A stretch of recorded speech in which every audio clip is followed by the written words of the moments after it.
Your Honor, our position is that the court should suppress the IGG identification and everything that flows from that. This is supported by 4th Amendment of the United States Constitution, due process, Article 1, Section 17 of the Idaho Constitution. Your Honor, there was no warrant for several phases of the search that led to the IGG work, investigative genetic genealogy. And we think every single one of those stages, a warrant was required, none was given, and so this must be suppressed.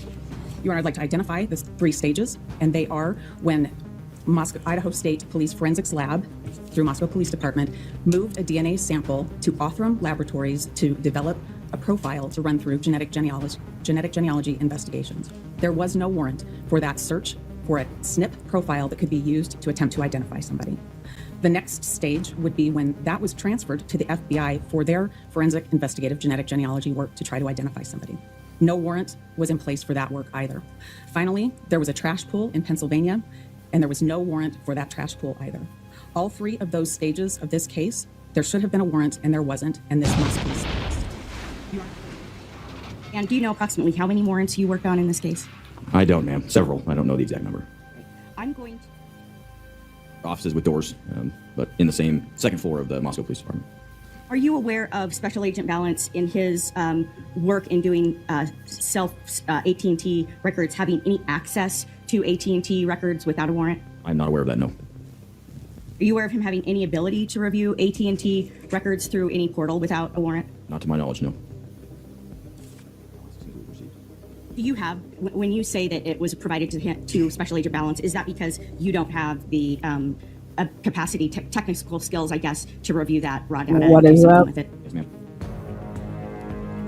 Was there anybody else that you relied on for that other than Special Agent Balance? Is that because you don't have the capacity, technical skills, I guess, to review that raw data and do something with it? Yes, ma'am. Prior to this case, had you ever prepared an Apple warrant? I don't remember. What was your training related to Apple warrants in December of 2022? I had no official training at that time.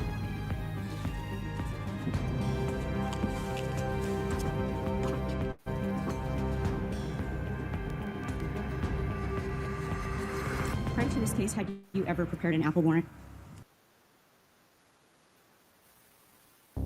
What is up, guys? Let's do this. I'm gonna get lit. I've asked you to come out here today is because a matter of great importance and public interest has arisen, and I think it's important for everyone to have a certain amount of transparency as to what's actually going on in this case. Transparency is a very, very important thing. I will start by saying this is not something I do often. I think this case is equally important to everyone, because if this is the type of conduct and these are the type of things that are done in this case when everyone is watching, you can only imagine what's being done when no one is watching. And I think these cases are incredibly important for that. And trust me, I have extensive experience in cases that are high profile where people are watching. And if you're sloppy and you do this in a high profile case, you absolutely do it when no one's watching. And that's a scary thought here. It's a scary thought when I employ all of you who are here to, we're trying to do our job. We want you to ask the tough questions. Don't take the guided tour. This case is not as simple and as open and shut as it has been laid out to be. You have only heard one side of this case, and what's coming out of it reeks. And I think all of you, I think it's your journalistic responsibility to seek out and ask them, why are you putting on a police officer who's lying on the stand? Why are you allowing that to happen? Why aren't you recording meetings with very important critical witnesses? Why are you not getting these statements completely locked down? And ladies and gentlemen, I will tell you there's a very good reason, and the reason is an obvious one. So I would ask that all of you, and even those who are listening, to seek out and ask these questions and hold them to their level of professionalism. And I can tell you this, it gives me no pleasure to stand here and do this, none whatsoever. It gives me so much pleasure, though, to stand here and sit here and do it though. Welcome everybody to Truth and Transparency. We got to talk about it. The biggest elephant in the room. Listen, there was leaks day one in this case. Day one, because Howard Bloom was writing airmail books basically about it, okay? Howard Bloom, to his credit though, he was talking to people when there wasn't a gag order, right? So that does not mean that, oh, it's more reliable or truthful or anything like that. It just means that those people that are yappy back when there was an investigation, okay, they would have no reason to not be yappy back when it became not an investigation and, hey, we've arrested somebody and now, yeah, we're all supposed to be quiet, but that's not what happened. I'm going to start with a motherfucking bombshell. You guys ready for this? What if I told you that Othram was not the first lab that got the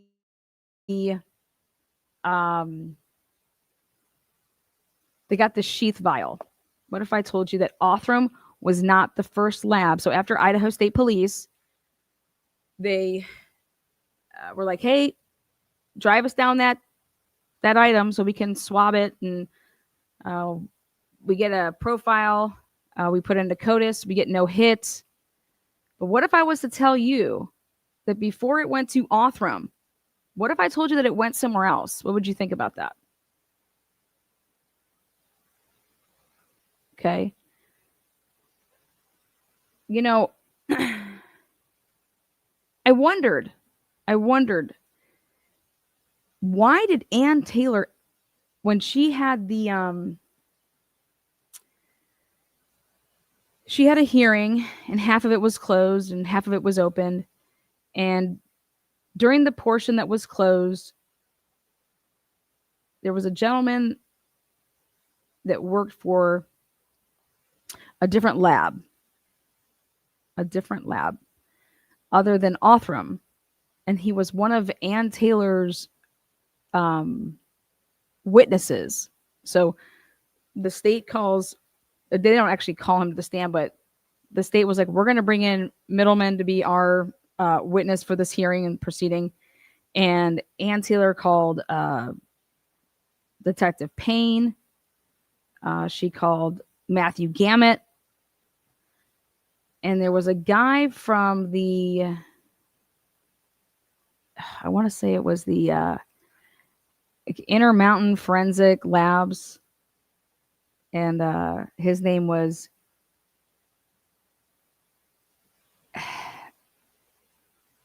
Hegswith or something like that. And I said, why is Ann bringing in this guy? Like, why is he here at this proceeding? And it was to talk about the IGG. It was part of the suppression that was closed for us. And I was like, man, who is this? Who is this dude? Like, why him? Of all people, why him? Because as you guys saw, my first clip there was going back to the beginning, which was, listen, everything that flows from the IGG and how Idaho State Police and Moscow went about this, the DOJ recommends, and it's their interim policy, as well as the feds are supposed to be doing it too, is that you can't just go rogue, right? And just be putting this profile into all these different databases. But before any and all of that, I went over this back.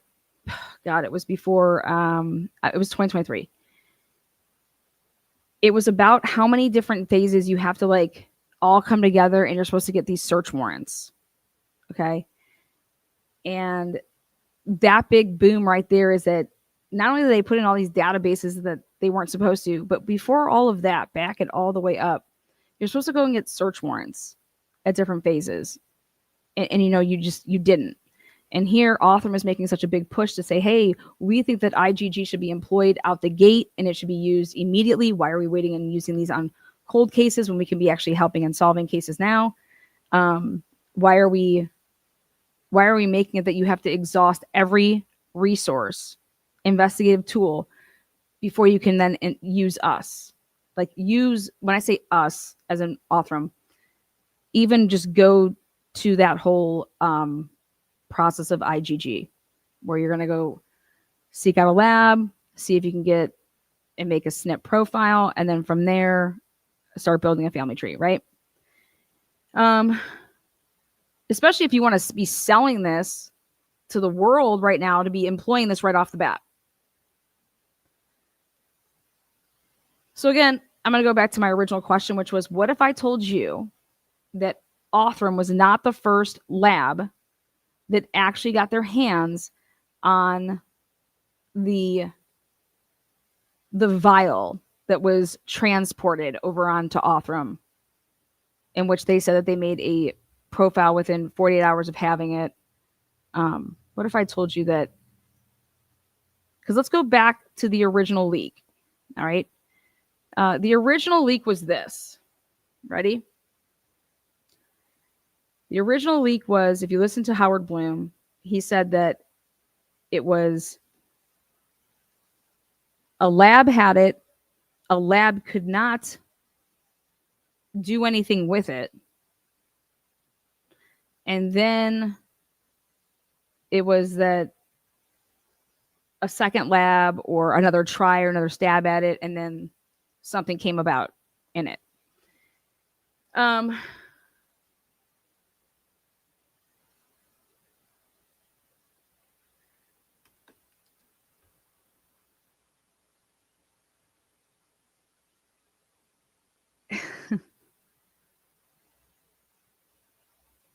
Howard Bloom has gone really, really quiet about this case.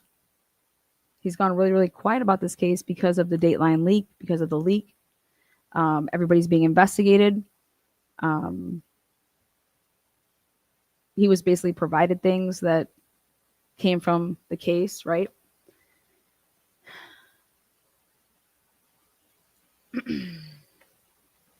Let's go back to Brian Kohlberger. Originally supposedly saying when he was arrested, he said, who else did you arrest? Remember that? Like, who else did you arrest? They said that Brian Kohlberger, when he was arrested, that he said, who else did you arrest? Okay. The person that reported that was Brian Enton. Now, I've seen Brian Enton come out in different situations and say, I stand by my reporting, I stand by this, I stand by that.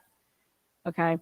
But I remember I went ham over the fact because, Ann Taylor and her team were even adamant of saying that isn't in any report, not a single report. I've read through every single report that's possibly come through the MPD, Idaho State Police. I don't have the FBI. Nobody has that stuff. But Ann Taylor said that they cannot find that anywhere where Brian Kohlberger, when he was detained, arrested, blasting through doors, or talking to an officer, he never said, or it's not in a report, that, hey, who else did you arrest, right? Now think about this.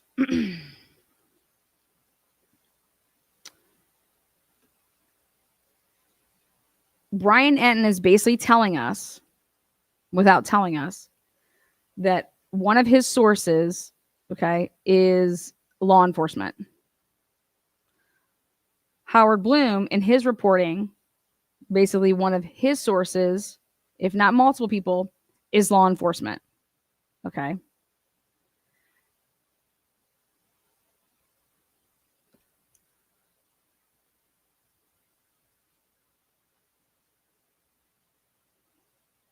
Law enforcement is the only people, they're the only people that knew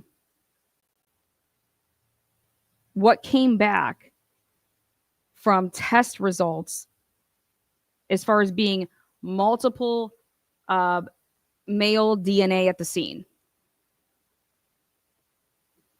Nobody knew that. The only people that would know that is the lab and the officers that would be like, hey, submit that for testing, send that, hey, send this over for testing, send this over for testing. And then once they tested this is what they got back. Okay.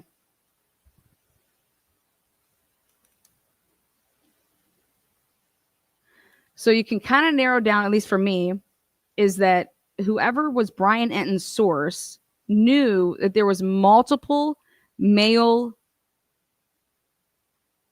unknown DNA inside that house. Okay? Because that's true. It is true. There was male blood on the glove, unknown. Male DNA mixed with Maddie and Kaylee on the sheath. Okay? And then on the railing or above the railing, there's blood inside the house.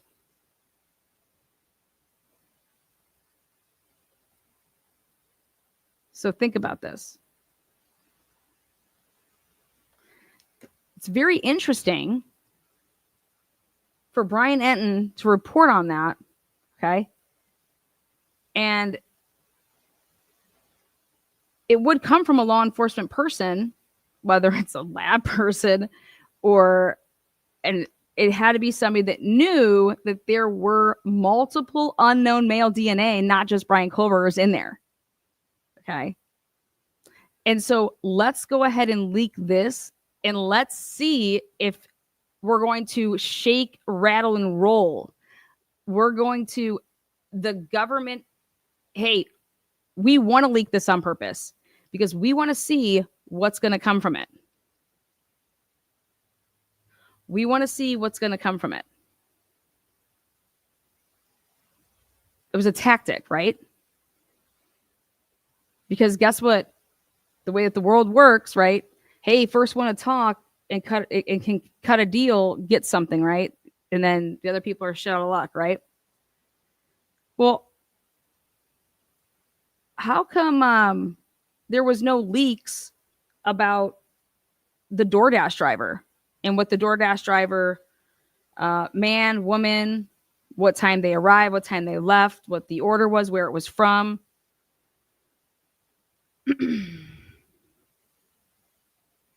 Think about who would have known about the DoorDash driver, right? Well, the DoorDash driver never came forward. That's a lie. The DoorDash driver actually was found out because they set up the geofence, right? And then the geofence warrant produced a couple different phones, more or less devices inside this little geofence. Then they asked for the subscriber information of those unknown devices, and then voila, they then talked to Molly McMichael. Not the first time with Officer Payne. No way. That's why it's so hard to get give me Molly McMichael's interviews. She did not just have one of them. But why in the world would Molly McMichael, why would there be no leakage on anything to do?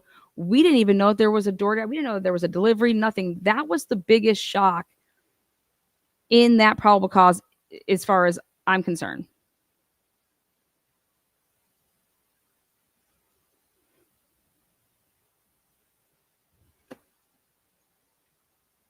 It's not because Molly saw anything, knew anything. It's because of who Molly was, her name. Molly McMichael, a confidential drug informant, DoorDash driver. Her whole crew buys and sells drugs. And that's who was at the house. Okay. And do you want to know if all of us would have known about any of that type of shit? We could have been digging. We're diggers. The world Molly wasn't being protected. What Molly represented was being protected. Molly is so fucking mistaken. She wasn't being protected. What she symbolized was being protected. Why though? Because it implicates law enforcement in a way. Because those people work for law enforcement in a really fucked up way.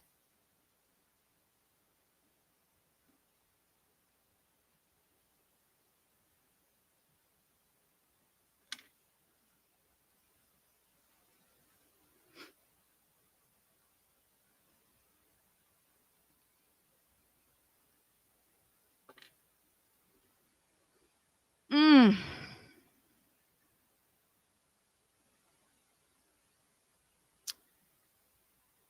Let me grab it here. I want to. Is anybody in chat that remembers the first name and last name? It's I think it's Hegwig or something like that. Oh, what's his first name?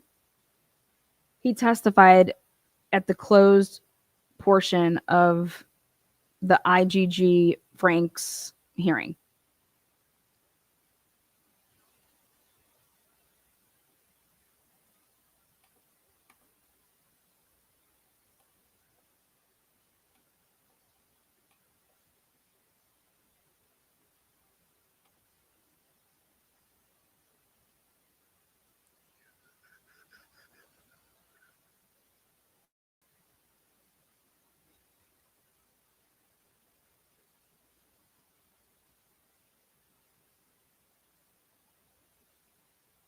Nope, nobody remembers.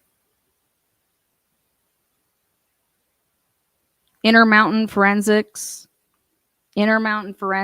Lab. You guys know about Intermountain Forensics Lab?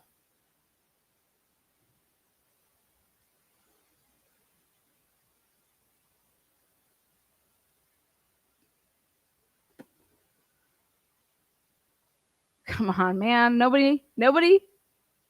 It's something like that.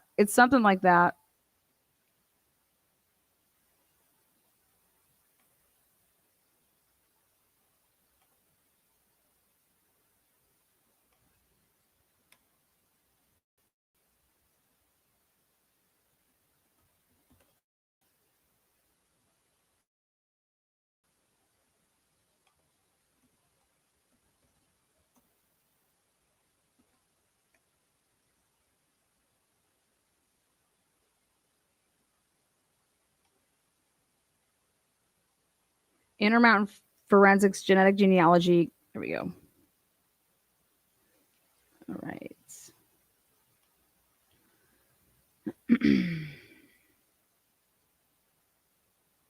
Okay. The power of DNA should never allow justice to go cold. Intermountain Forensics is a nonprofit organization that promotes the use of advanced DNA techniques for identification of unidentified human remains and crime scene DNA. We assist law enforcement through forensic, investigative, genetic genealogy, cold case funding, and education/consulting. A new focus.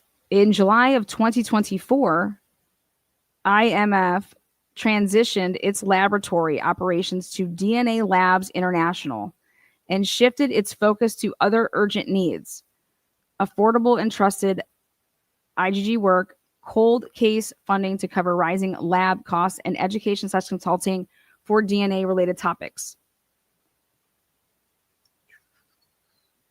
Oh my God.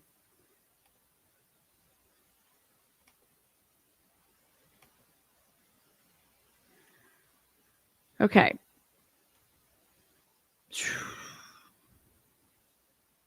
I'm trying to get the team. Okay. Here's the team.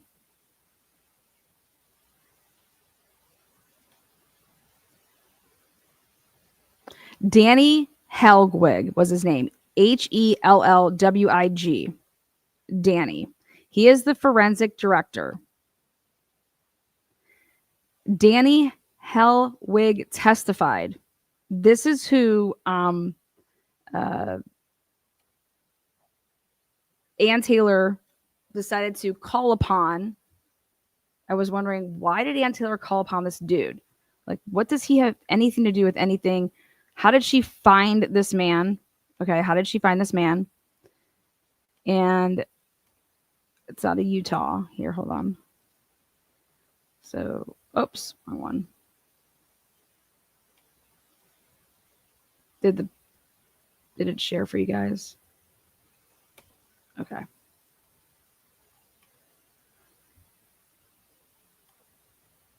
I just went and put in a FOIA request for the Idaho State Police, asking them for all communications with, right here, Intermountain Forensics / DNA solves / whatever this new name is. DNA, whatever. Here's Danny. Danny Helwig is a seasoned forensic scientist and laboratory leader with extensive experience in DNA analysis, laboratory management, and forensic innovation.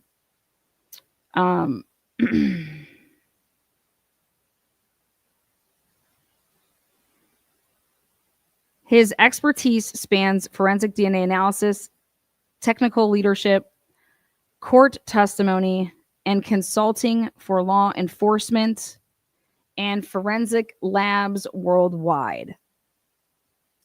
Additionally, Danny has contributed as a technical educator and has held multiple board positions to advance forensic science in both public and private sectors.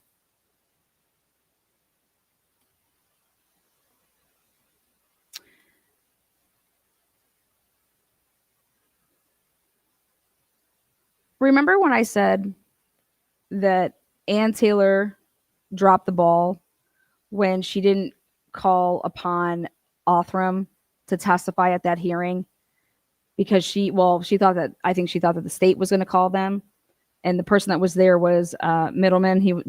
David was there because the question needed to be asked, which was, she asked it of Matthew Gamet. When she asked Matthew Gamet,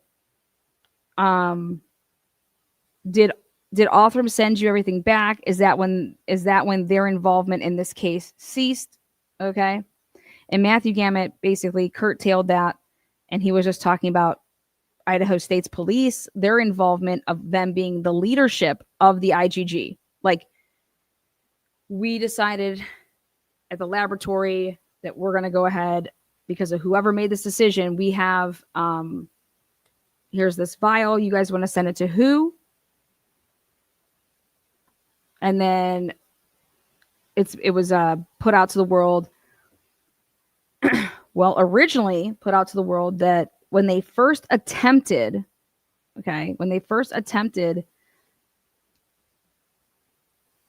they couldn't get anything. They could not make basically an S&P. That's what was, again, ask, what's his name? Howard Bloom.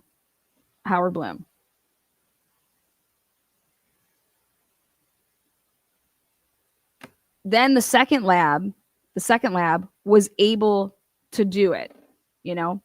And so I thought about it, and I said to myself, wait a second.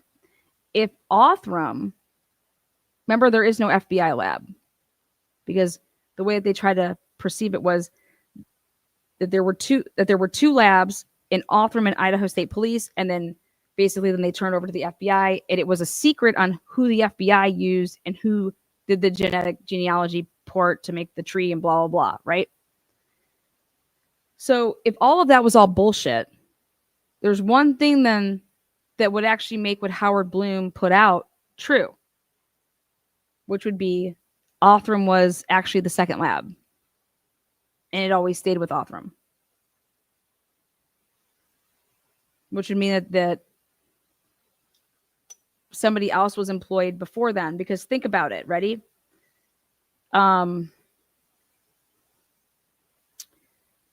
If you have a knife sheath, right? You recover it on the 13th. Okay, you recovered on the 13th. If you go back and you listen to what Kristen Middleman said, we were not contacted until right before Thanksgiving or right during Thanksgiving. You remember that?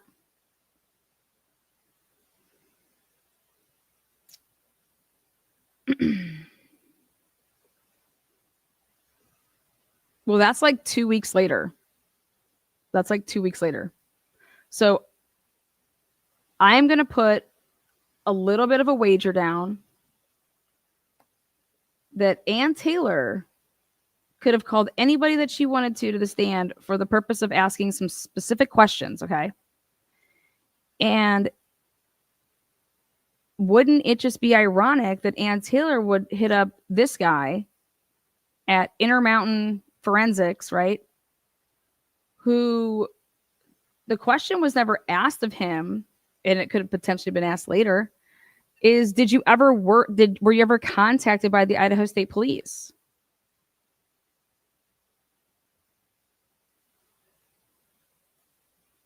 Did you ever work with any sample from the Idaho State Police?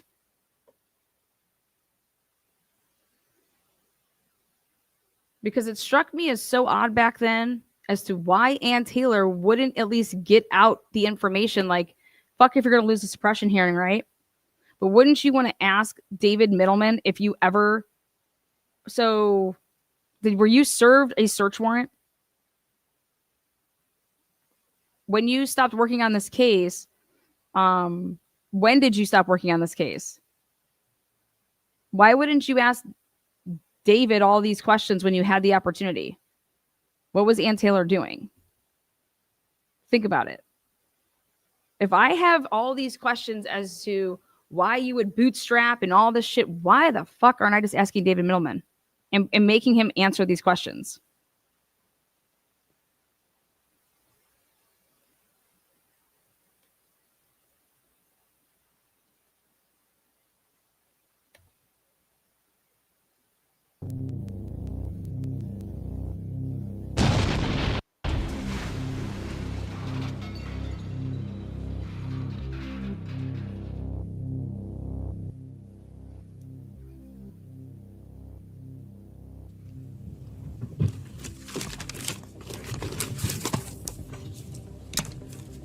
Your Honor, our position is that the court should suppress the IGG identification and everything that flows from that. This is supported by Fourth Amendment of the United States Constitution, due process, Article 1, Section 17 of the Idaho Constitution. Your Honor, there was no warrant for several phases of the search that led to the IGG work, investigative genetic genealogy. And we think every single one of those stages, a warrant was required, none was given, and so this must be suppressed. Your Honor, I'd like to identify the stages, and when Idaho State Police Forensics Lab, through Moscow Police Department, moved a DNA sample to Othram Laboratories to develop a profile to run through genetic genealogy investigations. There was no warrant for that search for a SNP profile that could be used to attempt to identify somebody. The next stage would be when that was transferred to the FBI for their forensic investigative genetic genealogy work to try to identify somebody. No warrant was in place for that work either. Finally, there was a trash pool in Pennsylvania, and there was no warrant for that trash pool either. Fuck the trash pull. Do you know how crazy that is to think about that? You need search warrants to do shit, right? And in the interim policy, you actually need 4 at 4 different phases. Because you're moving it. Because you're literally moving evidence around. Think about how insane that is. For Hitler to hear that and not ask any questions about that, you don't. And then this is what it comes back onto. You don't. That was just a recommendation, so nobody's rights were violated. Nobody's rights were violated. It's just a recommendation because there's nothing in stone, right? Well, how do you ever expect? This is why I think this is the only hope of this case ever going back, because they're going to eventually make a ruling. Like, the DOJ is not just going to allow an interim policy to exist forever. Okay?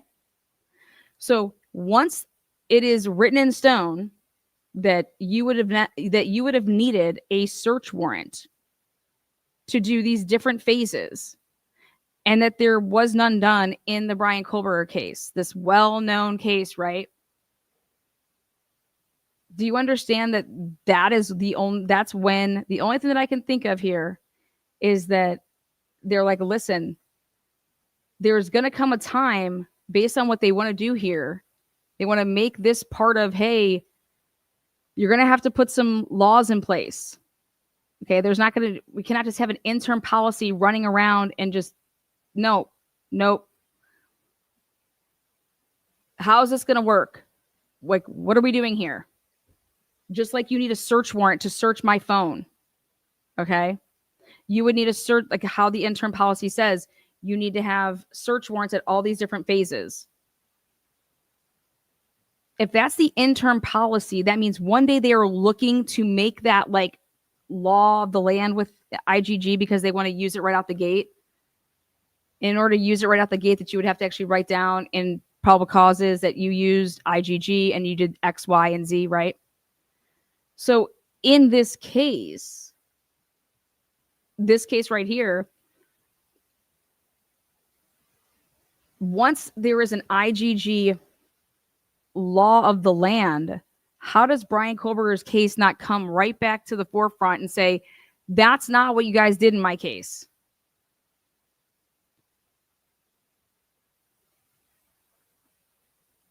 That's not what happened in my case. That's not what happened in my case. Because if we would have went off of this, everything would have been tossed. Think about it.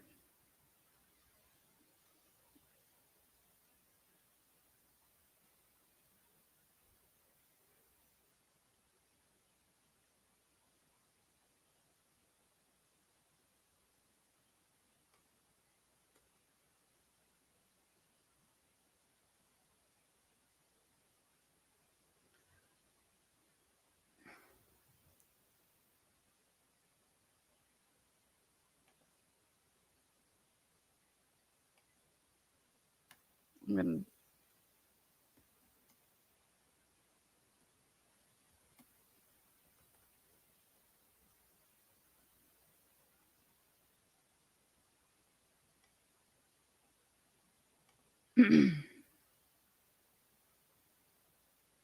okay. I'm going to share this.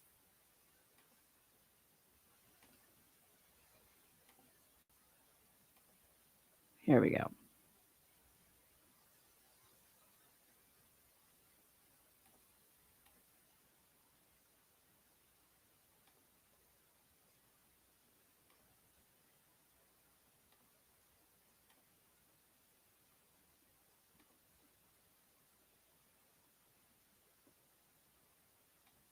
I'm going to make this bigger so you guys can see. I went over this in a live, and I just think it's really important to bring up. The United States Department of Justice interim policy, forensic genetic genealogy, DNA analysis, and searching. The purpose of this interim policy is to promote the reasoned exercise of investigative, scientific, and prosecutorial discretion. All the way to prosecutorial. That means like the purpose is to be able to prosecute one day, right? So we have to do everything, on the up and up. It provides guidance to department agencies when formulating a thoughtful and collaborative approach to important interdisciplinary decisions in cases that utilize this investigative technique. Collaboration between investigators, laboratory personnel, and prosecutors is important because the decision to pursue FGGS, which is the same thing as IGG, may affect privacy interests, the consumption of forensic samples, and law enforcement's ability to solve violent crimes. Now, as you heard from Kristen Milliman, she's like, oh, we had enough sample to keep on doing it. You guys heard that at CrimeCon, right? The department must use FGGS in a manner consistent with requirements and protections of the Constitution and other legal authorities. Moreover, the department must handle information and data derivative from FGGS in accordance with applicable laws, regulations, policies, and procedures. When using new technologies like FGGS, the department is committed to developing practices that protect reasonable interests in privacy while allowing law enforcement to make effective use of FGGS to help identify violent criminals, exonerate innocent suspects, and ensure the fair and impartial administration of justice to all Americans. The department will continue to assess its investigative tools and techniques to ensure that its policies and practices properly reflect its law enforcement mission and its commitment to respect individual privacy and civil liberties.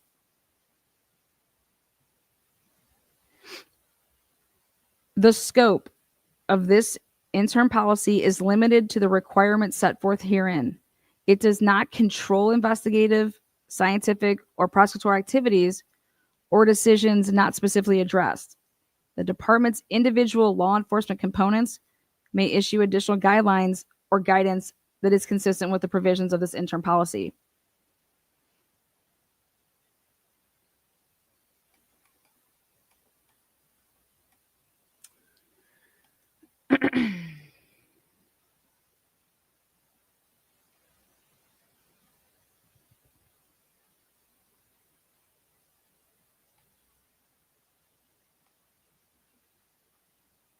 Okay. We're going to go down to right here, which is, okay.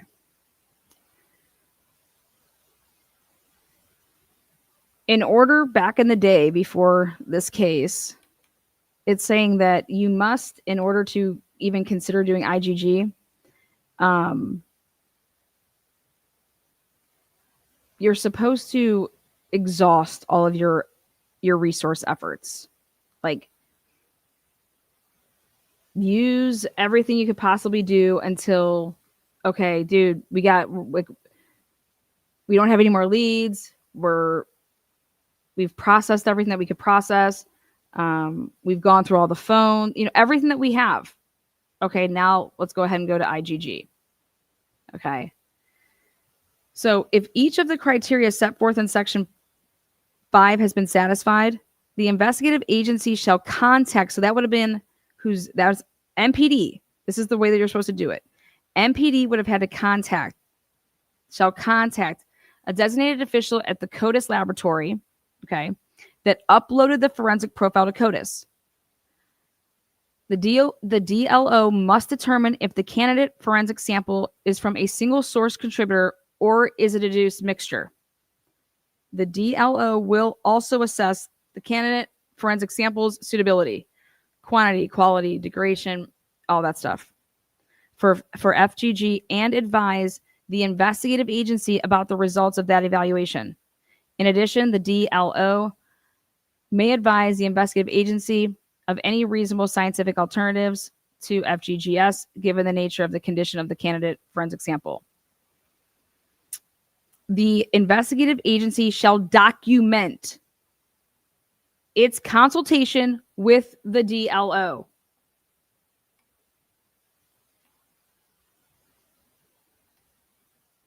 After consulting with the DLO, the investigative agency shall contact the prosecutor. Now, reasonable investigative leads are credible case-specific facts, information, or circumstances that would lead a reasonable, cautious investigator to believe that their pursuit would have a fair probability of identifying a suspect. This latter requirement only applies if the case meets relevant. Yeah, so I wrote on that. Now here's 20, which is contact the prosecutor.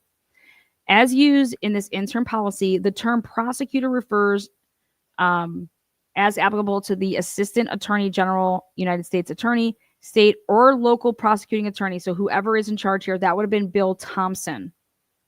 So Payne contacts Bill Thompson and says, hey, let's use IGG. Let's go with IGG. I talked to the lab people with the CODIS, blah, blah, blah, and they said that there's enough, blah, blah, blah. So you're explaining that to him. Okay. When the Department of Justice and one or more state or local prosecuting authorities have concurred jurisdiction of the crimes under the investigative, so that wasn't the case here. So it doesn't matter. So then moving on over here, which is the investigative agency shall advise the prosecutor of the nature and status of the investigation, right? After discussing these issues and based upon the information provided, the prosecutor and the investigative agency must agree. They both have to determine together that, yep, let's go ahead and use IGG. Okay. Then, once you determine that FGGS is necessary, an appropriate step at that stage of the investigation to develop investigative leads or to identify the unidentified human remains or this sample. If agreement is reached on these points, FGGS may proceed. So it would have been documented every time that you're talking about this. So that means that Bill Thompson and MPD agree, okay, we're going to employ FGG. So the next is the investigative caution here, which is investigative agencies shall identify themselves as law enforcement to GG services and enter and search FGG profiles only. So what would have happened here is that Payne would have contacted these third parties. Like, what did they do? The things like 23andMe and shit like that, GEDmatch. And so they have to announce, hey, we are law enforcement. We want to, we want to use you. The term service site means the online web page and content of GG services. As used in this interim policy, the term third party means a person who is not a suspect in the investigation. Before authorization is granted, the prosecutor should notify and consult with the prosecutor in the jurisdiction where the sample will be covertly collected, if different, to ensure that all applicable legal authorities and local procedures relevant to this. Remember when they did the whole collecting of a cigarette butt in this case? If they were to ever think that they're going to submit that for IGG, yeah. So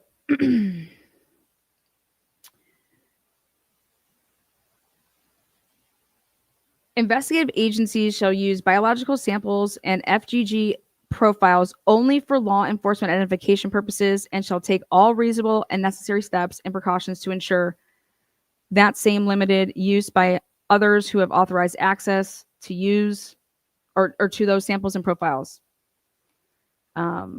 Biological samples and FGG profiles shall not be used by investigative agencies, vendor laboratories, it says all this, to determine the sample donor's genetic.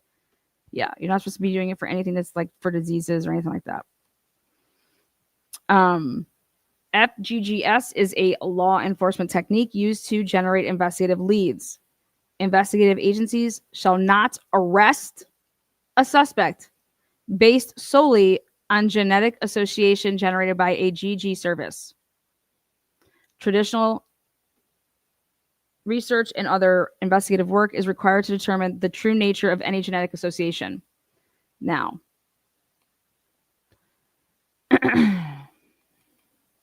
all FGG profiles and GG services or service account information and data shall be treated as confidential government information consistent with any applicable laws, regulations, policies, and procedures. These materials are subject to transfer and disclosure by department employees and contractors only during the discharge of their official duties and only for authorized purposes.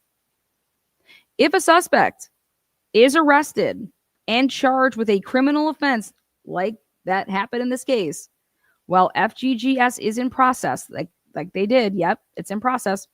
So the investigative agency shall promptly contact the relevant vendor laboratory or DTC service and direct that all testing cease at a point in time when the forensic or reference sample can be preserved. So that's like saying that you arrest somebody else and that you didn't with what you're doing with the FGG.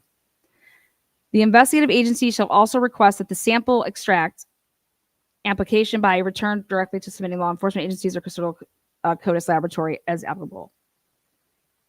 The investigative agency shall document, always documenting, its request and compliance by the vendor, laboratory, or DTC service. If a suspect is arrested and charged with a criminal offense after an FGG profile has been entered into one or more of the DTC services, the investigative agency shall make a prompt formal request that all FGG profiles and associated account information and data held by any such service be removed from its records and provided directly to the investigative agency.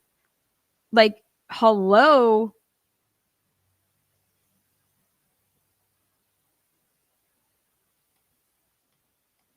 The investigative agency shall document. Again, how many times are we going to say the word document?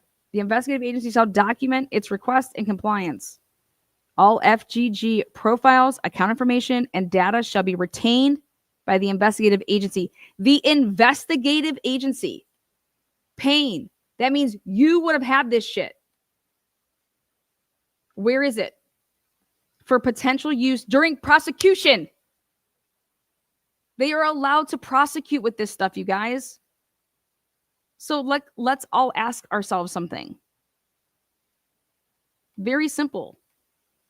You're allowed to use FGG, IGG. You're allowed to use this shit. You're allowed to use it. You just have to follow all of these steps. So hang tight here.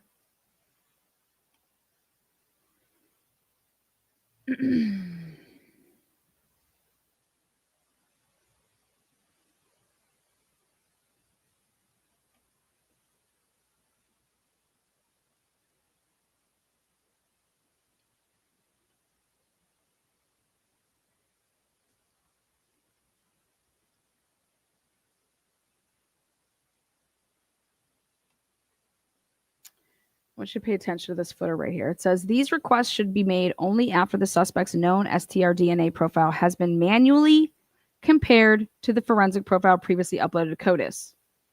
So you need to do that type of a match. And it has been determined that the profiles match. The profile information and data should be removed only after the suspect's STR DNA profile has been manually compared to the forensic profile previously uploaded to CODIS. Because we're dealing with the STR stuff, because just the FGG is the SNPs.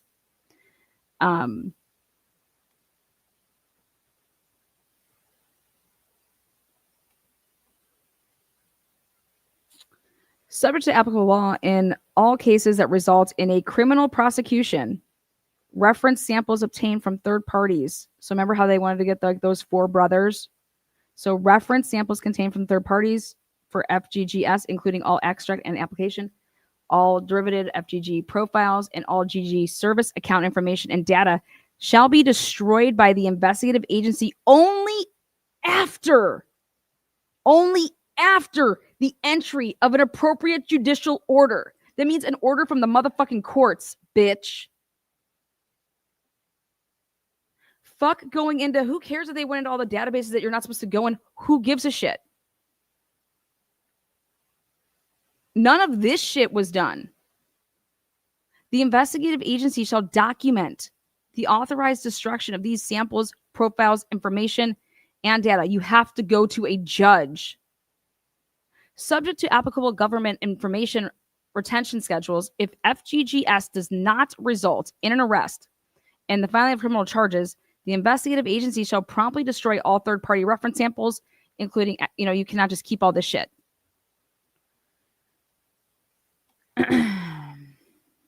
Now,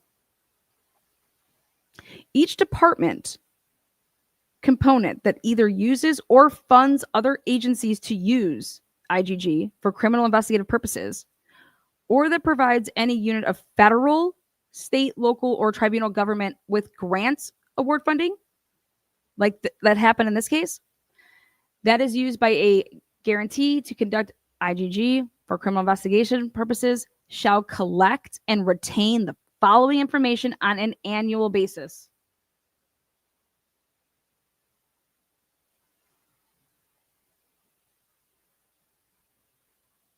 The type of crime investigated, whether FGG was conducted on a forensic sample or a reference sample, the type of forensic sample is subject to FGG, which is IGG, and a description of the total amount, condition, and concentration of that sample. Whether FGG analysis resulted in a searchable profile. Searchable profile. Thank you. Here we go. So here we go. So what if I told you that the first go around with Brian, with this whatever sample was given to, let's say, Intermountain Forensics, what if there was not a searchable profile? What if you could not search the profile? Whether FGG analysis resulted in a searchable profile. Could this even be searchable? And sources that I have tell me that this sample was not searchable.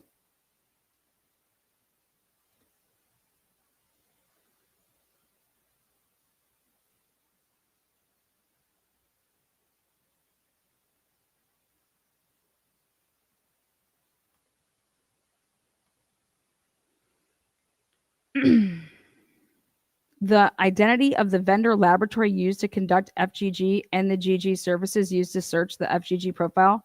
Oh, so we do have to identify that vendor laboratory that was used. Oh, we do? Oh, okay. Whether the investigation resulted in an arrest that was based in part on the use of FGGS. The total amount of federal funding used to conduct it.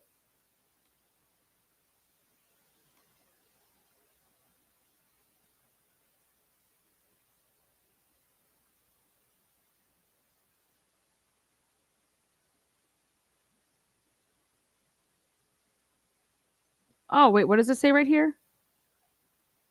In addition, a search warrant shall be obtained by the investigative agency before a vendor laboratory conducts FGG analysis on any covertly collected reference sample. So how about this? No wonder why the four brothers were contacted, because if we go out and just get this shit, like, hey, if they just upload it, then we don't need a search warrant.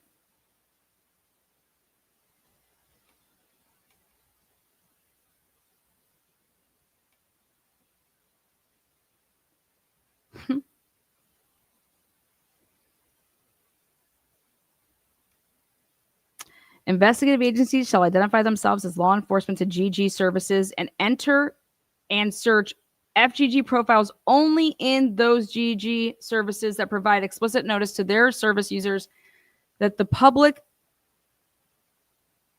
and the public that law enforcement may use their service sites to investigate crimes to identify unidentified human remains. They're going to have to change that.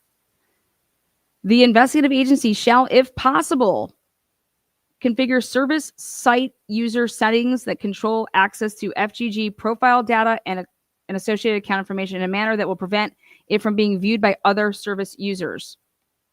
In certain cases, the genetic association of FGG profile with a GG service user, an investigative agency must seek informed consent from third parties before collecting reference samples that will be used for FGGS. So if you don't know who the fucking DNA belongs to, right? An investigative agency must seek informed consent from third parties before collecting reference samples that will be used for FGGS. Unless it concludes that case-specific circumstances provide reasonable grounds to believe that this request would compromise the integrity of the investigation. And that's what they believe, right? If that determination is made, the investigative agency shall consult with and receive approval from the prosecutor before covertly collecting any reference samples. Now, that's just reference samples. The investigative agency shall also consult with the DLO, who may provide guidance to investigators about the type and nature of biological samples that may prove most conducive to FGG analysis. Covert collection shall be conducted in a lawful manner. Lawful manner.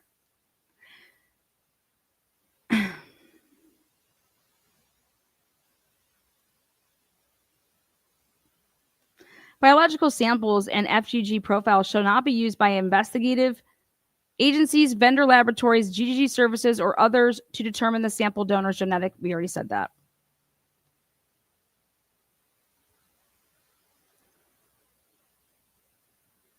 So, one day this is all going to become law of the land. And is that the day that Brian Colbert is waiting for? Because I think he is. Now, going back to these leaks, why would the DoorDash driver be protected to the point that you would have to know, like, what's your purpose that you ever leak something? What's the purpose of it? Well, sometimes financial gain, right? Hey, I'll give you this. What do you know? But ultimately, at the end of the day, leaks are only good for narratives. You leak it for a narrative.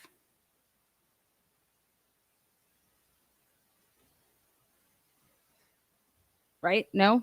Maybe so?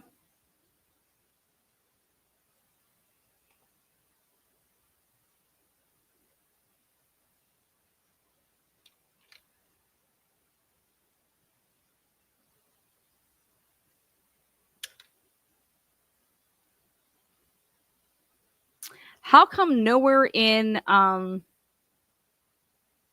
what's his name? James Patterson's book.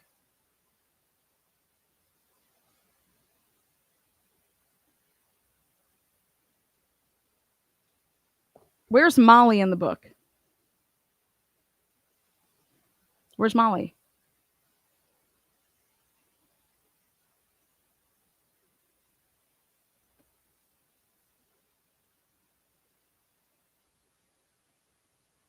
Why isn't Molly interviewed?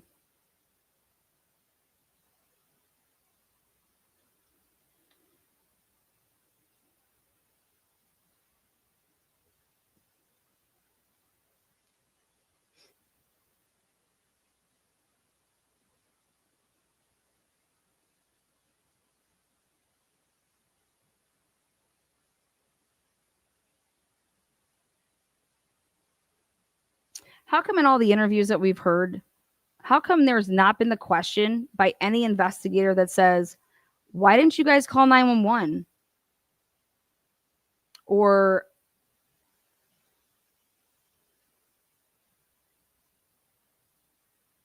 did you hear anybody screaming?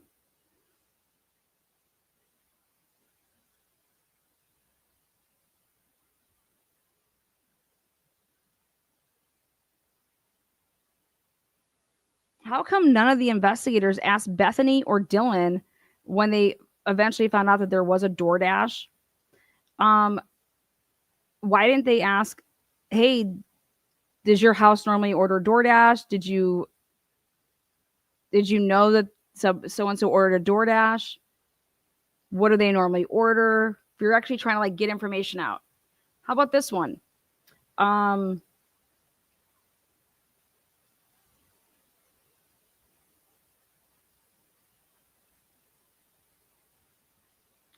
There's like not a single question. Not a single one.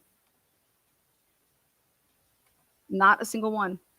No common sense questions like to understand like, okay, what the heck happened here?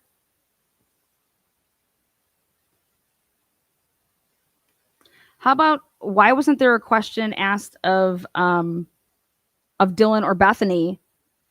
Hey, so did you see Kaylee and Maddie calling Jack D? Did you hear them talk about that they needed to call Jack D?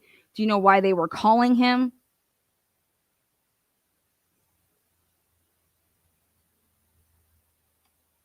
I mean, Kaylee on a 17-minute phone call, don't you think that you would have seen that? That Kaylee couldn't have been bothered with the dog because Kaylee was on a 17-minute phone call?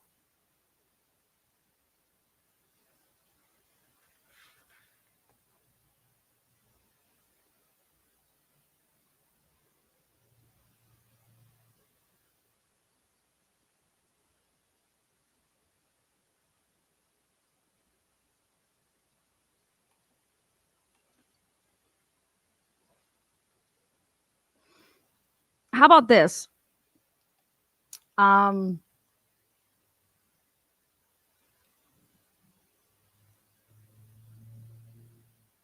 Where's Ethan's apartment? Ethan has an apartment. Where does Ethan live?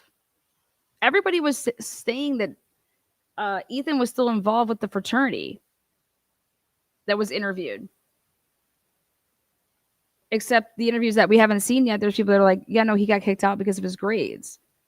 So he wasn't allowed to live at the fraternity house anymore. So where is Ethan's apartment? Don't you think if you have not solved this case for weeks on end, that maybe it might be important to, I don't know, check out Ethan's motherfucking apartment to see what would be in there that could potentially lead to something? If Ethan's apartment was like, do I think that it was? Absolutely not. A stash house. Let's just say that, oh yeah, he started just stashing that bitch up with drugs. I'm just saying that, like, you're trying to understand everything, and it's like, okay, where does Ethan normally stay? Oh, he'll stay at our place, or where? Dylan said it. Dylan said that he had an apartment. How is the next question like, where is his apartment, right? She says, I don't know. I've never been there. I don't know. Wouldn't you ask somebody that would know that question, like his parents? And then, I don't know, wouldn't there be a fucking report about Ethan's apartment that you went to and took pictures to say this is Ethan's apartment, to even see that if he was living there, to see, I don't know, maybe he was subletting it. Maybe somebody got pissed off at him. I'm just saying, they didn't investigate anything. But instead, they were leaking things to people that they wanted leaked out. Okay. And then they're hiding in Molly. So get this right. How does Molly know that she's being hidden? Police don't tell you what they're doing in an investigation like this. They sat down Molly and said, guess what, Molly? Don't tell anybody about this. We're going to protect your identity. We don't want you to catch any harassment. We got these people out on the YouTube streets. They're just digging and diving into everybody's name, and we just don't want that for you. Okay? So Molly, guess what? Why the fuck would she even be important? How would she even know that she's important? Molly didn't even come forward to say, hey, I was the DoorDash driver. Oh my God, in that area. I was over there that night. I don't know if this is the house. That whole area looks the same back there to me, but here, I was there. She didn't come forward. They found her on a geofence, or her phone, I should say. But I'm going to tell Molly, hey, Molly, we need to protect your identity. We need to protect. Why would I be telling Molly that if I'm the police? I need Molly to what? Think that? I mean, what? How about this? Who cares? Who cares if everybody was to find out that there was a DoorDash driver? Because that's what college kids do. They order food late at night. What's the problem here? What's truly the problem that anybody was to know that they had a DoorDash? Okay.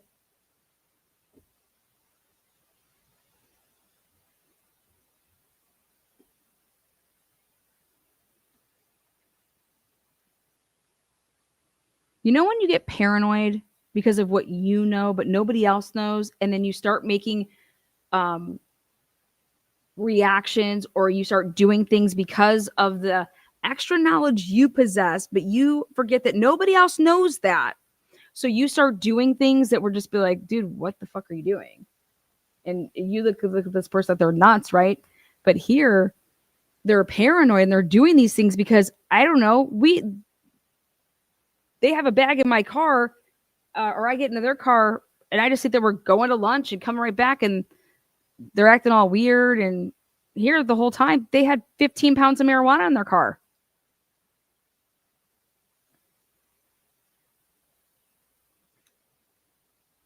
The people that were wigging out over keeping Molly hush hush, it wasn't because of a DoorDash delivery. It was because of what Molly represented.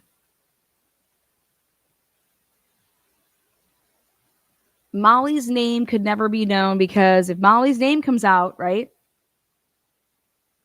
But how did Aunt Taylor not catch that? Like, if you're truly wanting to get, like, the public, right, to help you.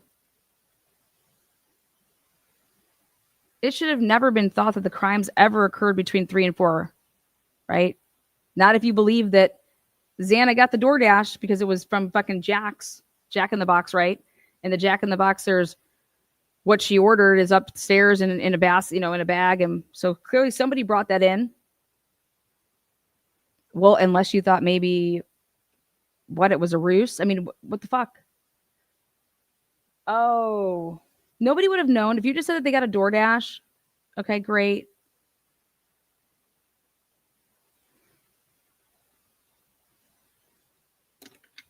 They didn't even leak that shit to Dateline. Everything was off limits with the DoorDash. Everything else wasn't. We got, you name it in this case, what didn't we get? We got Linda Lane leaked. We got,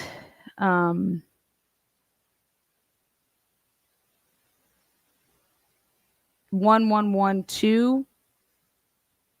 We got some pictures, some screenshots from there.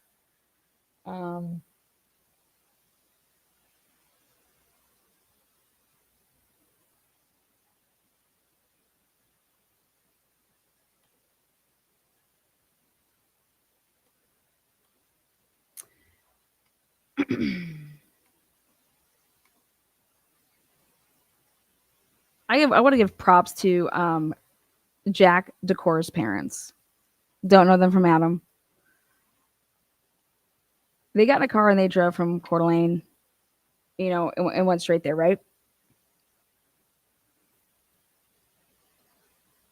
As I think that my parents would do. But they were adamant about that Jack gets his phone back, and I can only imagine what they're thinking now that they're like seeing for the first time, because just like how we all saw it, they saw their son being, talked to by a police officer. Jack Decor was totally tricked into giving up his phone. He didn't realize that he was giving up his phone, first of all, until after he already had it. And any kid would have been scared to be I think that he thought from that video is that he just wasn't going to have it during the interview. And if anybody has some sense, okay, and they watch a little bit of what goes on in the world, no.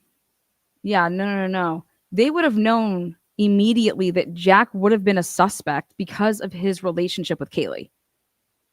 And if you don't do what his parents did, which like I said, that's what I'd be doing with my son. There's no way in hell I'm letting you talk to my kid without a lawyer, if ever, because of the situation of his relationship with Kaylee. He's automatically looked at and now we got some fuckerage going on with the phone in terms of, wait, there's this 16, 17 minute phone call.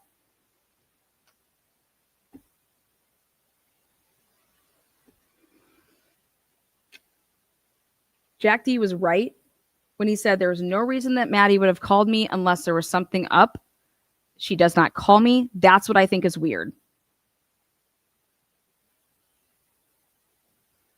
They weren't able to put 2 and 2 together here and realize that, wow, those 2 girls are calling Jack D, who's the owner of the fucking dog with Kaylee.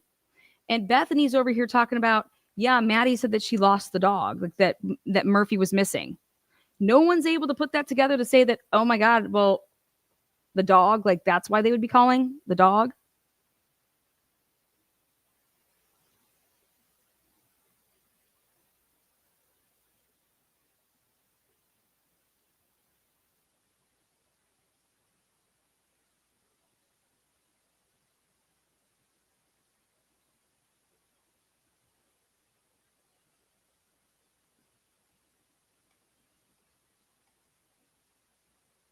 I think it's interesting that no questions were asked by the roommates about their patterns. Okay, so when you go to bed, what do you normally do?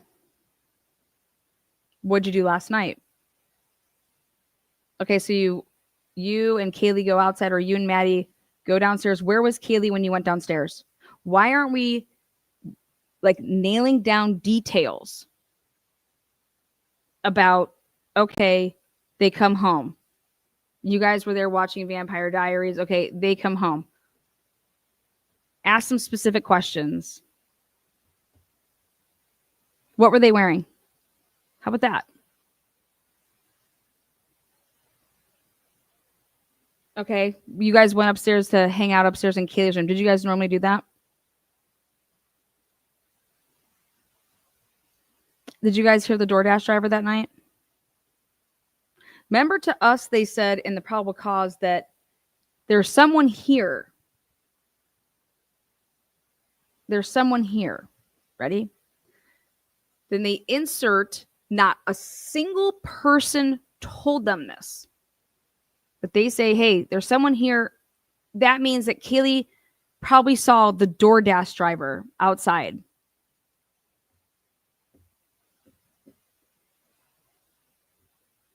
That was the same time that Xana was getting a DoorDash. What? That's not what any of those girls said, because those girls don't even know that there's a DoorDash driver. Because they don't even know that there's a DoorDash, because you didn't even fucking ask them anything. But they just wrote that in the probable cause that, and also, oh, this could have been Xana because we noticed that she was on her phone.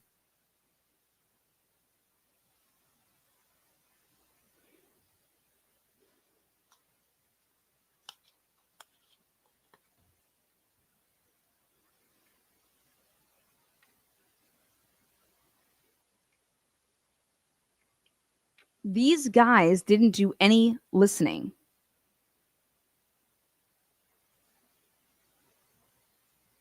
These officers did zero listening.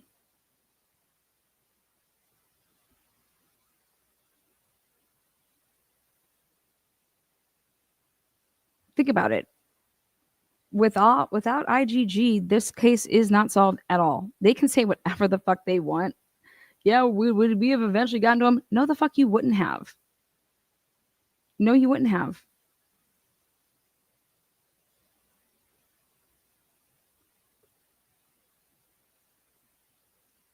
Your investigation sucks absolute balls.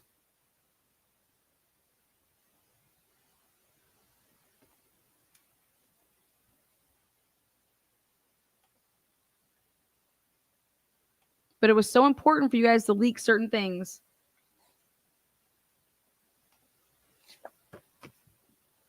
But the biggest tell for me is that it was equally important for you to never let anybody know who the DoorDash driver was, because we wanted Ann Taylor's team, whoever the fuck would be in it, you know,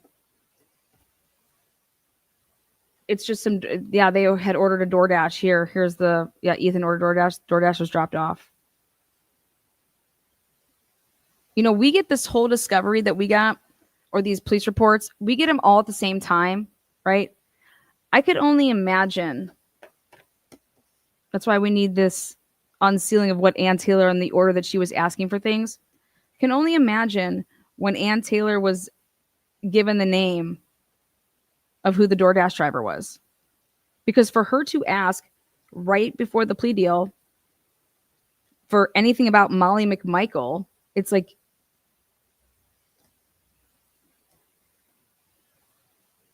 that blows my mind. Like, you have no idea how much that blows my mind. But it blows my mind to the right direction of like, and this is why they kept it secret. They made it seem like that this person was,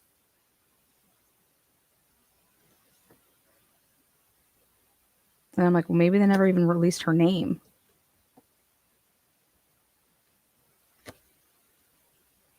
So,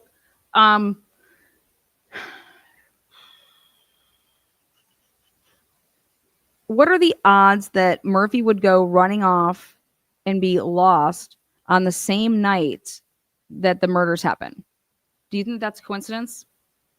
Or do you think that that's something to do with it?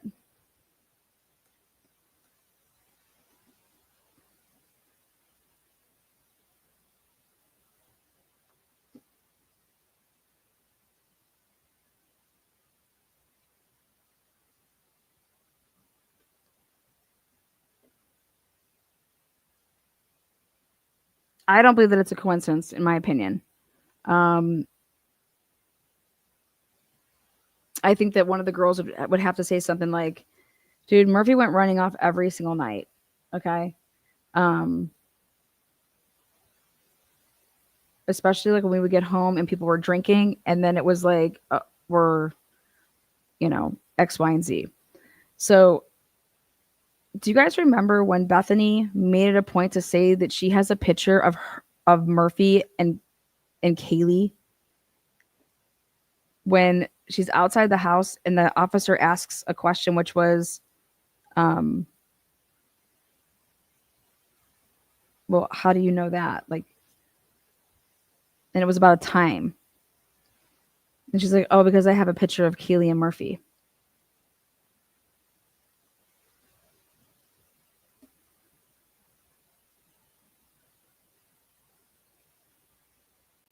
How about anybody asking questions like, hey, I know it's like 2022, everybody has their phones.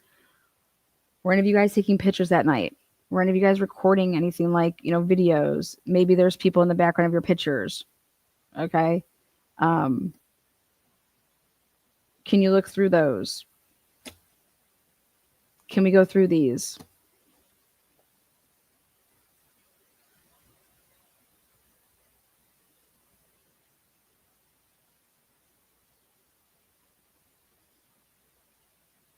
How about the question, which was, okay, hey, was anything stolen for the survivors? Hey, we have no idea if something was stolen, right? Because we don't live here. So the only people that could potentially answer that would be the surviving roommates. Hey, we're trying to see if anything was stolen. If somebody was coming in there and they were trying to like steal something, because it would be like, why are those 4 dead and not all 6? Okay. So, hey, was there, they never went back in there. So how do you ask them that? You kind of can't, right? I mean, was anything stolen? If you're trying to figure out why this happened, right?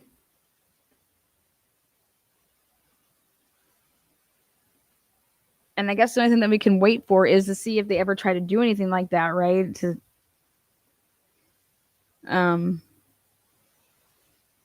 How about there's a book bag here? How about there's a shoe here? Whose are these? Who could identify those items? I would think only the surviving roommates, people that live there. They could just say, oh, I didn't like, hey, when you were watching Vampire Diaries, were all these, cans right here?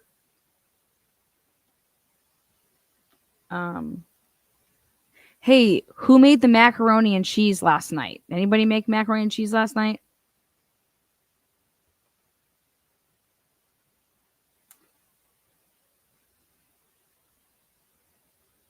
Like, these are all questions that would come up a little bit, later. They would have to see and make notes of the crime scene.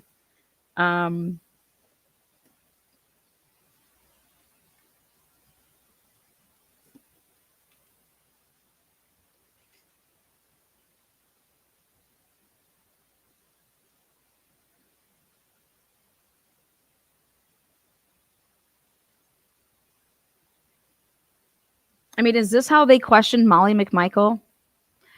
Hey, Molly, how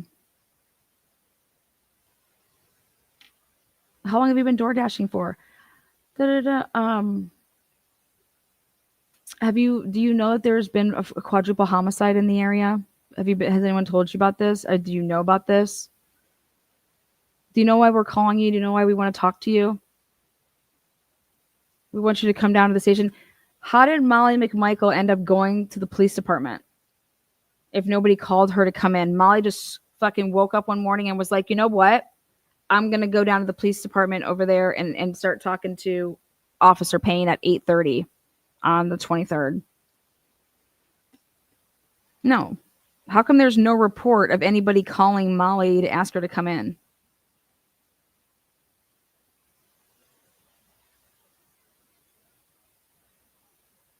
How come when Leslie Lehman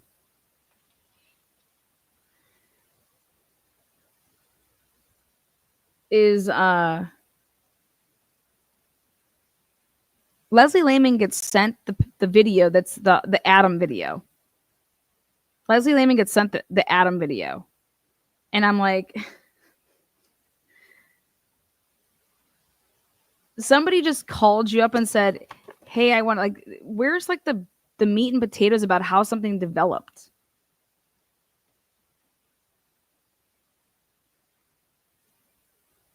Why did Danny Vargas only contact one person on Indian Hills Drive to, hey, do you still have your Nest camera? Yeah. Can you go ahead and look at that? Can you see if there's any cars between 3 and 4? Voila.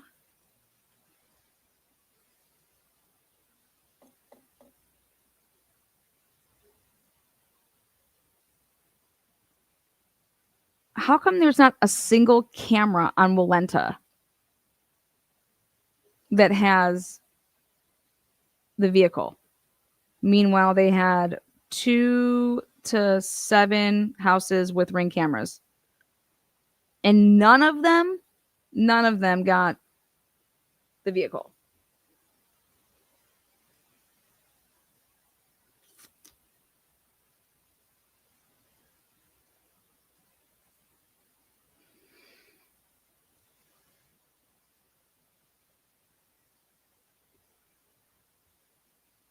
Who do you think is going to come forward and say, hey, yeah, I was buying drugs off of Molly McMichael?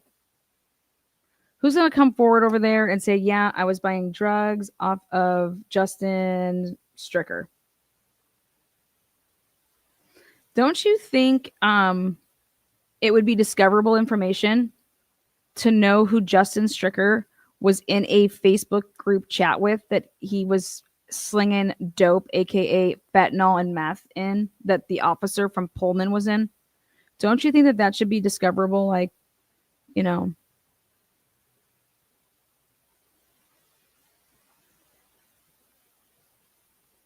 don't you think that you'd want to try to some way, any way possible? You're going to sit here and tell me that Justin Stricker, Molly, almost around the same age as Frank Kapaka. They know each other.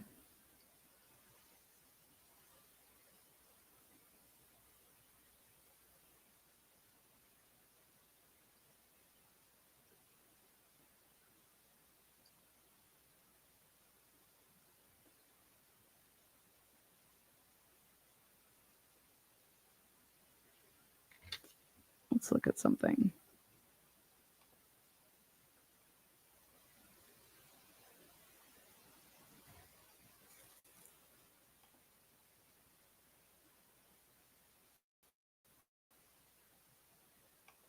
Molly, guess what? We're going to protect you. Why would Molly even think that, like, she has, like, and then Molly just goes around town for the rest of 2.5, 3 years, getting in all sorts of fucking trouble, only to just tell everybody, I'm the DoorDash driver, I'm the dasher, can't get me in trouble because I need to testify against Brian. But that was never what's going to happen.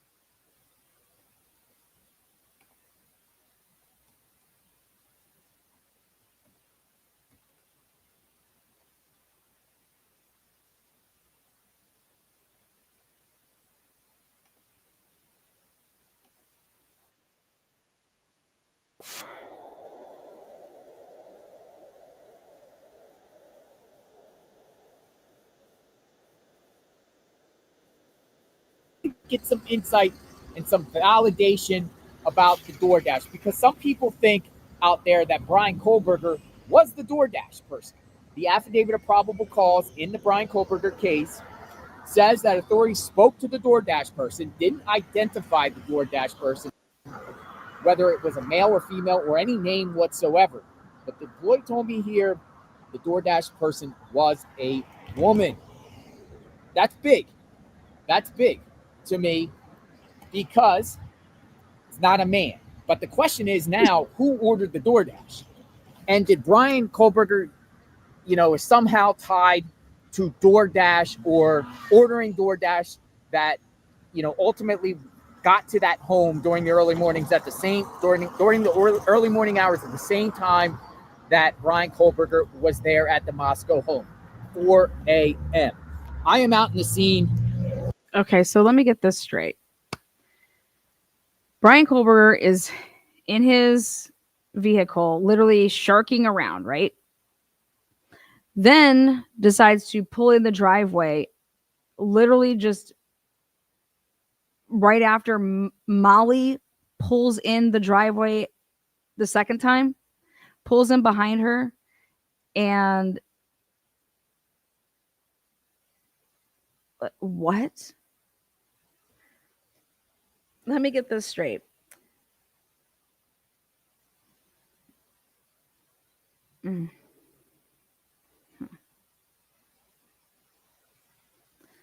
Brian would happen to, there would be a DoorDash driver at 4. Okay. Then this would all happen. One person was supposed to get killed, but it leads to 4.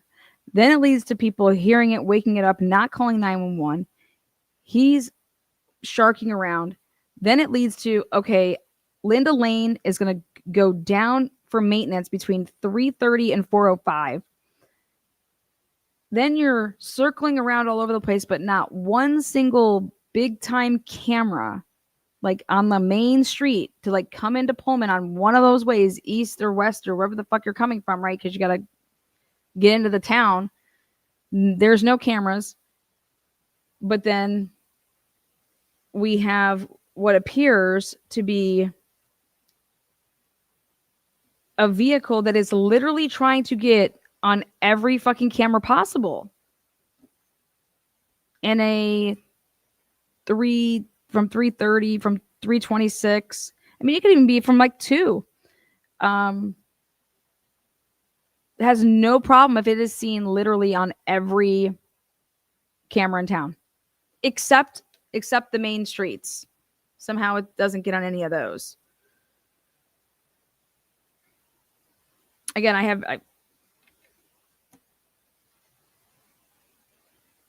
but people want to say that he planned this. This doesn't seem planned at all. This seems impulsive.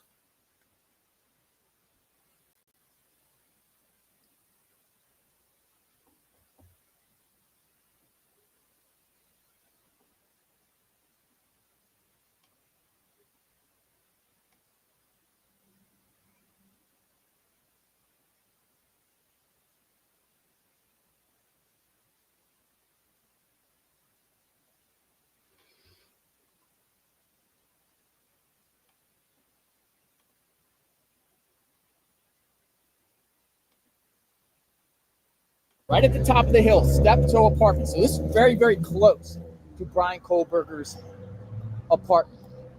Jack in the Box, they serve all day long. DoorDash, I'm out of the scene. Subscribe to my channel, hit the notification button.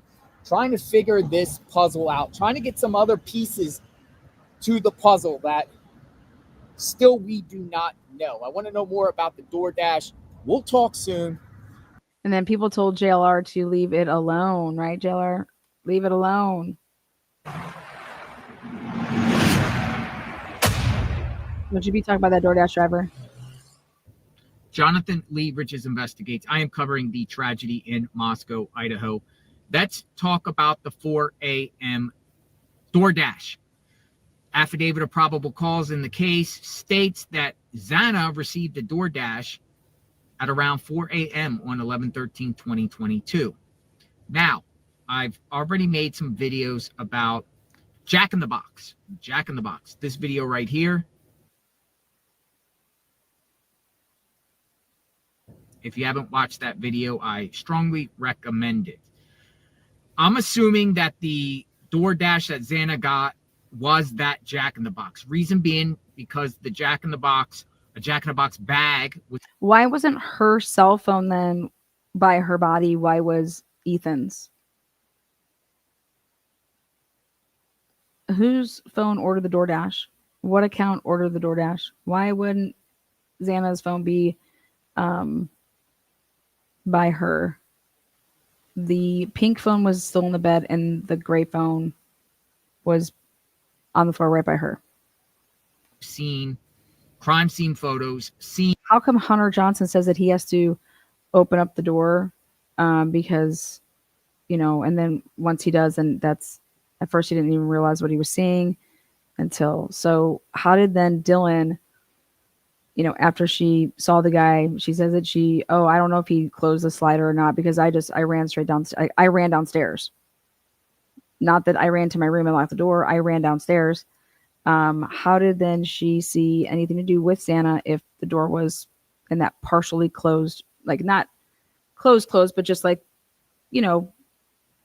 pulled, whether it was 3/4, a half, it's going to impede you to see anything.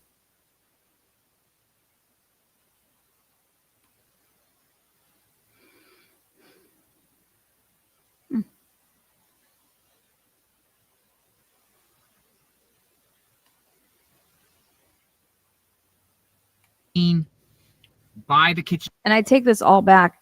All of these interviews were so short that they were doing that it would be so easy for these officers who's ever, investigating to be easily able to be caught up on any one of these people's interviews, for the record. Sink. There's not with the name Xana on it, right here.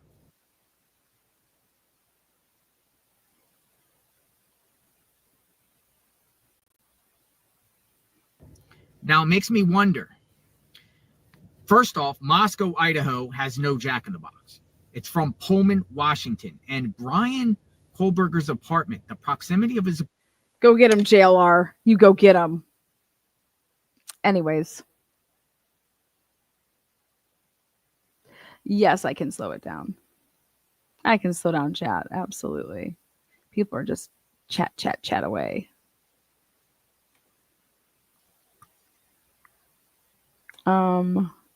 Let's see.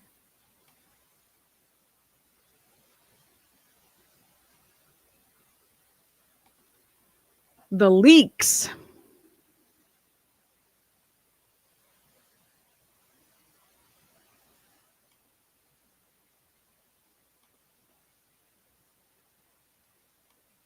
You got it, Murky. I'm on it. I'm on it for you.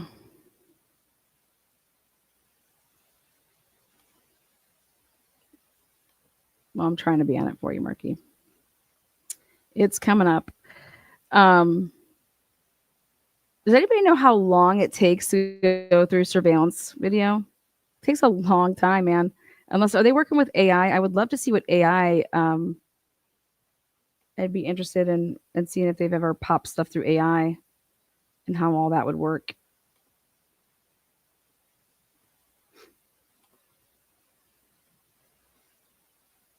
Here you go, Murky. We'll get you, girl.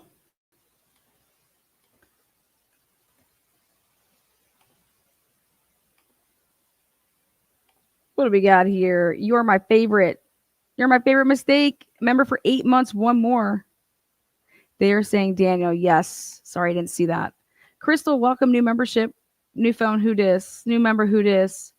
Donna, what's good? Thanks for all you do, Lana. Thank you so much, Donna. Appreciate you. Wicked, Wild, and Wise, giving out 5 memberships, turning 5 people green.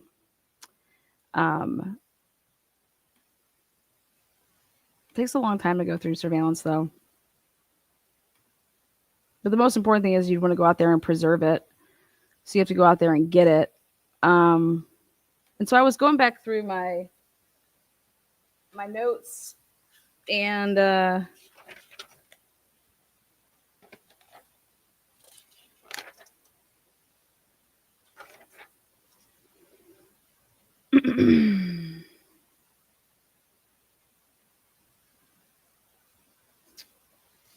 Now, McDonald's is right by Jack in the Box over there. And they went through footage obtained from a gas station as well as McDonald's from 4 to 6 a.m. And I'm curious. Remember I told you that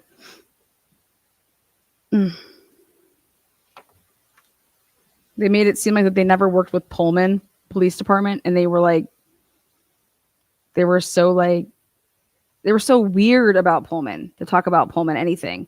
Like Idaho State Police never doesn't mention Pullman. Then you have Danny Vargas just like, oh, I see why, because they're in their own heads. They're in their own fucking heads. You know what they do in Columbus over here when a crime happens? They know who the homeless people are. They know who the people are that,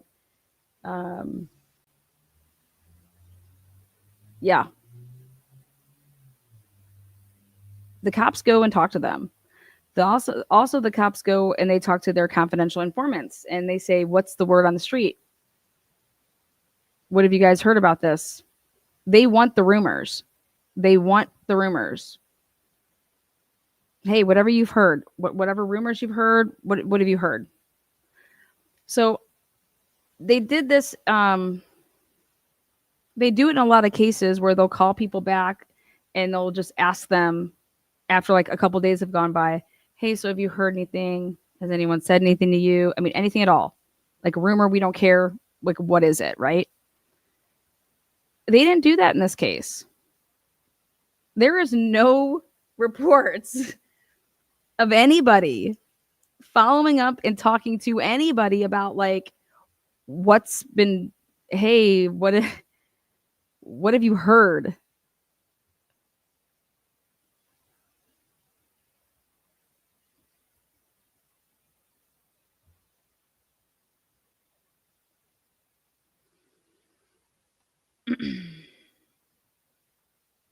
Weird.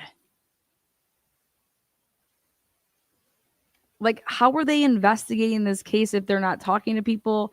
They're not talking to the families. They're not asking the families any questions about their kids. In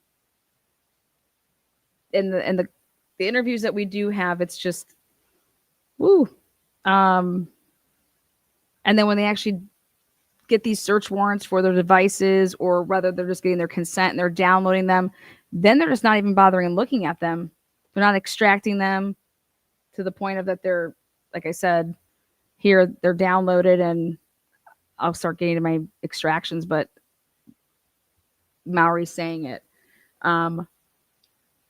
Or is that all the stuff that the feds were doing?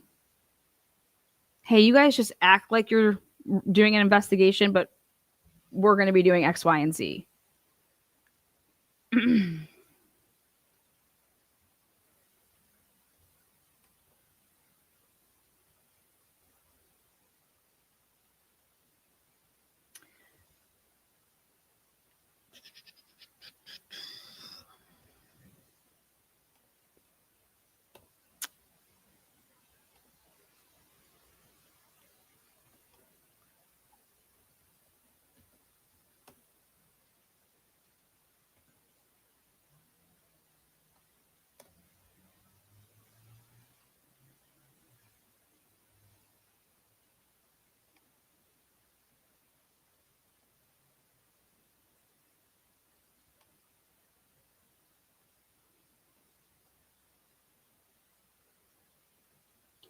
I'm going to go pull up the surveillance cameras here.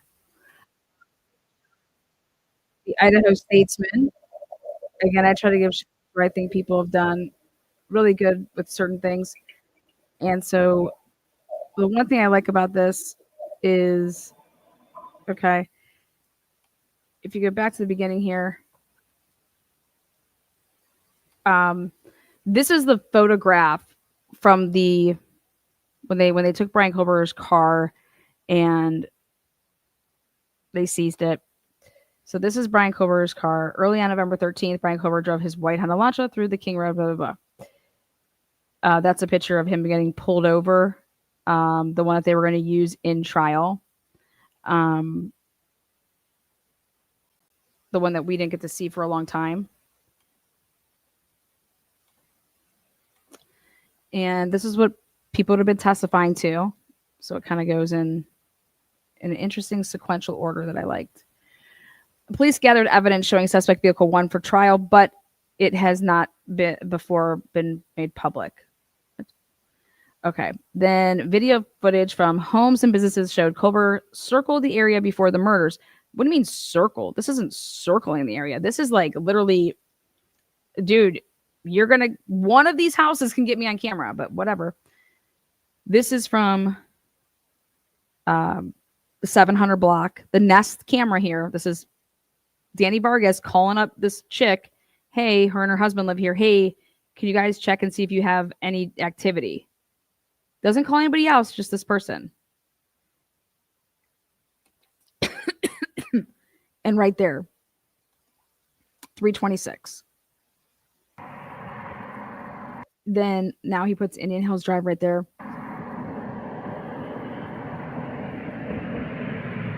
I just drove past. And then this is Sunset Mart. So this is your main street. And then over here on the right corner, you're going to see the white Elantra go through. I mean, it happens so quickly. Like right here. Boom. Okay. Then Ridge Road.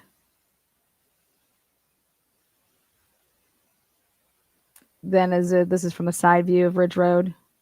And it's going to be heading up then East Lauder to go to Taylor. And this is just what I call intel. Intel. That by God, Brian Kober, you have to be one of the most unluckiest bastards I've ever fucking known in a true crime story. To Danny Vargas calls. Oh, we have it right here. Indian Hills. Okay. Then we got it on the Ridge Road. Cameras right there. And then boom. Happens to get here literally 3:29 and 48 seconds. If this car would have been literally 12 seconds later, this camera supposedly shuts down and does an automatic reboot for 40 minutes, 35 minutes.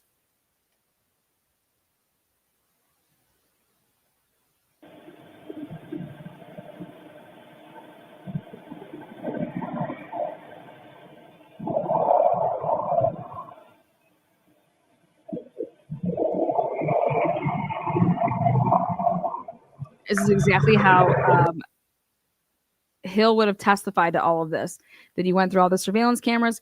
Here's the shot of then that same vehicle. And he's going to use, and Taylor was just wanting him to say a certain lingo for this car as he's talking about it.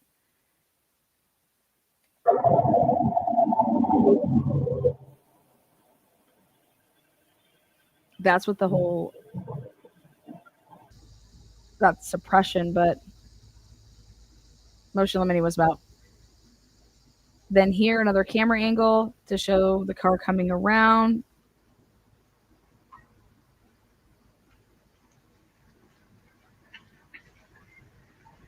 This is the one that we've seen a bunch. Now we're back here, and this is the car then leaving.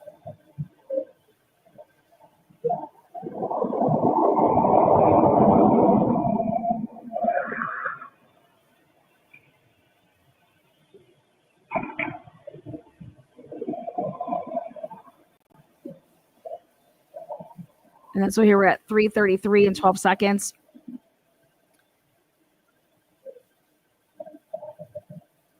Then look straight back because you're going to see the headlights going Walenta, I believe.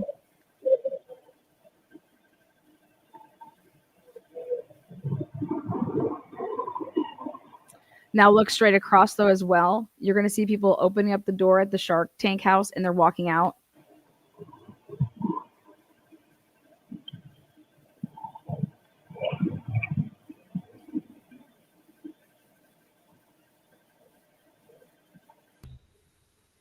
Okay, now this is on Paradise Drive at 3:35.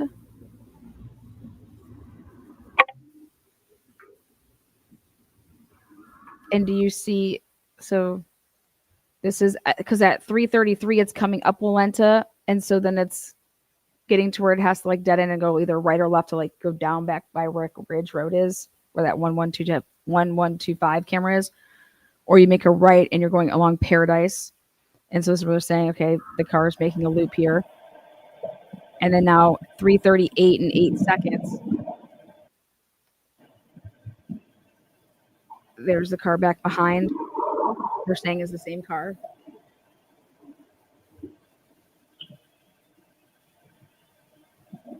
This is how this person would have testified, the FBI agent. Like, this is the order. And he would have let it play. He would have been quiet. And then it would have been pause.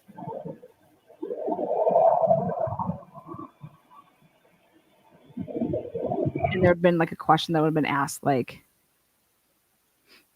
and then he was going to answer it and then play.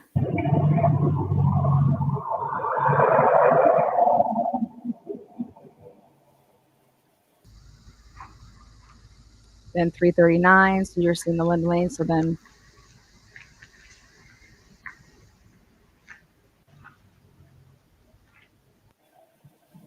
and back down here.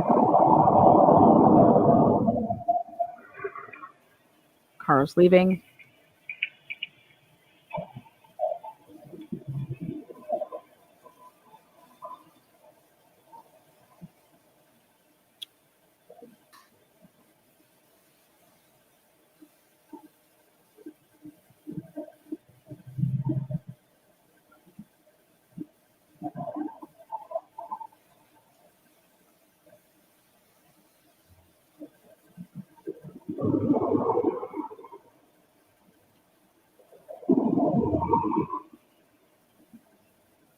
Car's leaving from behind again. Then what's the timestamp? 3:43. Again, this is Paradise Drive. This is a different, there's two different cameras. There's the shop camera and then the one that was a little bit more to the left. It's the same owner's house. And where the vehicle's coming from down Walenta right there, right, you can see. And since it doesn't come that way, this is what's interesting, is that's where they were going to have a huge hiccup with, in my opinion, right there. And all they're just going to be saying is that it seems like the car is turning like it's going to go down to Ridge Road, but that it does like this U-turn and then it goes back up towards Walenta and didn't go towards Paradise and down Paradise. And that's why it doesn't catch it, the camera. But you don't see that. So that was going to be a little harder. Because then here as well, 3:48. So then also the car doesn't go back there when it's sitting back on Walenta. It then goes back to here, and it's saying that basically somewhere back before it would get to to go back to the King Road neighborhood, it would be like doing like a U-turn to then again come back down Walenta. Okay. And then here we are at this Paradise again at 3:48. And this is why I just cannot believe that none of these Walenta houses were able to get this vehicle.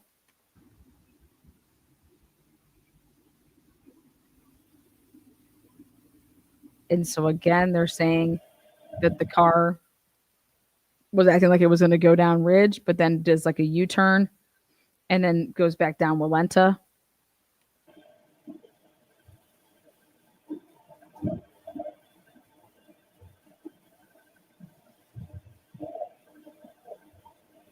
There's the car back there. Look at how slow that's going. Unless they purposely slowed it down. I think maybe he did, and you can see the car now that I'm paying attention. Okay, then again, the car does like a U-turn back there because it doesn't come in. So that's what they were going to be testifying to, is that the car then again is doing a U-turn back behind there and now going back the other way on Walenta. Notice how we're not getting any love for Molly McMichael's vehicle that would have come at 3:45. So they're just going to totally not like show you that. So then another U-turn. Okay. But yet you didn't see it ever coming back. Okay. So check this out. This one at 3:51 and 26 seconds. Oopsies. 3:51. See, it's like leaving. Okay. Then the next one that they were going to show at 3:52 and 40, a minute later. See that one? It's going the same way.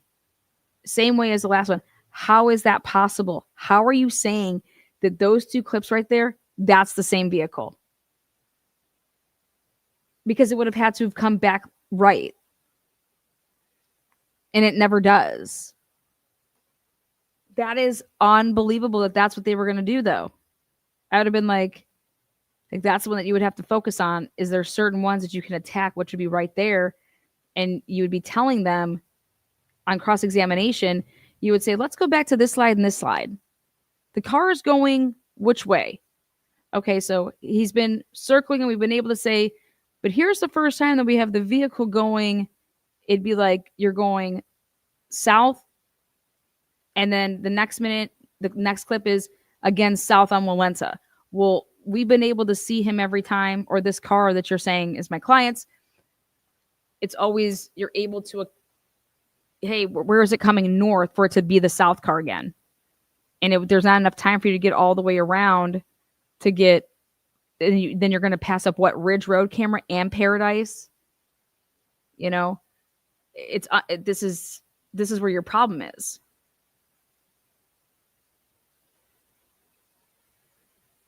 And in the long scheme of things, well, what does it matter?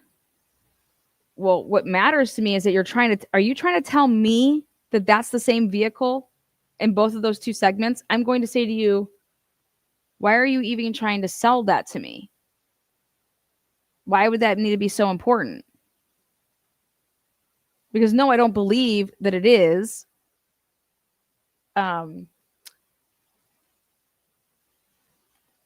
You seem down. Oh God, no, girl. No, girl, I'm focused. I'm literally so focused because I'm like, dude, if they were to show this in trial, like how does a juror sit there? You have to go nice and slow, and you have to like ask a question, which is, okay, well, did you ever go out to Moscow, Idaho and get into a car? And have you ever driven from that point behind, going the speed limit, drove around and go the way that you think this car went, and use this? Like, did you do any test runs with this? Okay, how long did it take you to get all the way around? If you were to go from Walenta, then make a left where Paradise is and go down to Ridge and then come back up around East Lauder and then to Taylor. You know, how long does that take you? It takes you more than a minute, right? So you could, like, the car couldn't have done that, right? Okay. So then if the car is doing like this U-turn that you going back and forth like this, then where is it coming east? This is a motion detection, or is it running consecutively? And it's running consecutively. And so there is no car coming back north, right? So how are you saying that this is the vehicle? Isn't it possible that there's now two vehicles? Is it possible that this isn't the same vehicle? And he has to say yes to all of those things. He can't say no.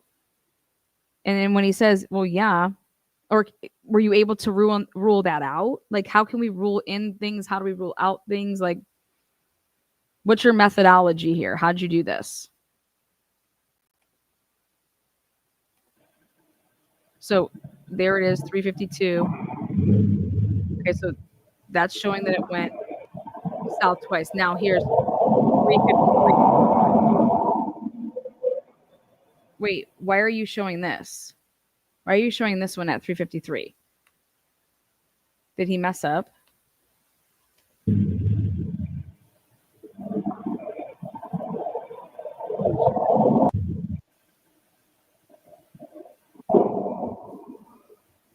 That car leaving at 351 and 28 seconds. Then 352 there should be a car entering. No, there's just a car leaving. That's right. Okay, right here.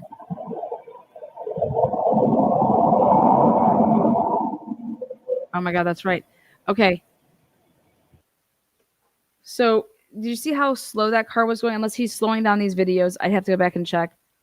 But it's almost like you have two cars working in tandem right there. Because that's right. That's at the 353 car that leaves. There was no entry.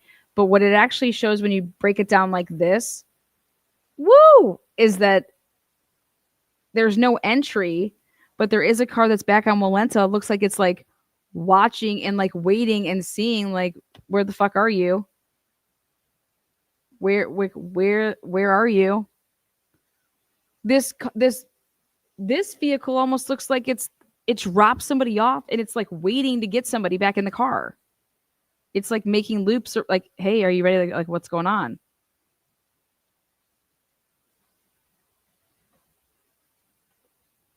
God, that would have been a great question to say, okay, so that car back there, and now you have this car, but why didn't you show the DoorDash driver? If you're going to show this car leaving, why aren't you showing when the DoorDash driver came in at 3:45? Like, why is the Idaho statesman yet again removing the DoorDash driver's vehicle? Because is this actually the Hey, Kevin Fixler, did you make this video or was this the actual exhibit that the prosecution was going to use in the case? Because that's what it looks like to me, that this is actually the exhibit that they were planning on using in the case. And it left out the DoorDash driver entering at 3:45, 3:46. So then here's the 3:56 entry. But look at this. 3:56 entry, you guys. Notice how there was no car coming back from the Walenta way? So you know the car that leaves at 3:53 and some change? Right? That could potentially be this car. This is where the undercovers, in my opinion, come in. Let's take a look. But you don't have the car coming back from Walenta, and you don't have Linda Lane. So this car coming, whatever vehicle this is, you were... I don't know. And then Linda Lane shows you here.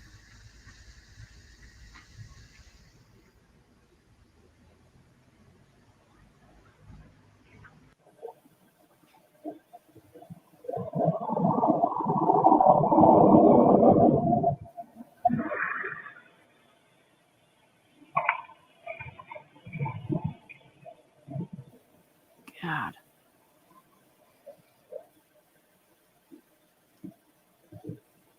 There's the car back there, 3:59. Yep, he slowed it down really so you could see it.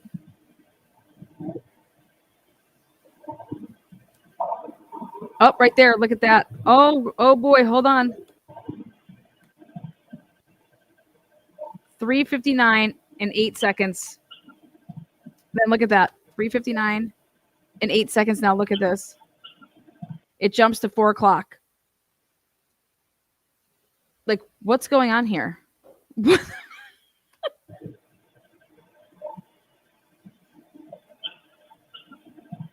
then jumps to 4:07. Like 4 o'clock and 7 seconds.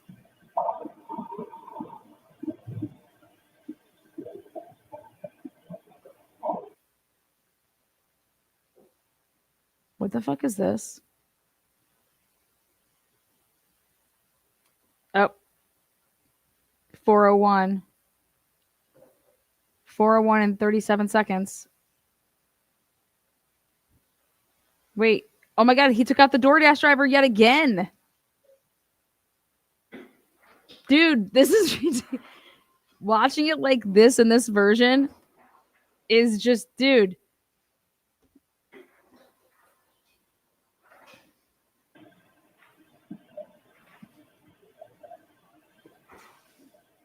.404. 404, and look at it, he's fast forwarding. Like, that's crazy. 404 and 21 seconds, and then boop, 404 and 56 seconds. That's fine.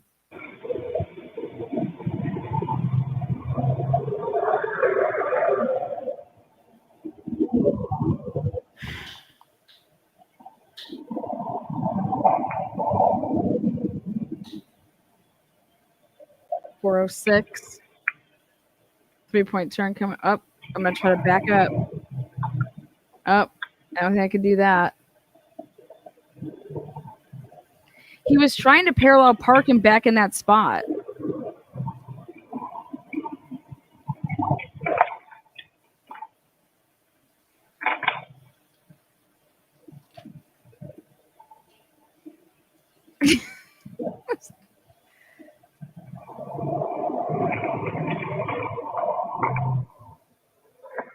Wow.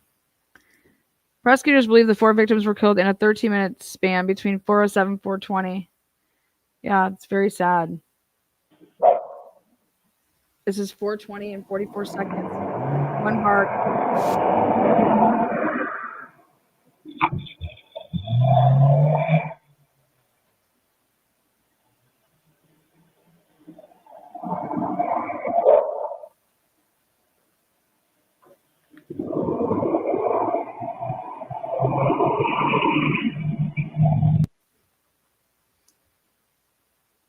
.526 and 58 seconds right there.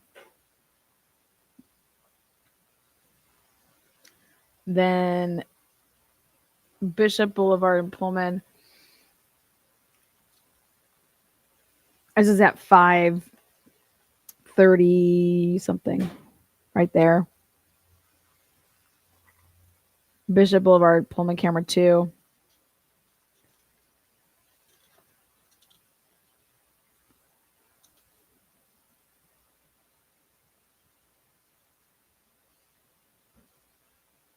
And then, okay, wait, what day is that?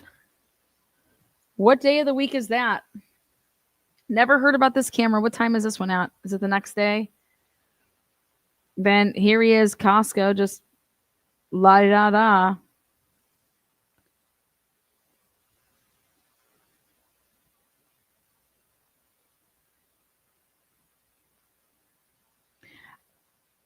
I just want to know, I want to know about the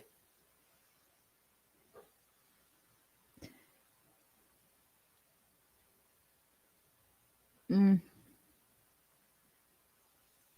you don't have the timing advance records, and if his phone's off, when it starts pinging at 4:48. How'd you get these cameras? That's like, how are these cameras even available when all this time would have went by? He never bought anything from Costco. How did you know that he even went into Costco?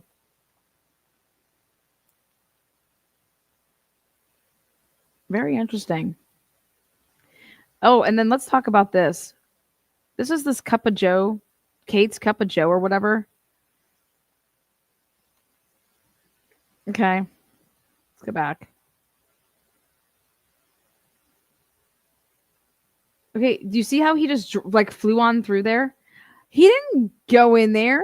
Like, what? Look at this. All the way to the right. Up here, and it's going to be up in this right-hand corner. So here's Costco. He's leaving right there. He just flies on through all that.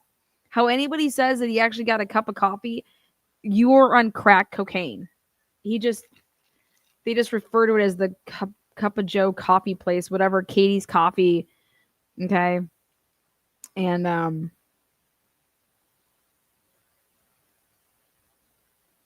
I mean, who's this car following? Who's the car following him? Oh, there you go.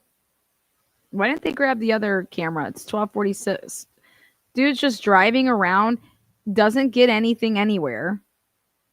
And then he just is like, all right, this is at Walmart. This is at Albertsons. And he goes in and he buys like one item. He's just driving through all of these parking lots for what? Like, what the fuck? You know what I mean? Like, can you imagine sitting on the stand and explain, like, yeah, then he's driving here at this place, and then he's driving it through this parking lot. Yep, he doesn't get anything there. We're just able to see him on the camera because he was peeing in this area. So we just went out and got all these cameras from all these businesses, and we just started looking through them to see if we could get, like, find a white car that's just driving all over. He looks like a supreme dork. I'm just over here like, dude, you're just burning through gas. Like, no wonder why he's filling up his gas tank left and right. I mean, he has nothing else to do, right? He doesn't have any friends. He's just like, look at one item. And to this day, nobody wants to tell us what he bought. What's the big secret? What did he buy? Was it condoms? What the fuck did he buy? He has a crappy apartment, so he drove around and said,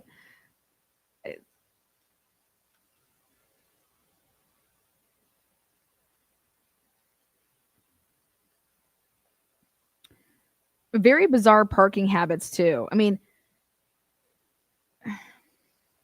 to be seen, I have no idea. He doesn't look tired. And then here, okay, so he gets his item. He drove 40 minutes to go to Costco. Then he's like, Costco's like, eh. And so maybe he was just like, well, I was going to buy something at Costco. And now since I might as well see if I need anything else. Okay. So, reporting by Kevin Fixer. Produced by Darren Oswald. Video provided by the Moscow Police Department. Video. What? See how it doesn't say videos? See how it says video? Videos. That says video. I'm guessing that this was like an exhibit. Makes sense. Like they would have an exhibit, right? Funny how Kevin Fixer is able to get his hands on all of this shit. And everybody else just gets told to fuck off, piss off a fucking, I mean, where's that one FOIA request I did? Where's my mega one at? Do I have a copy of that? I'm going to read you guys my FOIA request, the one mega one I did. Produced by Big Dicks. You are so focused on when you're laughing. This is just bizarre at this point. I have no idea why Moscow Police Department is hoarding the interviews. Are they hoarders over there? Should I call them up and ask them? Orlando would like the hoarders. Like, what's the problem here? This shit's all done. We have our requests in. Well, do you live in Idaho? Do you understand that I have 15 people that live in Idaho that have been begging to say, hey, I can put whatever in for you. Just tell me what you want. Is that what I need to do? And then I'll get it quicker because it's coming from somebody in Idaho that you can give it to them and they're going to give it to me.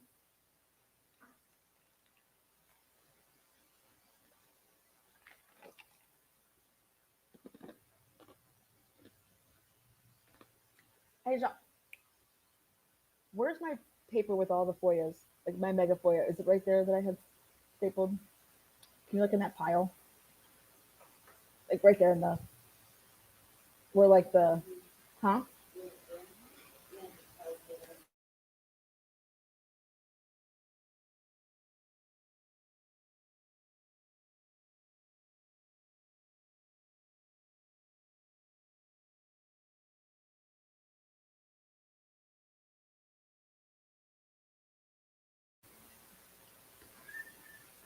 These fucking hoarders. Like, God forbid us give away our, what should the people pay for?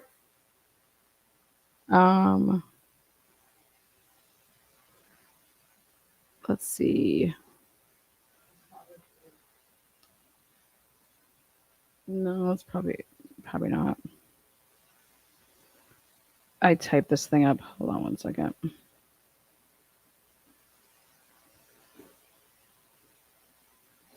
damn it.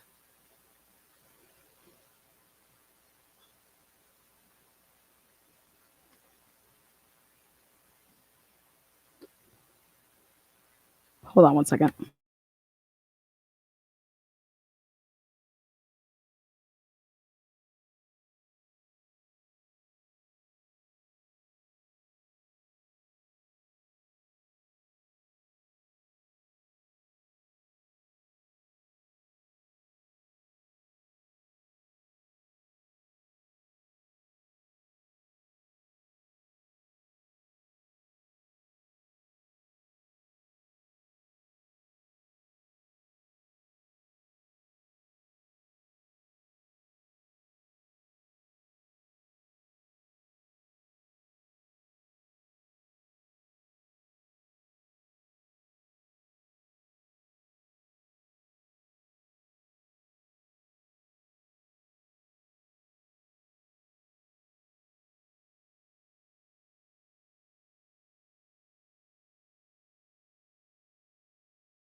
Whew.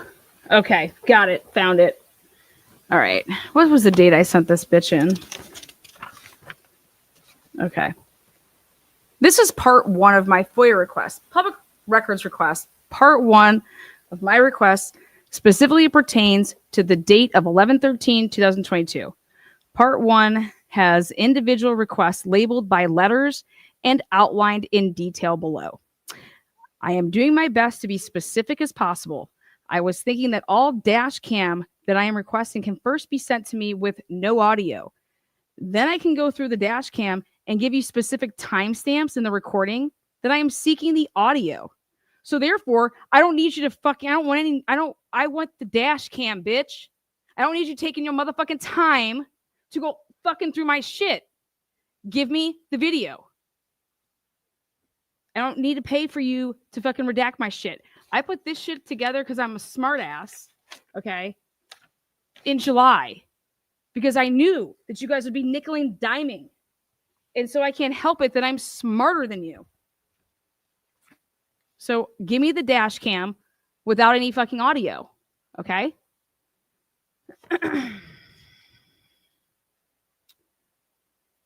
I said this will significantly lower the cost for me and your time. Also, this will help protect the potential privacy rights of others if you deem when I request the portions of the camera with audio that can be released when the actual dash cam. Or maybe this isn't an option for you.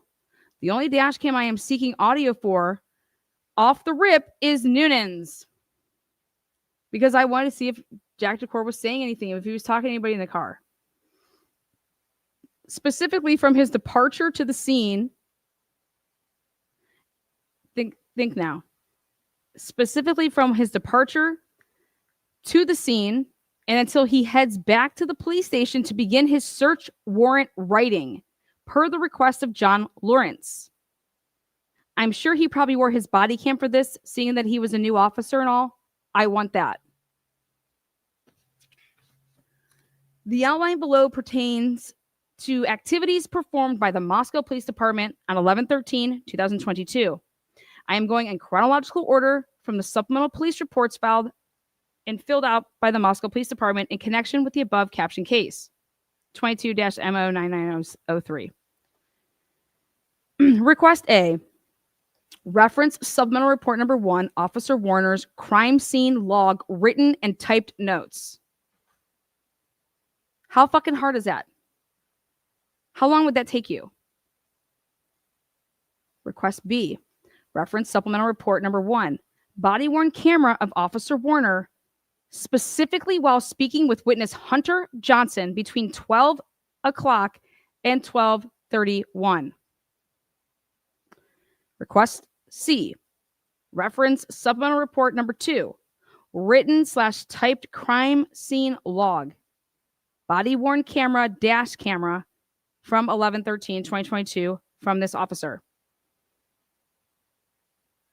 Request D. Reference the CAD communication, radio audio recording from the CAD from 11:50 a.m. and until 2 p.m.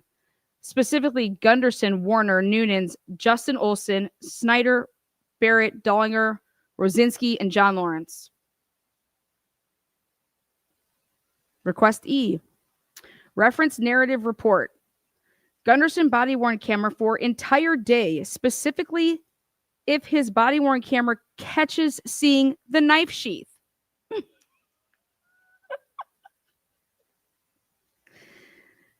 Any written notes from the day uploaded to a report, especially his neighborhood canvas of Queen Road apartments. Any pictures taken by his work or personal cell phone. Dash cam from 11/13/2022 from the hours of 12 to 2 p.m. Request F. Nate Rosendahl, Humane Society paperwork. Body-worn camera from night security on 11/13/2022 from 11:30 p.m. until 12:30 a.m. Request G. Reference supplemental report number 1. Corbin Smith took pictures of the black backpack. Body-worn camera on 11/13/2022, dash camera, and written crime scene log. Specifically, all pictures with the backpack. Request H. Notice how we have gotten none of those. I put this shit in way before we even gotten one picture. Actually, what did we? Yeah. I put this in right after we got the body-worn camera released. No, that can't be right. When did we get?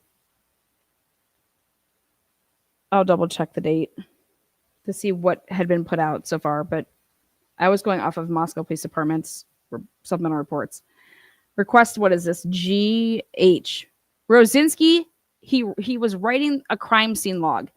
I want his crime scene log and the body-worn camera during the time of him at the door. Request I.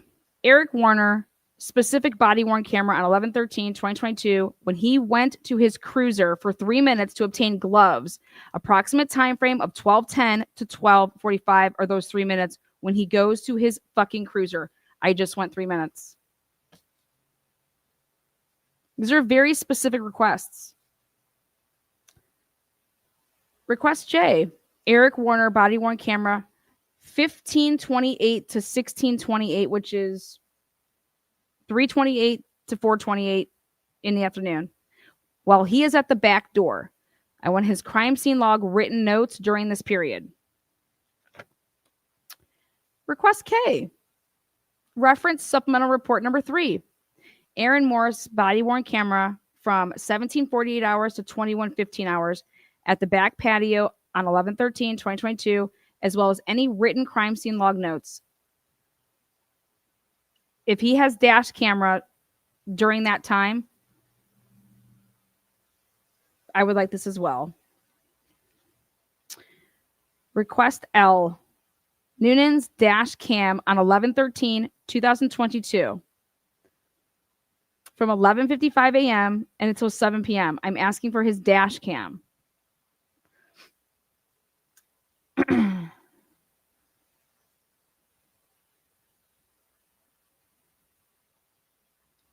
There may be a chance that he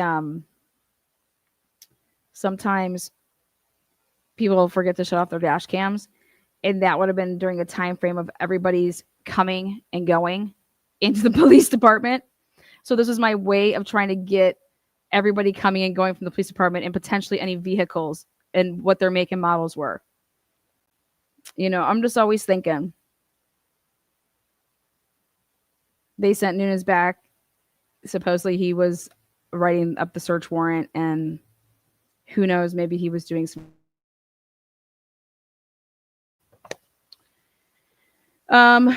request MPD camera footage from the station between 11:58 a.m. and 4 p.m. Front door, lobby, and training room. The training room is where the witnesses were brought prior to giving their interviews to law enforcement. Request N. MPD's recorded audio interview of Bethany Funk at Moscow Police Department. See how I said audio interview? I never was trying to go for these kids' videos, their pictures, anything like that. I just wanted the audio. I don't need to see them. I need to hear them. I need to hear what they are asked, and I need to hear what their answers are. Because if I felt like I would need it more, like if I felt like I needed something more, if there was like weird pausing, weird tapping, then I could ask for the visuals. But if they're just going to blur the shit out, Jesus. You know, fuck that. I don't need you to give me a blurry motherfucking video. I need the audio. Thank you. I bet they hate seeing requests from you. No, they actually probably love it because when you're specific with something, there's no digging involved. They just go and they get it and they do exactly what it says to do. It's actually like when you get these requests that say, give me everything on the case. What? Yeah.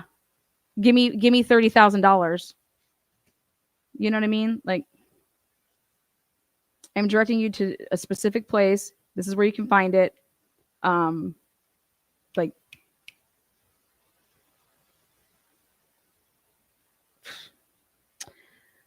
request O. Reference Maury's supplemental report number 41. MPD's recorded audio interview of Dylan Mortensen at MPD on 11/13/2022. Request P. Reference Maury's supplemental report 41. MPD's recorded audio interview of Hunter Johnson. Request Q. Reference Maury's supplemental report 41. MPD's recorded audio interview of Emily Allant. Request R. Reference Maury's supplemental report 41. MPD's recorded audio interview of Jenna McClure. Request S. Reference Maury's supplemental report 41. MPD's recorded audio interview of Josie's boyfriend. Josie's on a vacation far away. Don't know his name and nobody else does.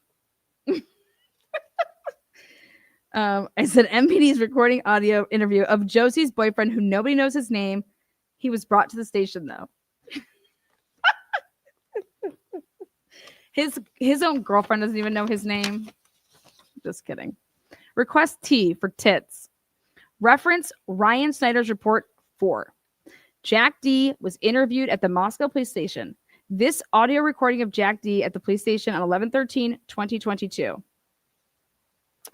I said, body-worn camera, if it exists, of Jack D's interview at 1122 King Road while in the cop car. Dash, I wanted to see if they told him about his dog. It is very, very important to know that. You know why? Because he is clearly asking about his dog, and nobody there had the decency to tell Jack D anything if you're a friend of his, right? Like, the poor kid thought potentially that the dog was inside dead as well. Okay? And I wanted to blast people for it.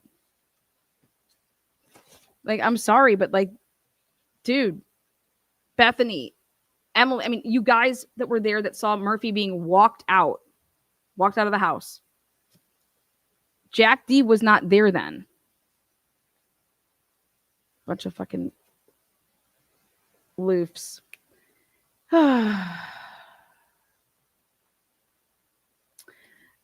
I said, I was so demanding in this one.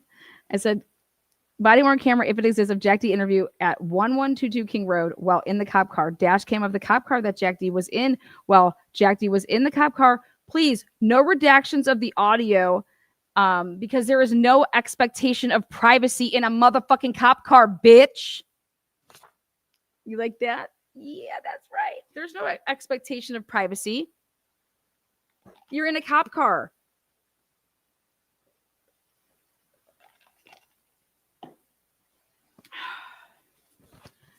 Again, the purpose was to literally have Jack D's back because I knew people were going to talk about the dog and that's all he cared about was the dog. That's all he cared about.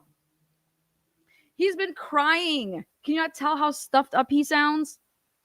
He is so, dude. And you know what? Say that to a dog owner. Say that to somebody that loves furries. That all he cared about was his dog and didn't care about Kaylee. Absolutely fucking trash. Take that shit the fuck up out of here. That's not true. That's not true at all. At all. Okay, next one. Request you. Reference supplemental report number 4. Ryan Snyder's body-worn camera on 11/13/2022. Ryan Snyder took pictures with a camera. I want these pictures that he took with his camera. The interviews obtained on his body-worn camera while neighborhood canvassing of King and Queen and the written notes of those interviews. Specifically, interviews at the time spent at 1112 King Road when he obtained the SD card from the light bulb camera. All radio communication made by Snyder to Mowry pertaining to this camera, as well as any dash cam or body-worn camera, audio is relevant. No redactions. I am looking to seeing any and all information that Ryan Snyder was revealing any information that was passed along to Detective Mowry pertaining to this light bulb camera and the SD card. If you redact any of this, I'm suing you. I said Ryan Snyder interviewed initials BP, in parentheses, witness, about a dog barking at 4 a.m. and a witness named PC at the 1112 light bulb camera house. There were text messages between Snyder and Mowry about this light bulb camera, and I want them all.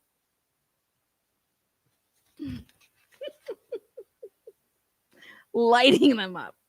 I was hoping to receive the items as they are done and ready, not all at once.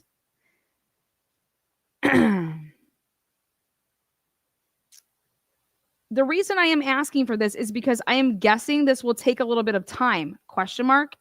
Like, so if you need these to be made into their own requests as in one each, then I can resubmit them individually. I am willing to do whatever to help accommodate the MPD and thank them in advance for their diligence.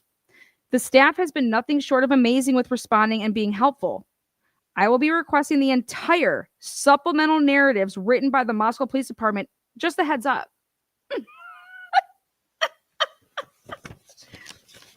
So whatever you think I can do to help facilitate this. And I called and I said, listen, I could be the person that tells, like, this is how you would want to put it out and be protective of yourselves and still get the material out. And then let people ask for certain things to go from there. But like putting out the dash cam, you know, with no audio. Okay. Get that out. You know, going supplemental by supplemental.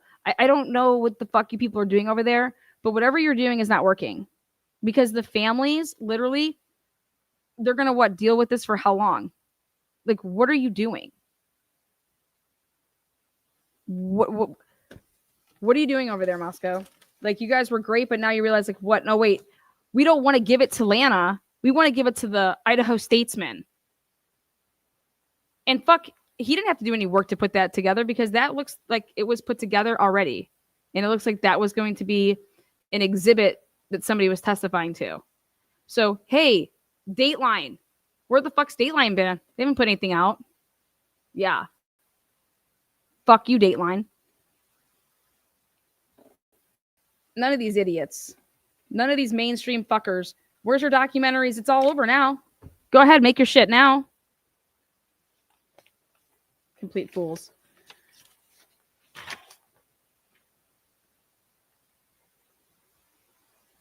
Then who was I lighting up the other day? I was lighting everybody up. I didn't give a shit. I was lighting up. I said, I want every tip. I want every tip in its written form. I do not want the tip person, their name, nothing. I want the tip as it was turned over to the defense. You had to turn these over. I'm sure that they were all located in the same place when you're making these dumps to give to the defense. That's what I want. Because then I want to make a list of the tips that do not have any reports. For example, these idiots.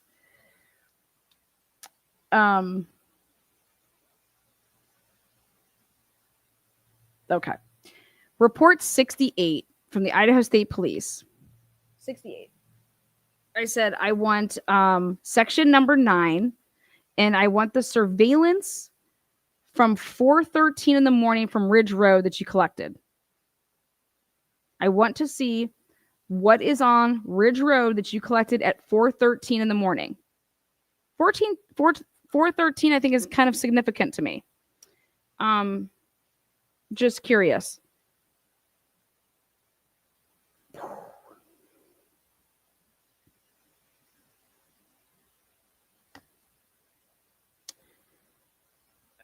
Okay. They were going up and down these streets called Victoria Drive, Fletcher Place, Sunnyside Avenue, Anderson Place. I said, I want any cameras that you received from Victoria Drive, Fletcher Place, Sunnyside Avenue, and Anderson Place. You want to know why? Because there has to be. You're going to tell me that no cameras back in that area when you would like be leaving out like Walenta or anything over there. Where did this fucking white car go? Remember, they were asking for video, even if video didn't exist. They wanted you to still submit and show that there was nothing recorded. So what do I ask for? Every single address that submitted, we have no visuals. Like, there should be like a screenshot at least of saying, hey, during this time frame 3 to 6, my camera didn't catch anything. You know, you were asking for that. I want to know what people ever I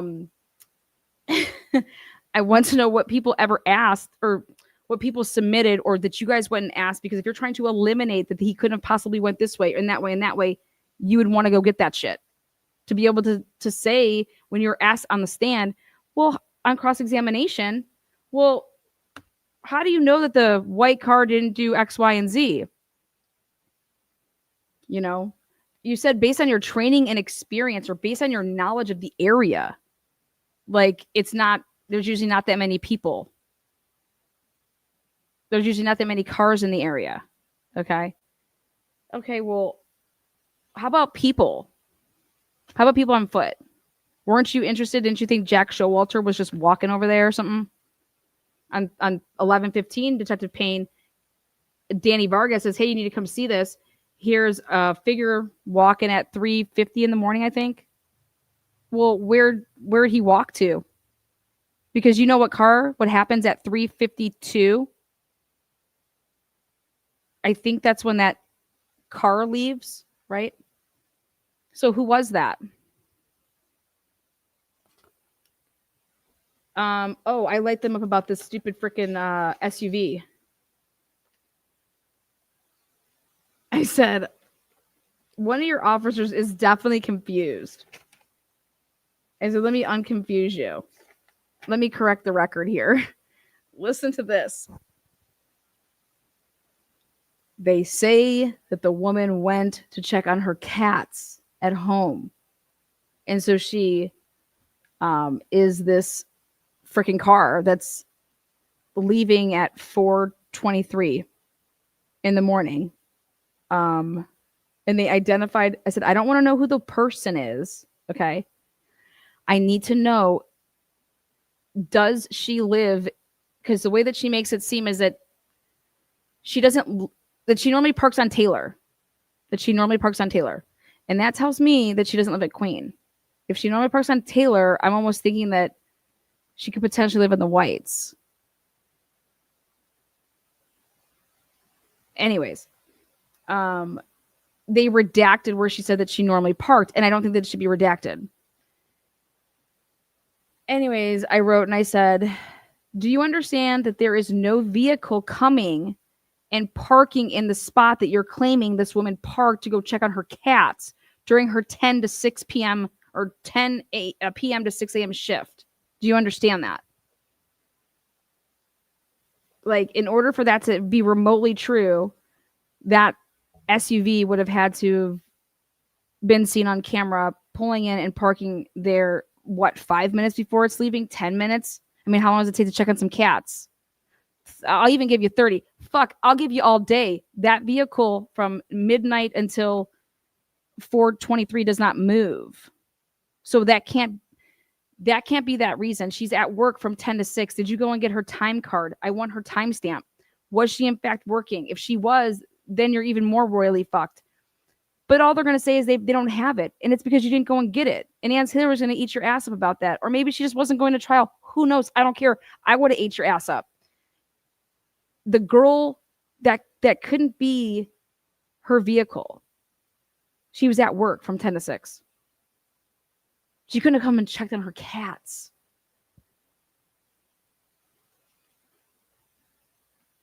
And so this vehicle leaving at 4:23, who is it? And just nobody cares. I can't wait to see Ann Taylor's requests, because I swear to God, if they don't look like mine, I'm going to flip. I'm going to lose my shit. How about this? I say report 80. Picture 4,639 to picture 4,641. Those pictures were deleted. Okay. And I need a timestamp of the 4,638 picture. I want a timestamp of that. And I want a timestamp of the 4,642 picture. I said, I believe Officer Payne did a walkthrough from 5 to 5:37 p.m. And in this report, it says that these pictures, there's a timestamp of 5:40. Is that just mean when he's beginning? Or is he specifically talking about these pictures being deleted? I want the photo log for all pictures in an Excel spreadsheet. I'm sure you have them. You ain't getting shit. How about this? You getting my fucking titties in your band ass. How about that?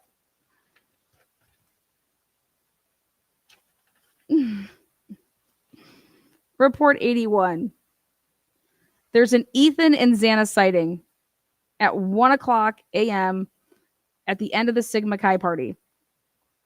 Supposedly, Xana was putting Ethan's jacket and a couple of beers into a backpack, shoved in a backpack. Okay. Supposedly, there's a party list of all attendees of the party. I said, there was a screenshot that was sent in a text message with a timeline of things that went on there. I would like this audio interview, number one. And then number two, I would like the initials of the list. Not the names, but you can redact those. I'll take the initials. Oh boy. Report 82. I would like the audio of the interview of Xana's mom in jail. You want to know why? Because Xana's mom, while she did her interview in jail, she straight up, I think, dropped some bombs in that interview. Why hasn't that been released yet? I can't believe none of you people that live in Idaho have sought that out yet. Because Xana's mom had some really interesting things to say.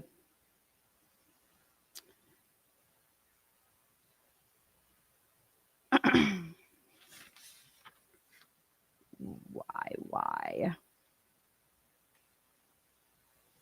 Fuck mainstream media. Lana, they should know you're not giving up. No, nobody's giving up. The thing is that we all have all of our stuff in. They have all of this stuff. And they're making these redactions. Okay, you guys remember when I put out the body cam for the house for the noise complaints? Okay. They went through that and they like redacted like when you saw like an ID or whatever. These redactions that they are attempting to do, I think I'm almost positive that I don't even know if they're legal. You have to have a reason to redact something. You can't just redact whatever the fuck you want without a purpose. You just can't redact stuff just for the fuck of it.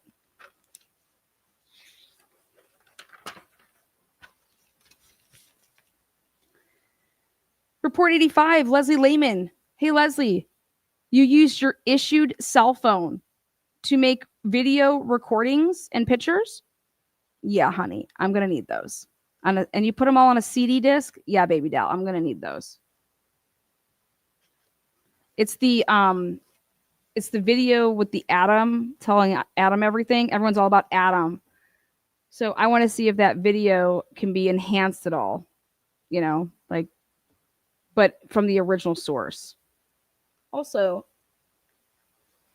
I want to know how much, Leslie Lehman said that she had a trouble downloading this and that she couldn't download it. And so she was just taking screen recordings from taking her phone and recording it on somebody else's phone. Yeah, they need to be sued. I think so. I think they do. And you know what else is really telling here?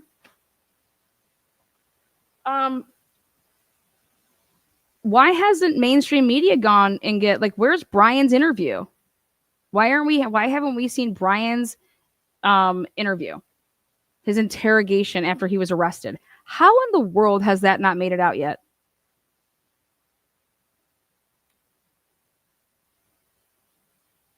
No one's asked for it. I know people have asked for it.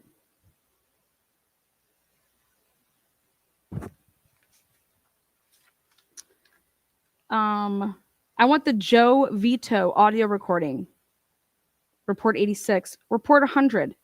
Copy of the email that was forwarded. All notes of the neighborhood canvassed by Kristen Noah and Leslie Lehman.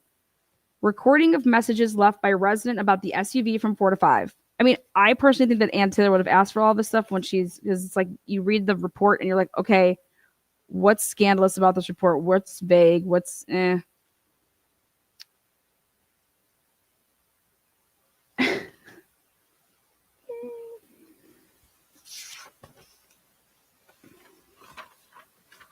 Copies of the 13 reports of Brian Kober's behavior highlighting his behavioral fuck-ups at WSU. I think maybe Ashley Banfield has them, but she never put them out. Why not? Why are those not out? How have those not been put out? Take a screenshot of all the 13 reports, put them out there. She just said, "Oh, look at these. I got these reports of these official formal, you're fucking creepy ass piece of shit stalker, whatever the fuck he was doing to everybody." I said, and it's from report 107.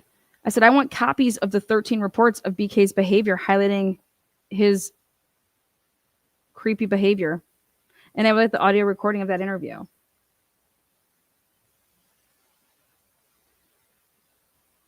I'm over here trying to help to actually, I know for a fact that families, people that are relatives, blood of the victims, they want this shit.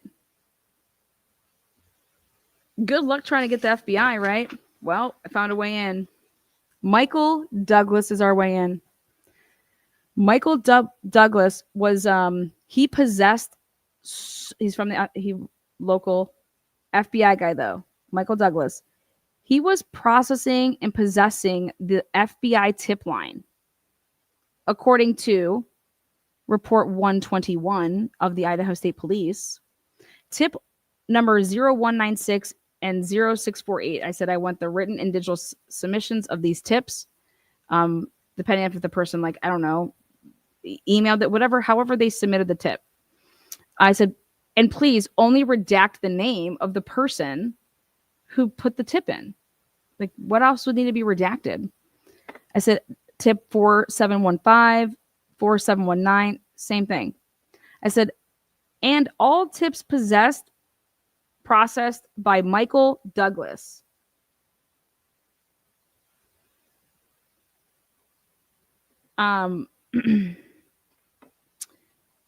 There's a grocery store, I'm guessing it's around campus, TAJ, I don't know. And there was 2 transactions from at 11:06 a.m. and 11:08 a.m. of Kaylee. And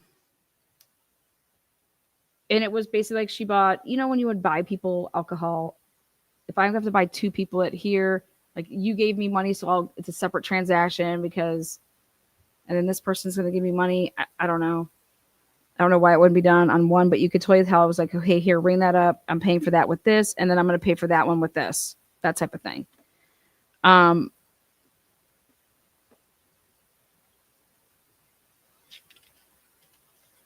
But Kaylee paid with Apple Pay, and it caused a big rift in Michael Douglas's, like it threw him for a loop. So I want to know everything about what threw him for a loop there.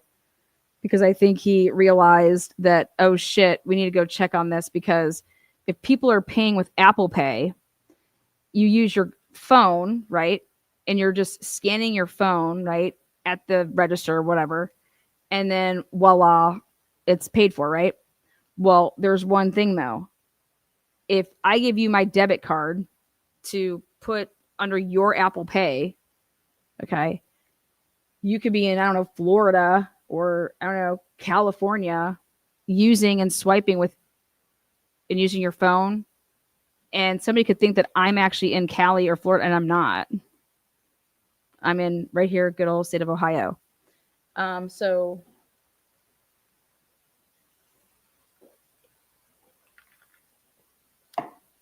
I think Michael Douglas got a little, oh, wait.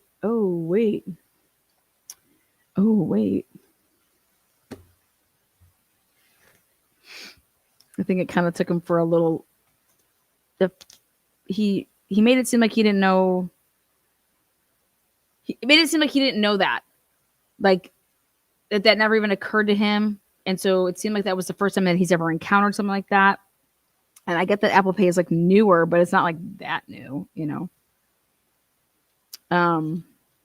So I want to know about that.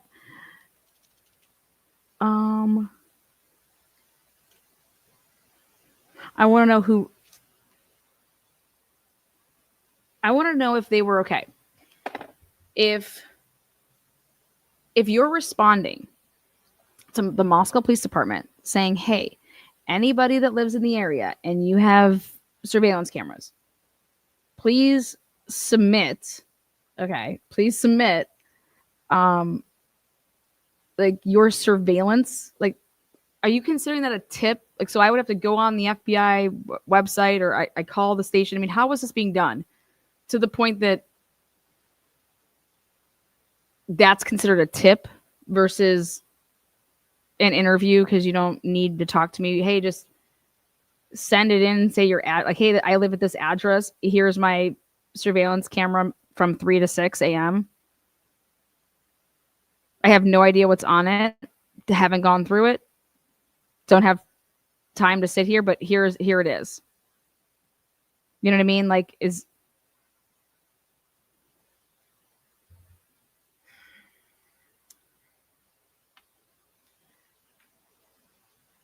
that's what you would do in a neighborhood canvas. Like, you would actually go door to door and actually physically just get it. Nobody knows how to do that. What if people aren't even paying attention like that and even know that? Even that you're taking video like that. Do you know that there's no reports out there that are like literally listing, hey, I was on this street and I spoke with so-and-so who lives at this address and this is what they said. They let me see XYZ. It is an absolute mess unless the FBI did it. Unless the FBI literally went door to door, or unless they were like, we don't need to go door to door. Or I mean, like, we can, but we already know who lives there because we're just going to pull, like, what? The people rent to people. Like, it's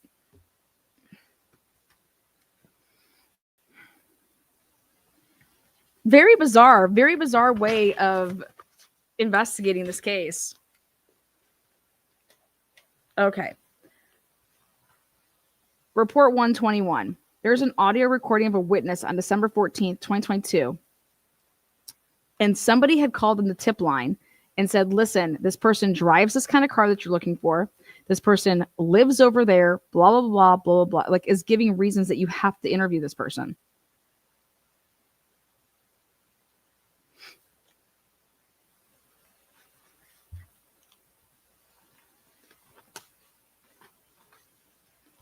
And so I think that'd be interesting, right?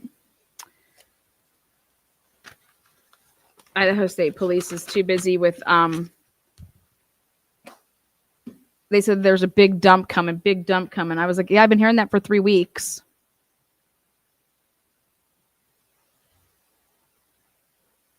I don't know how hard, like, you guys had to go to trial. You guys have all this. Go through and put some black markings on it and submit.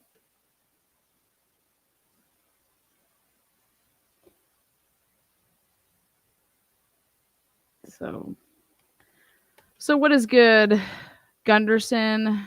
Oh, I just submitted. There was a huge, big fight on Wednesday night. Did you guys hear the latest on this? A delivery guy or girl was beat up at Moscow on campus at 8:59, like 9 o'clock at night. Somebody that was delivering, and there was a big, I don't know. Why are you fighting the delivery person? How does that even happen? There's a video of it on TikTok. He was a DoorDash driver? Shut up, because they wouldn't announce that part. I put in a request for that. I said I want all dash cam. All police wearing body cam. Then their servers went down.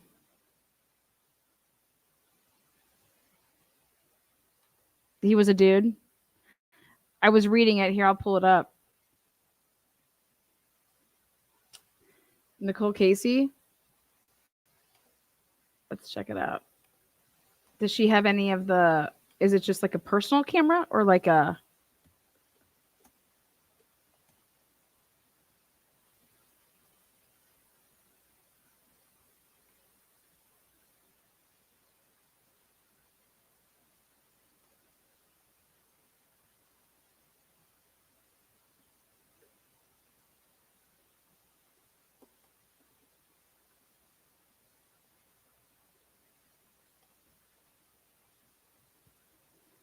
oh, here, let's see. Oh my God.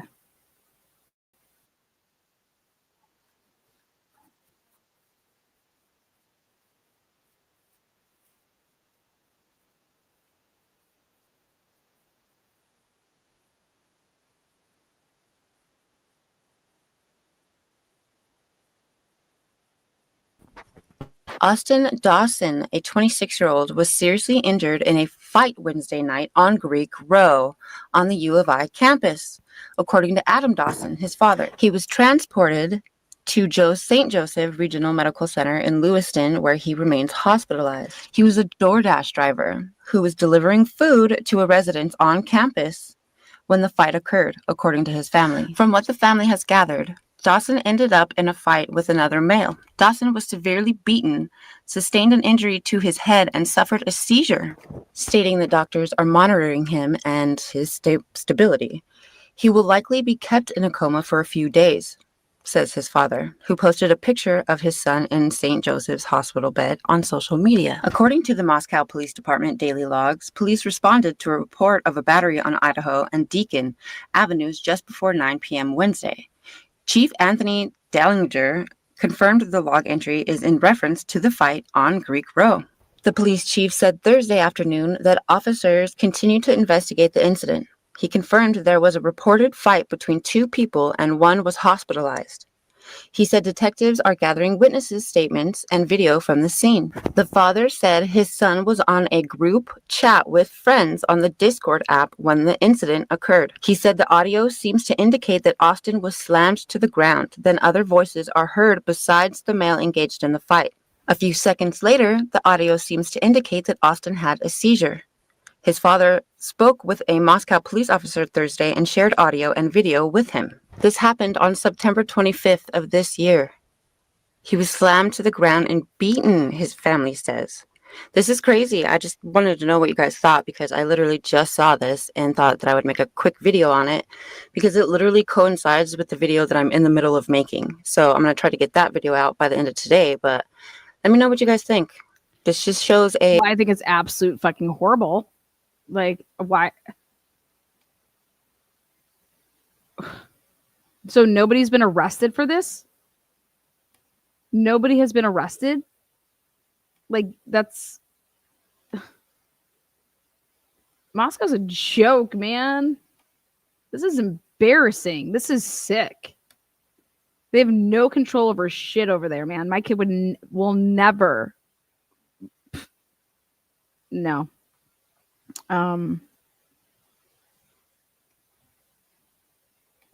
Let's see here.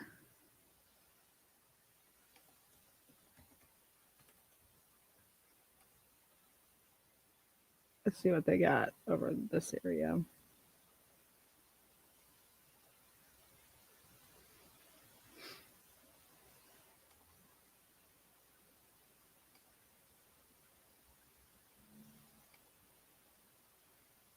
They said it was mutually based fight. Lana, please watch her first video. Oh my god, it's insane. I know. I'm gonna pull up something that I want to see really quick. I want to see if this video is done.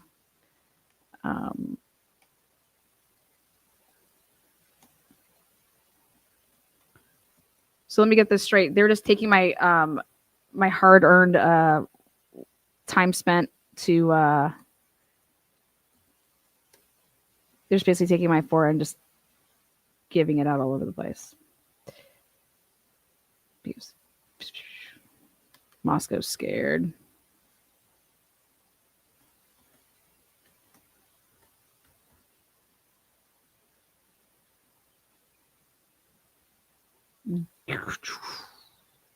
Let's see what we got.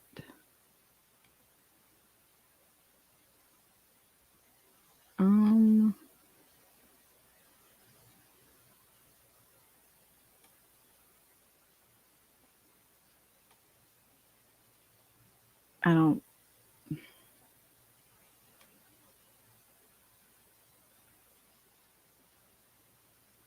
Sure.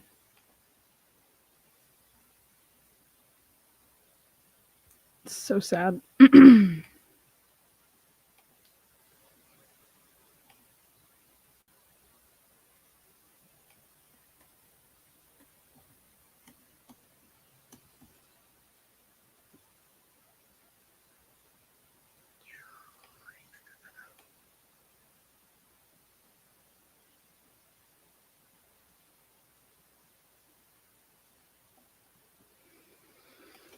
I don't see if anything's new. Let me see what.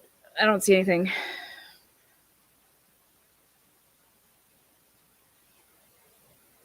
Look at all these fighters.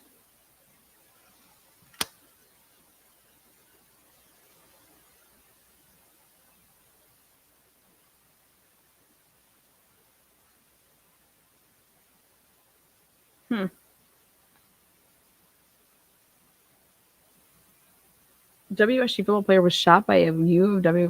What? Damn. Yeah, I don't see any of the new stuff. Moscow always refuses to charge the frats or the athletes. It's like, yeah, what are they doing, man? It's crazy. I don't understand how you even get into it with, I'll link it to you.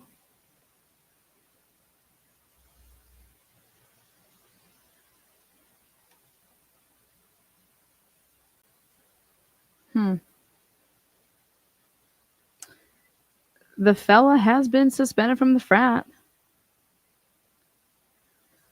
Yeah. That's crazy.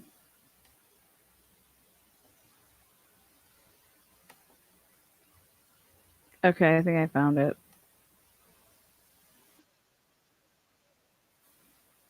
Let's see.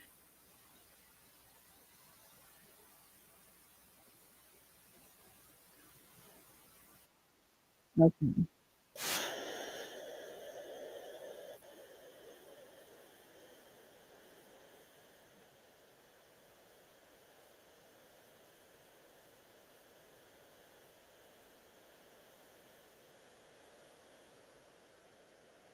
Moscow Police Department.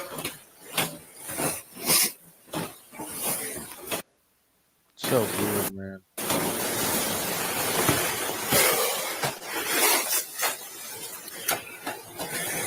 Oh, wait a second. Was that the downstairs bedroom? So weird, man. No. What's up, Cocaine? Good to see you. I copy.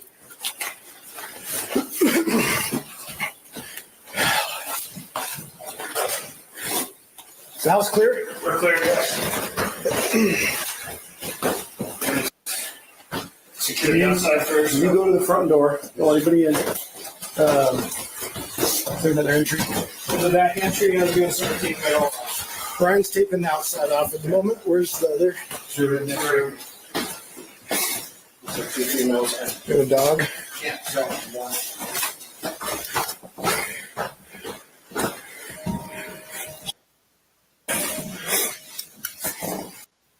Dog? Yeah, dog.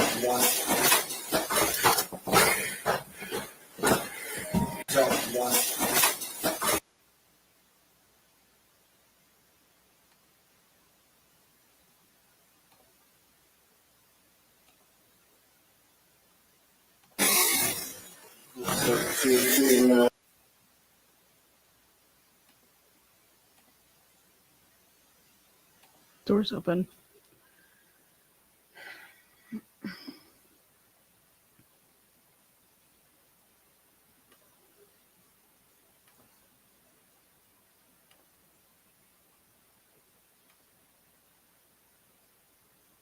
You see how he went to go grab his flashlight there?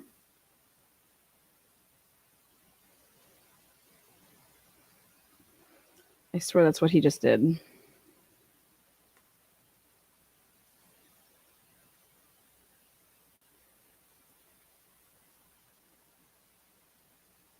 Watch his left hand. Right. Yep, he did. Okay.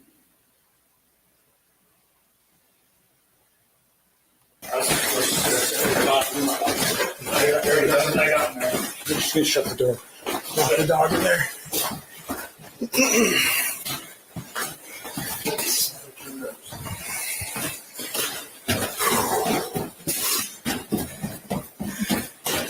I don't have it. Where's the? What's up, Mouse? Good to see you. I don't have the original. Okay, start getting everybody's names, Eric, and then you need to start a crime scene log.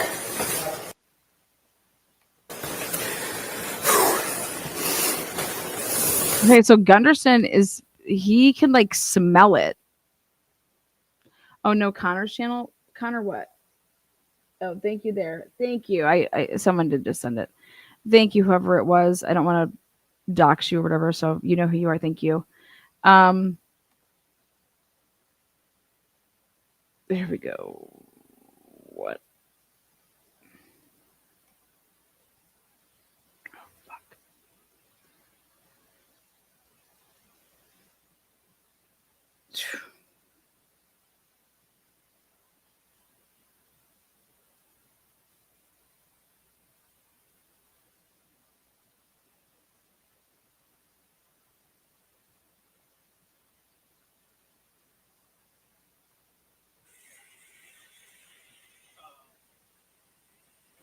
Do you know if anybody hit that backside here?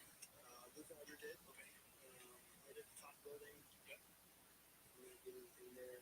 Did the center one. They said they walked home at about 4 from Blake, and they came up right here at the Whites, and it seemed like they were still mildly partying, but they didn't see anyone coming or going. They didn't cross paths with anybody. Get out of here. Oh my God. Hold on 1 second.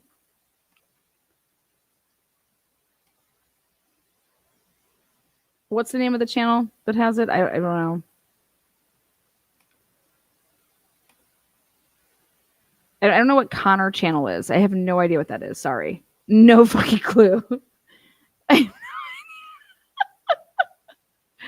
Connor, what is it? The one I was just on? I'm so sorry. I just don't know. Connor, I just write in Connor. Connor, hey Connor. Hey Connor.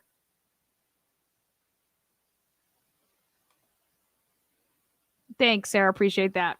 But it's only a clip. Let's see what this one is. Thank you, Sarah. Appreciate that. Yeah. Forward this to this and this. I got to reroute it to a different email. These people are wild as hell. Now I'm just being silly, you guys. Now I'm going to get silly because we're going to do some shots, okay? God, fucking Saturday. What is it? The Buckeyes blow them out or what? We played Washington today. Go Buckeyes. Go Buckeyes. We number 1, baby. Oh, God. What's going on? What is this?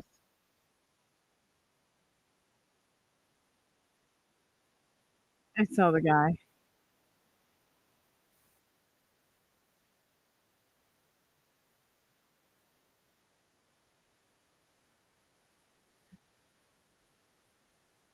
That's what I'm pretty sure she said.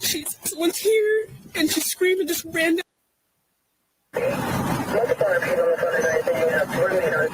Wait, so this is, are you sure this is the right one?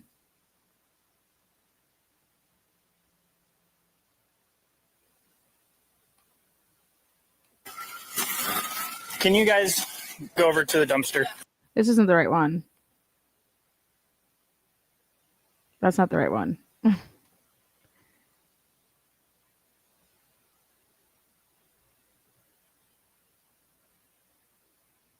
If you want to live, come with me. Oh my God. Okay, got it. Yes, going, keep going. Does it go to at the end? Oh, is it Law and Crime? I'll go with this one then.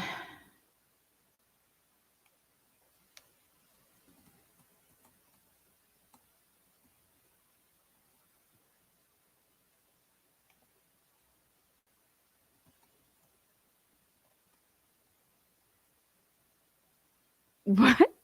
That's Sarah Connor. What's wrong with you? If you want to live, come with me.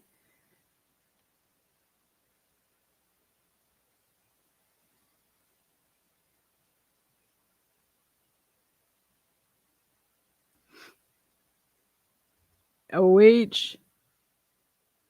OH. Can someone tell me if this case is still finished? I don't know. Can you tell me what your name stands for? Can you tell me what that name means?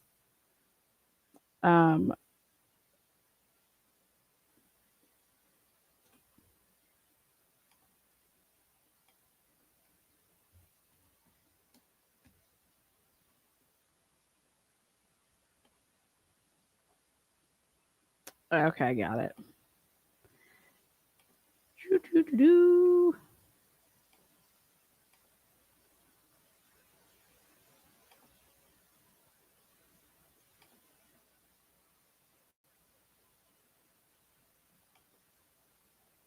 See, that's what I'm used to. They start all the way usually down at the end of the street, you know? There you go. That's more like it. Thank you, thank you. Yep, got it. Sorry. Thank you there. We were reciting Sarah Connor. Donna.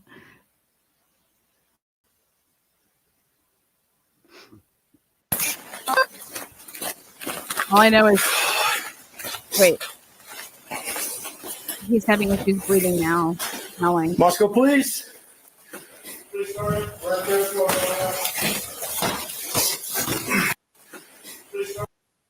Okay, those are the same two. What do you call it? Keys.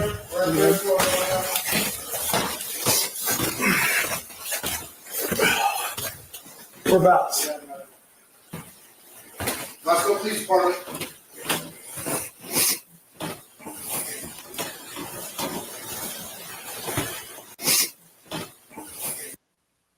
Trying to get a peek there into Dylan's room.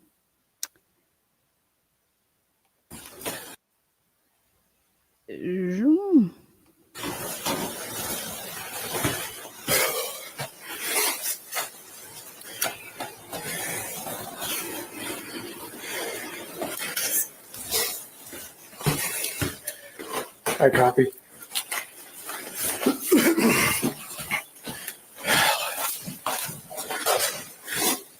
The house clear? We're clear, yes.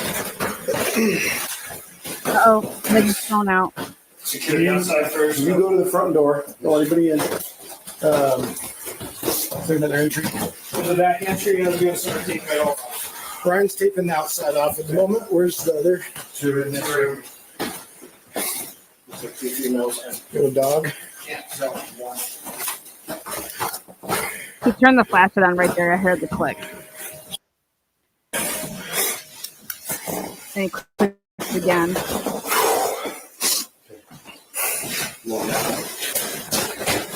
House is clear?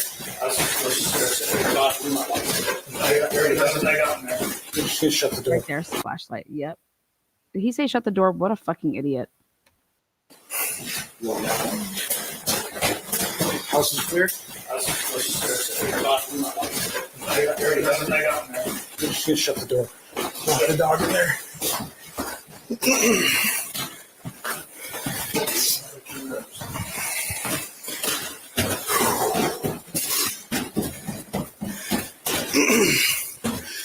Where's the... Okay, start getting everybody's names, Eric, and then you need to start a crime or a crime scene log.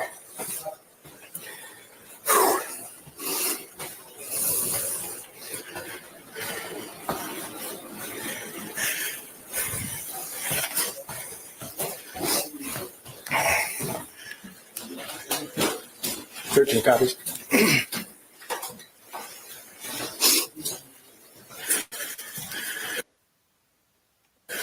Who you go see who you can track with? Tyson Barrett. Who you go see who you can track with? Track with, yeah, we're going to need everybody, I think. We have 4 deceased. Yeah, 11, 22. There's, well,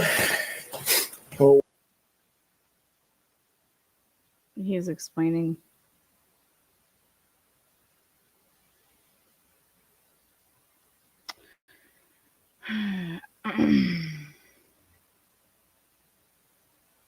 The creator Connor is having problems uploading 3 hours of Warner's body cam. Is that how they gave it? There's 2 backpacks. okay, we have we literally just got here and got the house cleared. Eric's. No, there's backpack. Yes, please. We're getting everybody ID'd, and looks like there's Yeah, it looks like there's some stuff in here, alpha fee, bid stuff in here.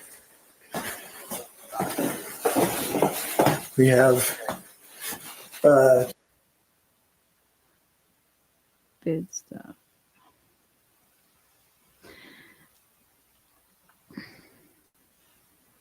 and then doesn't sound like anybody on the main floor downstairs. Whew. Your comments are blocked. John. And then we have some, we got some footprints coming to from the back of the apartment. It looks like. We won't fuck with those. Ryan's taping everything off. Warner's starting a crime log. And that's where we're at so far. Okay, I'll be here. Okay, thanks. Right here with you, bud. Looks like they just go the snow track right. Those ones? That door was open, so This one was? yeah. Okay, no one touched it? No one touched it. Make sure everybody. I haven't interviewed anybody. No one touched it. It's over in What's there. wrong I with have this one guy? track that comes up this way, but I tried using the rocks to go back down. Okay.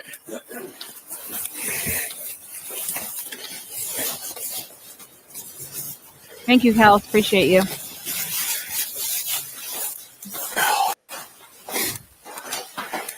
Oh, here.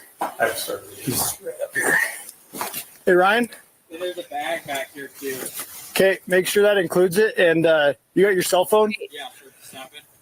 Start taking some photos. Is you talking about this bag? Yeah. Gotcha. I don't know if it looks old or not. I didn't get very close. Yeah, let's just leave it be for now. Yeah, sure. Just be mindful of where you step. Because we got some. Did you get my traffic about? Yeah, sure. Just be mindful of where you step. Because we got some. Did you get my traffic about? Yes, thank you. Tyson's on his way in. That's where we're at the moment. That's where we're at the moment.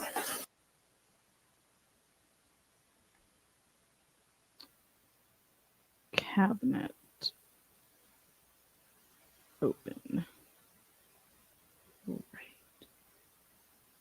Side.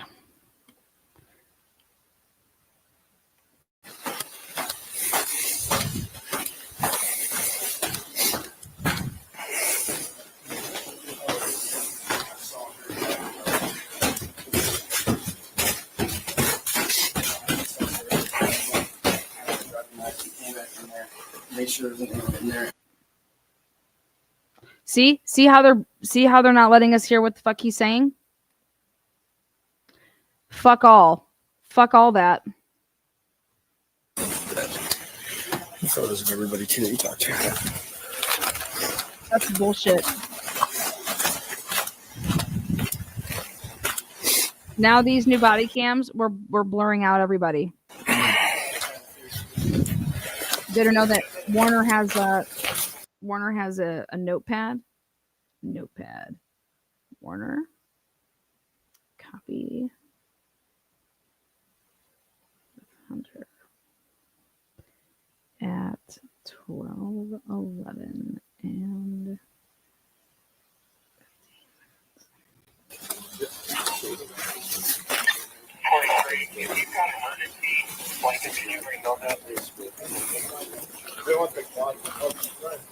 5313. Let's encompass the parking lot too for this address.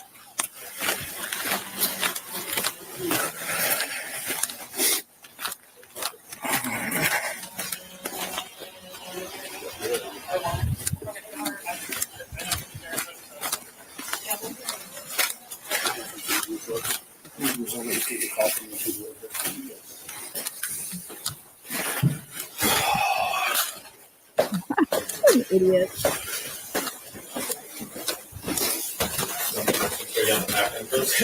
Yeah, that'd be good. So you don't touch anything back there. Yeah.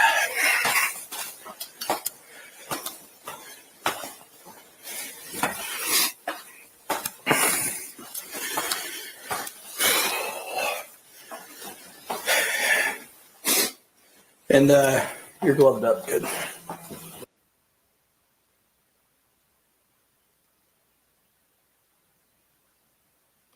Did you glove up? Good. Just fucking look around and see if you can see anything. Let's not. Well, photograph that stuff if you don't mind. It starts melting, and then we'll get better ones then too.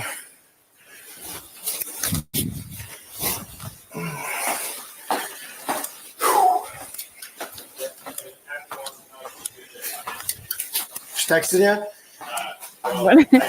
What an idiot. She heard otherwise, but I told her to follow up with her. They're just walking all through this. Okay. I'll let you know.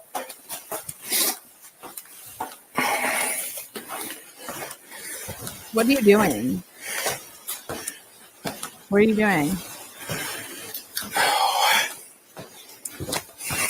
What are you doing, buddy? What are you doing?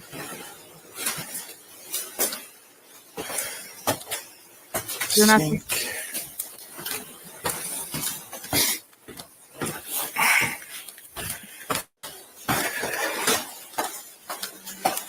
What an idiot. They shouldn't be doing any of this. Oh my God. I think he's down getting the front.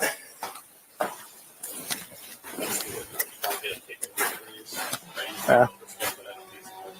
Okay, just don't worry about it then. Just. This is embarrassing for them. Hey, boy. Fucking A, man. What a moron. So embarrassing.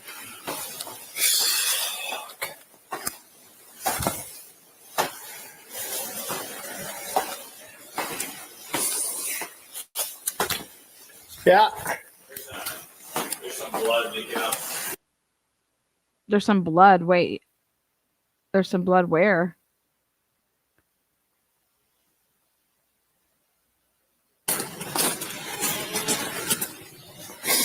Wait. I'm trying to find. Looks like there might be some blood in the sink, but.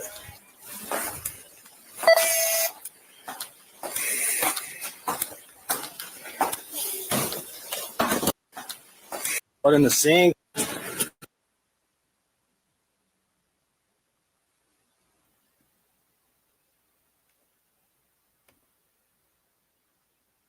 I'm trying to find. Looks like there might be some blood in the sink, but.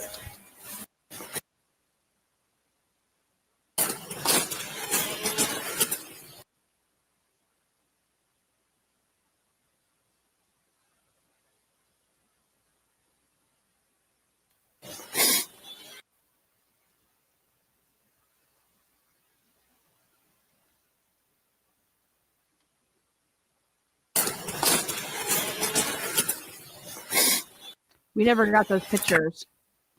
They never gave us these They kept these out. Whatever he's going to take a picture of right now, we never got those.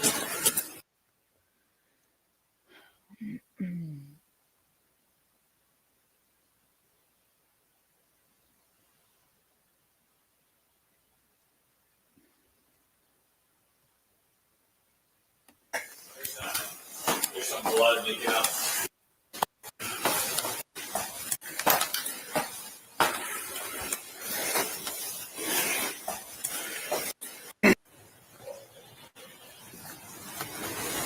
Hey, boy.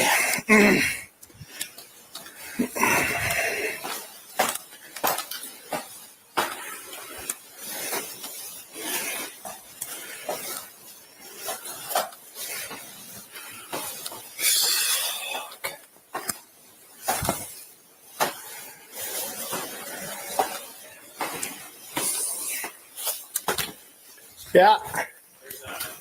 There's some blood leaking out.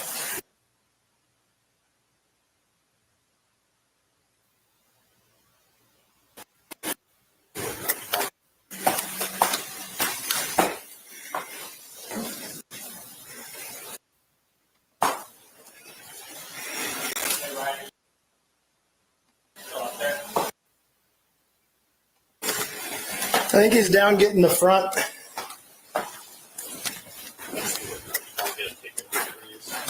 Yeah. Okay, just don't worry about it then. Just Hey, boy.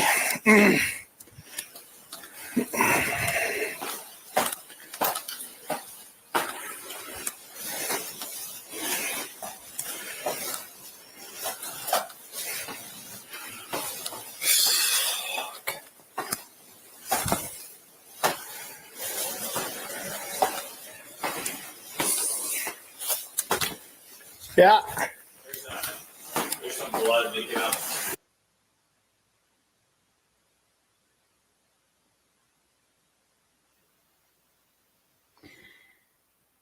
That's the bath. That's where the bathroom wall is.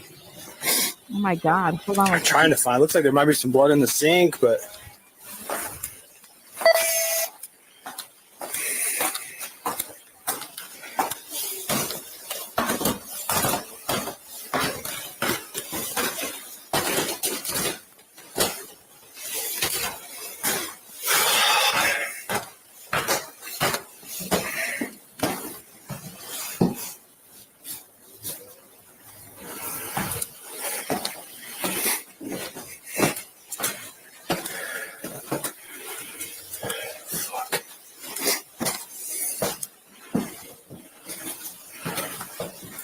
Cast off, dude.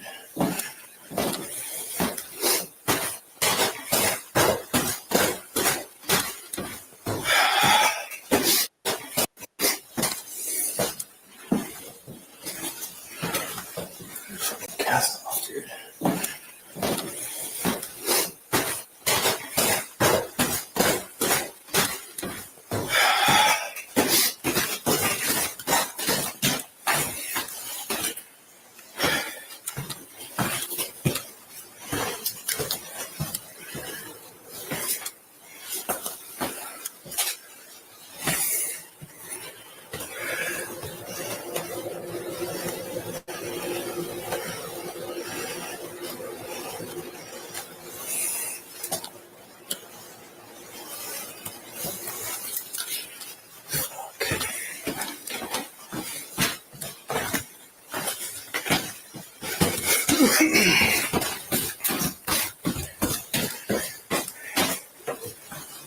So that includes the LE going and coming and going too. So, fuck, dude. Yeah. I just started the actual time. Right, no, that's fine. Well, so. So he got a call about 20 minutes ago from his girlfriend that's working to the blue shirts from one of the girls.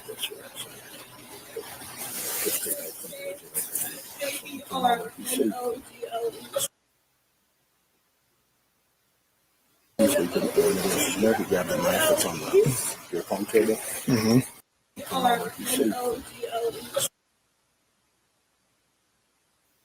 Usually couldn't go into this. He grabbed the knife that's on the beer pong table. Mm-hmm. Back to the room. It's cleared, and then called us. Okay. Anything weird about anything with him? Okay.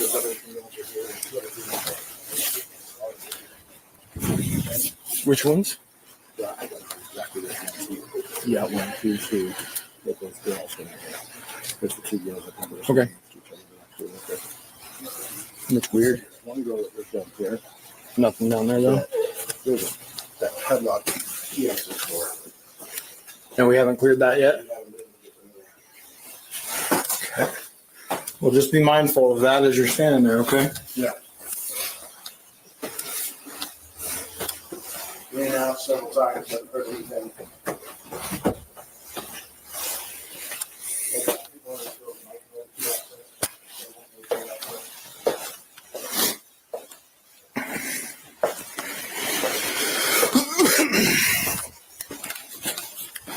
Gunderson's a fucking moron. All right. Walking all through that like that. You don't keep doing that. What are you Trying doing? to figure that out, I guess.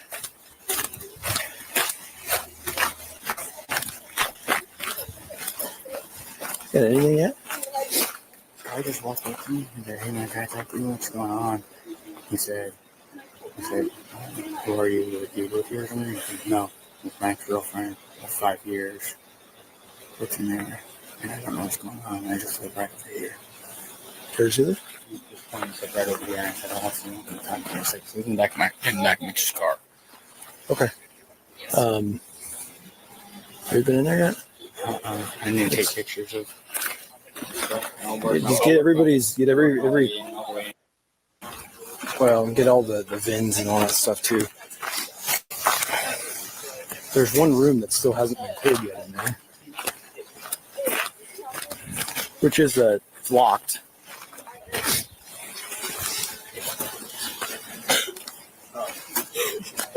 Intermountain 4. There's a guy, black mask, was in there. She didn't recognize him.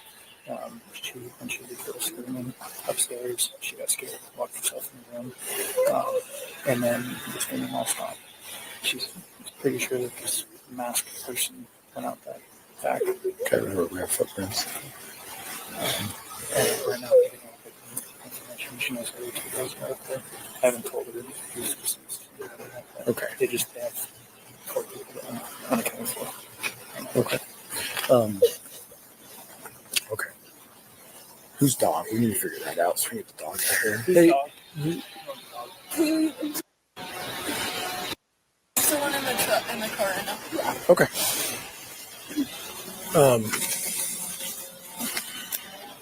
Tyson's on his way, and just keep pressing away, getting names. Since she and knows stuff. a bunch of the people who are all living here, I'm getting all their names. Thank you. And then I'll finish collecting all the information. Okay. So, and I apologize. There's a door downstairs next to the bathroom that's got a padlock on or a lock on it. You guys? Okay. Who has access to that room? Team Idaho. Okay. So it's not something you guys normally are into at all. Okay. Thank you guys. Okay. Thank you. Team Idaho. Okay. Okay. On it, you guys? We don't know. We don't know the Okay. Who has access to that room? Team Idaho. Okay. So it's not something you guys normally are into at all. Okay. Is that Team Idaho, like the real estate agent Team Idaho? Is that what she's saying? Thank you guys.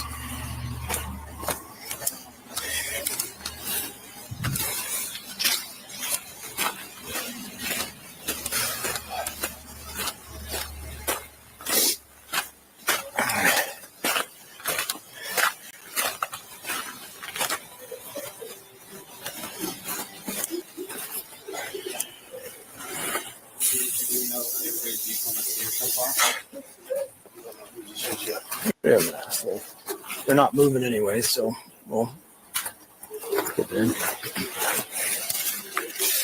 well, that's odd. That guy. Apparently his dog is the dog upstairs. The guy. Yeah. So I'm gonna go collect the dog. You actually do want to come help me do that? And then you have a let's get a leash from Mitch. I have one in my car. Well, his car's right here though. Hey Mitch, you have a leash in your car?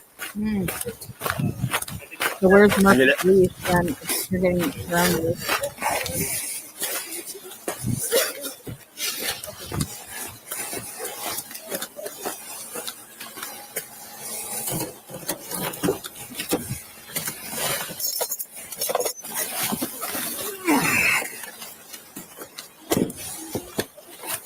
What a moron. Speak to someone about what's going on. Yeah, give me just a second, man. I understand your dog's upstairs. I'm not worried about my dog. I'm worried about what happened. I don't know anything. Okay. Boom, there it is. Oh my God, yes. Thank you. This is what I wanted. Here you go. Boom. Everybody can leave Jack D alone. Thank you. Thank you.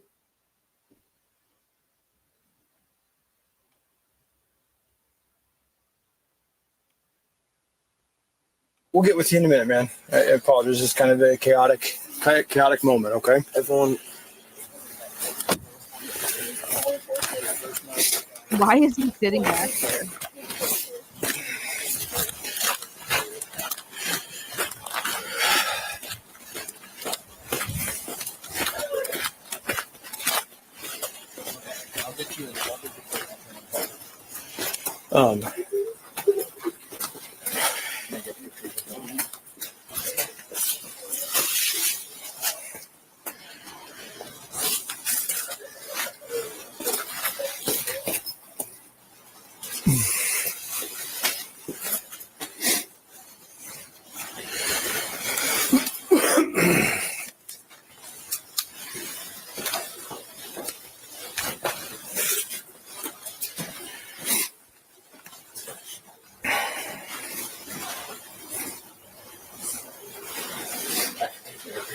go.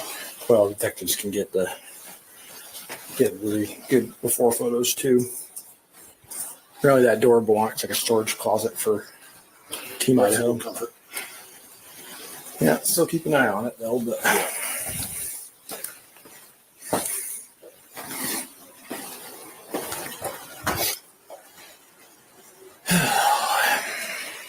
What the fuck are you doing, Gunderson?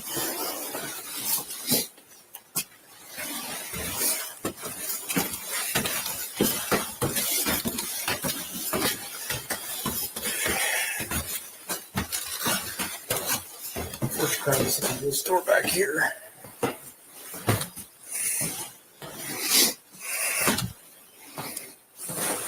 I thought you were going to get the dog. These cops are straight idiots. Totally fucking, like, this is unbelievable. What are they doing? This is what not to do. I'm just fucking blown away. They're just trampling this crime scene.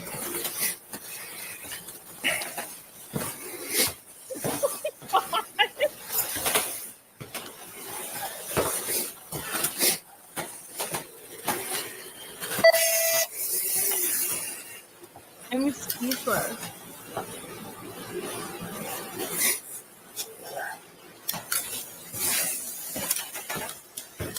Go ahead. Yes, yes. I'm gonna get idiots. Dipshits. Bunch of dipshits. What was it? Something CC in the call. I copy. Dude, you said you were going to get the dog. What are you doing? Bunch of dipshits.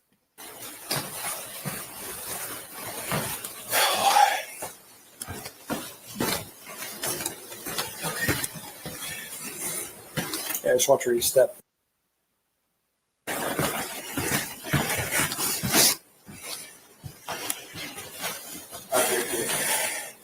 I haven't seen any out here. That was grabbed by the dude that came in, but there's some signs of some stuff around.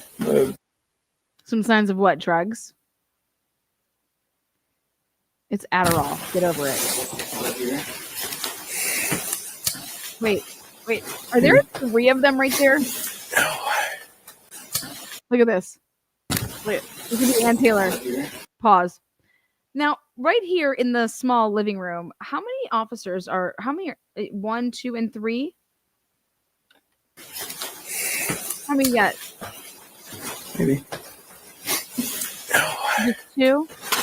Oh, there's a third one. He's in. Pulling the screen down. Oh my God, Moscow Police Department. What have you done? What the fuck are you doing? Oh my God. This is beyond contempt. Oh my God. God, I can't wait to see Ashley Jennings go through this motherfucker. This is insane. I cannot believe this. You guys, this isn't like a missing person, okay? This isn't a missing persons case where you don't know if it's a crime scene yet or something like that. I mean, there are four stabbed people, homicide. You don't do any of this. You are to wait. You are to secure this. You're to secure the crime scene and then stay the fuck out until this is unbelievable. Unbelievable. It's not just 1, 2, 3, 4, fuck 5. Take a picture of it. I'm just waiting for a tape crime so he's gonna grab one. Okay, he's taking photos, so they'll get it when they get Here to he it. is. That wood chipper motherfucker. You hear that? I do. The gal Mitch is talking to said that she can. Said that they're pretty small hands. said they saw a guy come in last night with a ski mask on or a black mask on, and heard screaming and stuff. Heard screaming and stuff. Around 3 or 4. He's the one that started saying around 3 or 4. Oh my God, Gunderson, you are the leak. You are a liar, dude. First of all, actually, you're not a liar. You just want to just put shit in where shit isn't. Nobody said 3, but now we know where this is all coming from. The 3 to 4, Gundy. This one here. Yep. Okay. It sounds like that. And then Ryan's got a guy out here that lives over here. That's the ex-boyfriend of one of them. So he's detained in his car at the moment, or in his car at the moment. He's detained. Oh my God. Oh my God, Gunderson thinks that Jack Decor is detained. Oh my God. Oh my God. Oh my God, Jack Decor is not detained. What? Oh. He's detained in his car at the moment, or in his car at the moment. Yeah, I didn't realize there's people that now.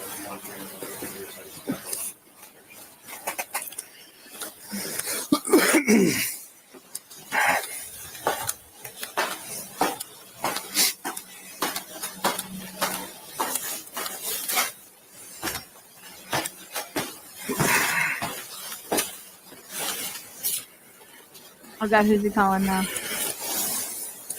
Hey man, how's it going? Here we go, got that. Too bad. How are you? There we go.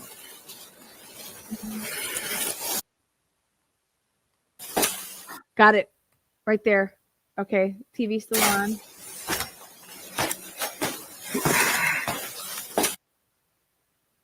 Okay. We need to... Can somebody please start Googling how long would you have to not touch and be attentive to your TV? Is it going to stay on that the whole time, or will it go black? If they stop, if nobody touched that television or press the button or anything, I mean, does it stay like that or does it go black? What's up?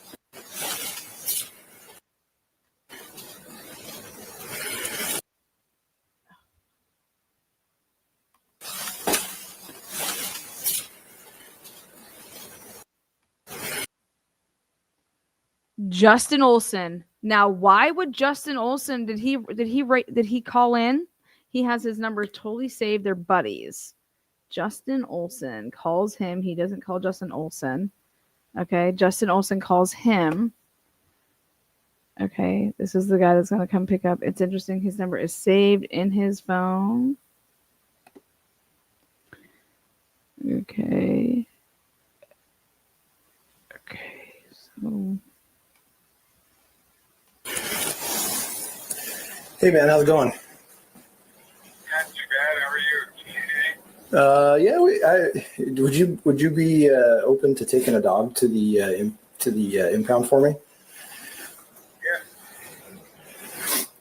All right. Where is it at? We are at. I haven't collected it yet. It's a little poodle thing, but we're at 1122 King Road. 1122 King Road. Yep.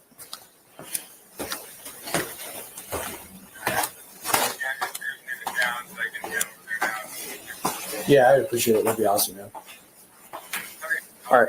All right, bye. Justin's going to take the dog to pound for us. Awesome. Did you get this room? I got a couple pictures from the doorway. They all know Justin really well. I bet Justin who? And then, yeah.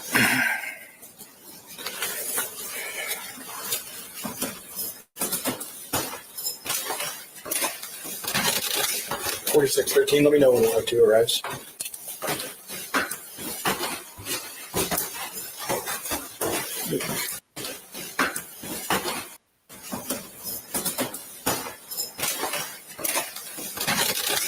$46.13. Let me know when 102 arrives.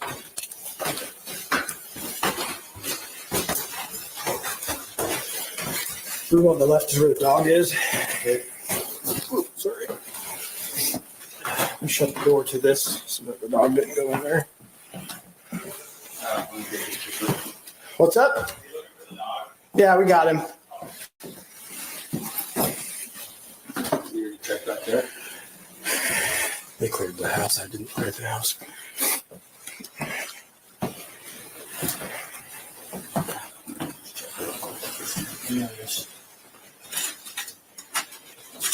Good? Yeah. Yeah, we'll let you get photos first and then we'll clear him out of here.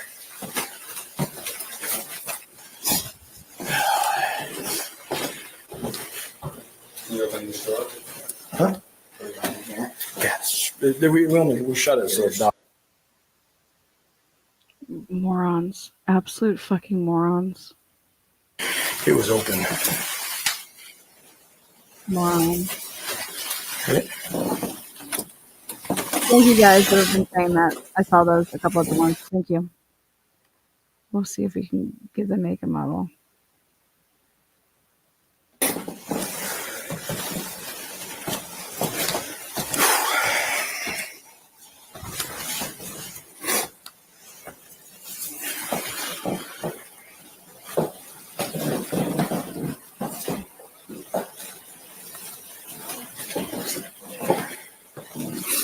What you needed? Oh. Come here, pup. Hi, puppy. Hi, puppy. Hi, pup. Come on. Aw, that's good of him. Good boy. Good boy. Come on. Come on. You want to go outside? Come on. How does he know the dog's a boy? Come on.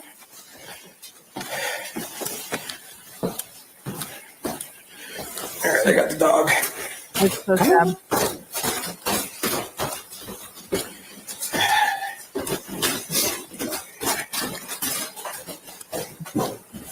Come on. Aw, Murphy.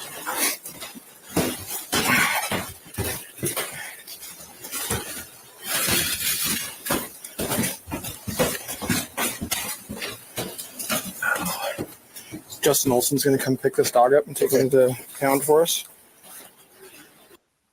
Justin also gonna pick up this dog. Come on.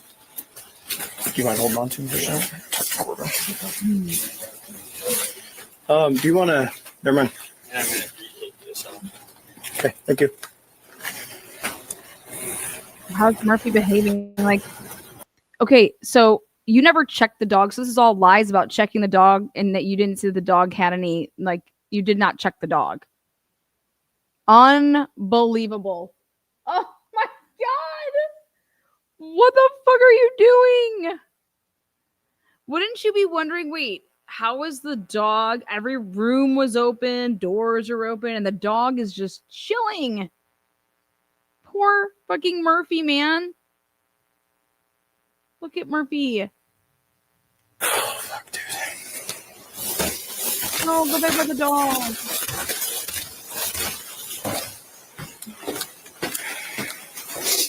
What are you fucking doing, dude?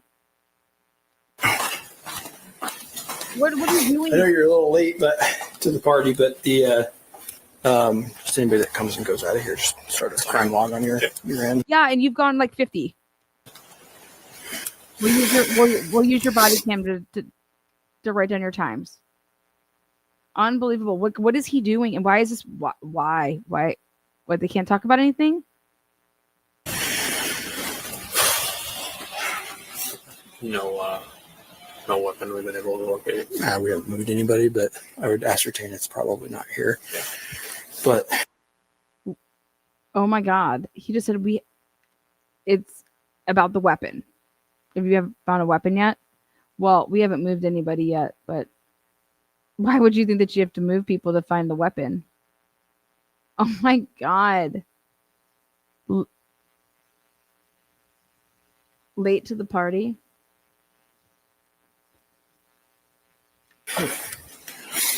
Looks like there's some dried blood on the sink, but there's not any around it, and there's no blood droplets on the outside. Once we get everybody here, we need to start tracking down where these go to. Figure that out. Do they look like they bend back at all, or? The bodies that reset, come and go. I mean, they look like they're down the log right there. And go down? Because if you would have gone up that way, we would see it. Right. I mean, I can't believe none of them are talking about the fact that those could potentially be like old as fuck. I mean, they like really don't think that those are old as fuck. You know how it is when you put your foot in something like right away, and then like that'll just stay. This is beyond just these people have no common sense. It's a big foot too. Yeah, I mean, I'm a 12. That's What an oh my No, he did not. No, he did not. Oh my God.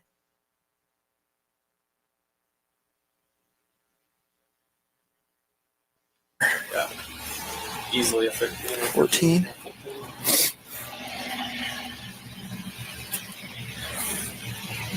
Well, we're going to be here for a while, obviously. Whatever you need. Right now, we're just locking it down until the Tyson. No, you're not locking anything down. You're trampling. I cannot absolutely believe this. A 12. That's bigger than Probably me. 13 or Yeah. Easily a 15. 14.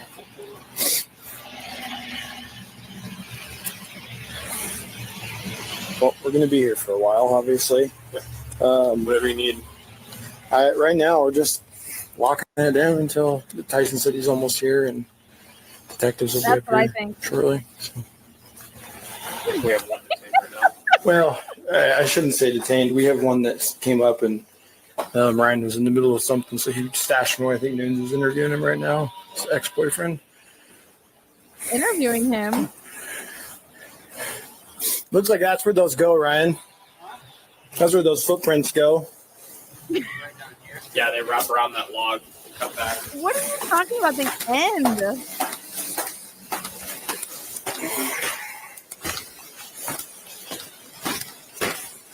All right.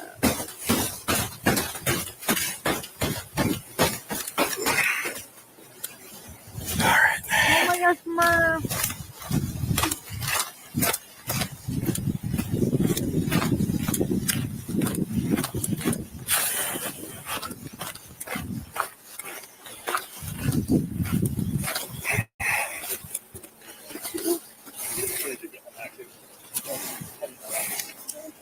Moscow 113. I have 5 missions to run.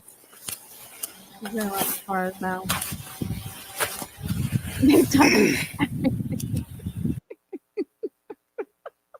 Welcome to Truth and Transparency, man. This is interesting. Anyone else getting? I mean, this is Next. This does not look good for Moscow. Bill Thompson, this is why you took the plea deal.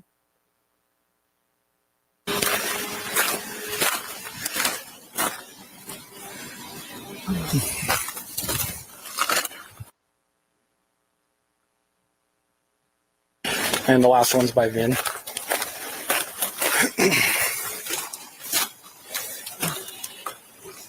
Little Murph. Little Murph.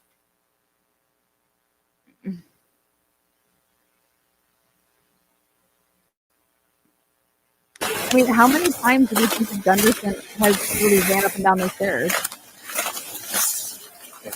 Make yourself known while you're here. Just attach him. We're going to go try to see if they're looking at all these cars in here. Okay, and eventually here too, we're going to have to start. We'll wait till. There's a footprint that comes down. Right, private. Well, I don't want to walk in Well, show Ishmi. Right here, right where that rock right there. It angles down that way. I didn't get a picture of it. Like it pops down there. That's exculpatory for Okay. Brian Koberger. Well, The way they say this. fucking ring cameras up here either or anything like that, I bet. Well, once detectives gets here, fucking ring cameras up here. Yeah. Well, God, no one's gonna have fucking ring cameras up here either or anything like that, I bet. Well, once detectives gets here, we'll Look at Corbin Smith up there. What is he doing? More to help. Well, we'll start doing. Yeah, we'll do a little bit more.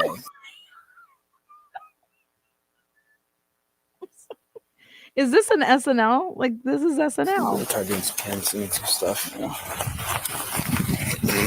No one's gonna have any ring cameras up here. They are adamant that, hey, those footprints, they go out over there.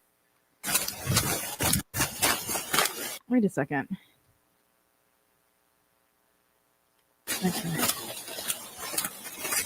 Okay, tell me if you weren't your neighbors. I mean, I'm gonna be sitting my ass right here in that. I'm gonna be sitting right there in that window with some tea, and I'm gonna be recording all this shit. That would have been me, but hey.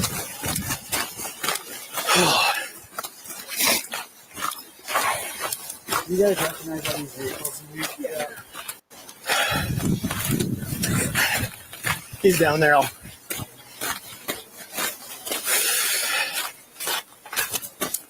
Just let people know. Oh, thanks, bud.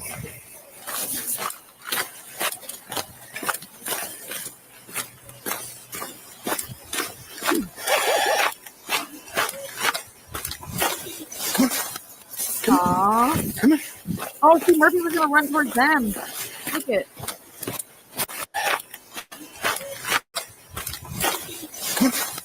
Come on.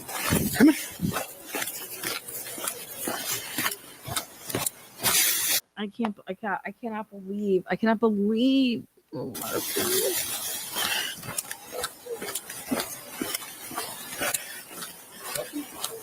Thank you so much, dude.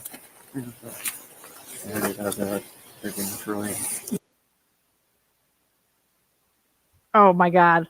Why? Why? Are you serious? Oh. Yeah, the early reports are that they saw somebody come in the house with a mask on.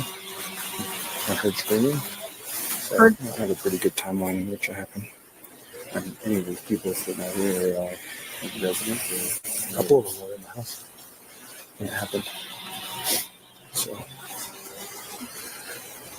holy fuck, dude. I'm kidding. Well, thank you again. Do you need anything saving me? Yeah, will do. I appreciate it. Thanks, man. We don't know who the owner yet is. Like, I couldn't tell you, so you can just tell them to not release it until we what? Anything. Write that on the thing. Yeah, I'll put it in the notes. I'm just gonna start taking pictures of cars and looking at situations. You know who the fucking owner of the dog is? He's a liar. Don't want to start. You want to just start photoing? I'll start looking, I guess, and we're kind of at a standstill for the moment.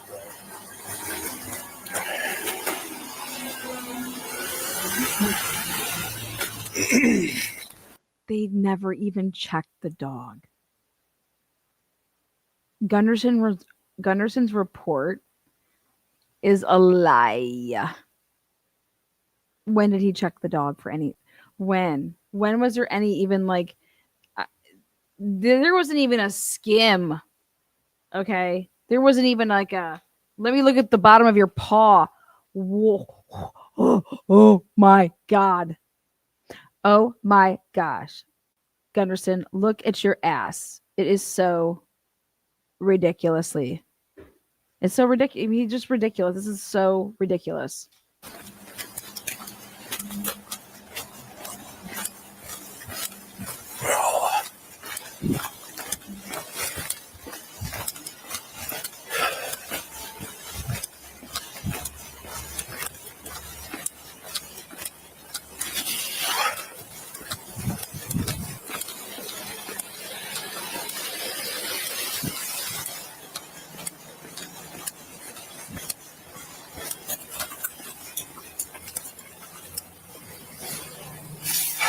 This is what, in my opinion, John Stava said that stuff is going to come out that's embarrassing.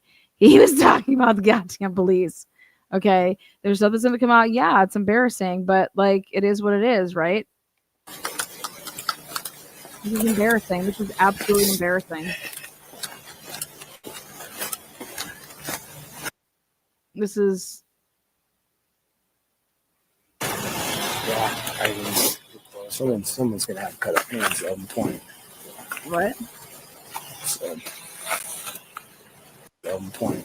Yeah, I mean, someone's gonna have cut up hands at one point. Someone's gonna have cut up hands.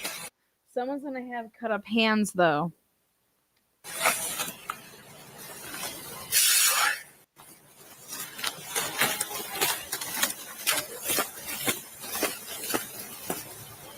No. Well, One of them say they saw someone. yeah, one of them saw that they saw someone come out. Right.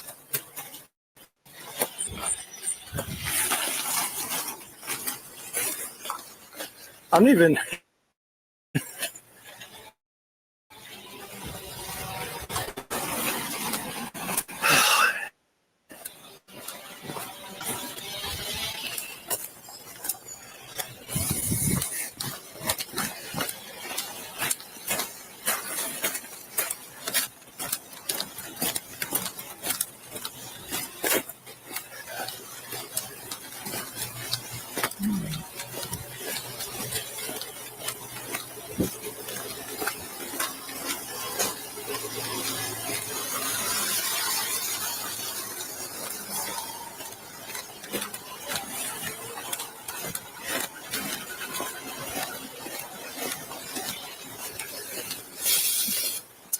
So, Maddie and Kaylee were at the club last night. They got grub truck after. Don't know if they ran into anybody that maybe had issues there. They just had a formal the other day when without a hitch. There was no issues at formal, so that there's nobody that they should be having bad blood. So obviously follow up needs to be done at the club and the grub truck at the very least. I did a very preliminary interview with the two people that live here and that were here last night. Everybody else I'm about to identify was not here last night, but was here in the parking area when I rolled up. So Perfect. Anybody asked, is any of these cars belong to these guys? Ryan asked, sounds like they recognize all these vehicles to include some of the ones down there. Well, if they ask, none of these can leave for the time being. We need to start, once Tyson gets here, we'll start figuring out how to get them somewhere warm. Yeah. A couple of them did ask about like bottled water or something. I don't know if it's really we can I have a couple bottles in my car, so I can grab those. Everyone would be willing to help out however they can. Okay, I'll go grab those out of my car. And then Keep asking what's the status of all four people. Tell them they all know. They all know what's going on. Just keep doing what you're doing.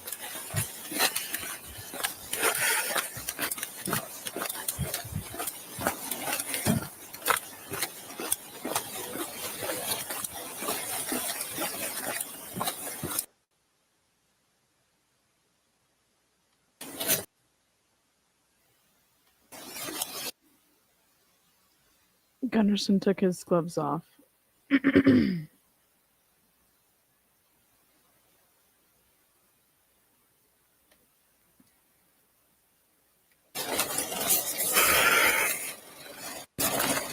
Gunderson's off mic. Gunderson's off mic. He rolled his gloves up in a ball.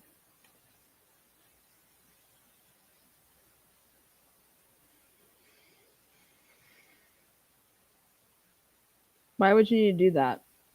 They can redact it anyways. You know what I mean? Like, what the fuck are you doing?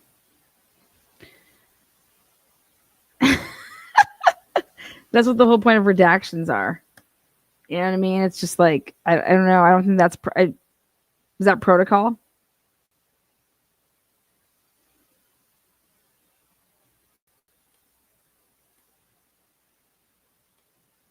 Absolutely ridiculous.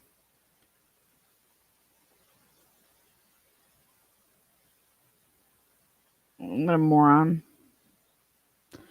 Why is this redacted? Well, shit, guess what? It's not Her redacted. dad called her and her brother said he was getting questioned, and so he just wanted to know like more information on it. If you could call his family or anything. Not at this time. Sorry, guys. Wait. I'm back off mic. Wait a second. His family. Her dad called her and her brother said he was getting questioned, and so he just wanted to know like more information on it. If you could call his family or anything. Not at this time. Sorry, guys. I'm back off mic.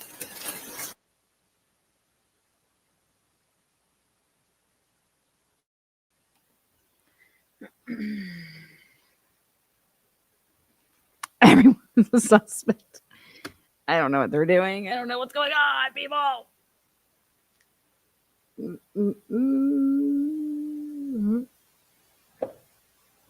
I don't know why you would need to be off mic. I just don't understand. They'll just redact. They'll redact it. He's talking to John. He's talking to the guy that retired like in December.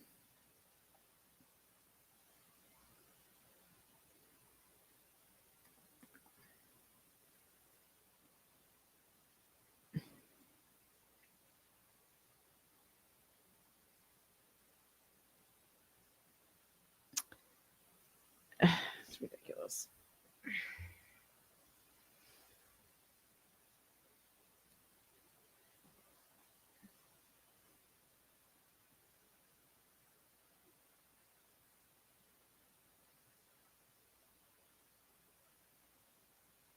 This alone should get you fired. This alone should get you fired.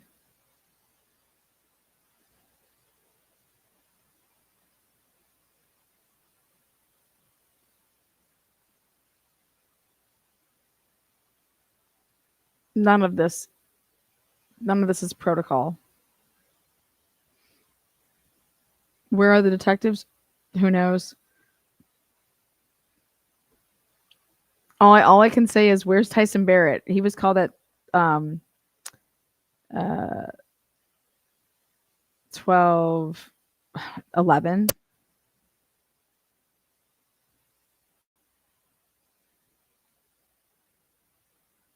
They thought it was a firecracker. Okay, so it could have been a pistol involved. Okay. And then the last calls too, this is the timestamp, it's pretty good.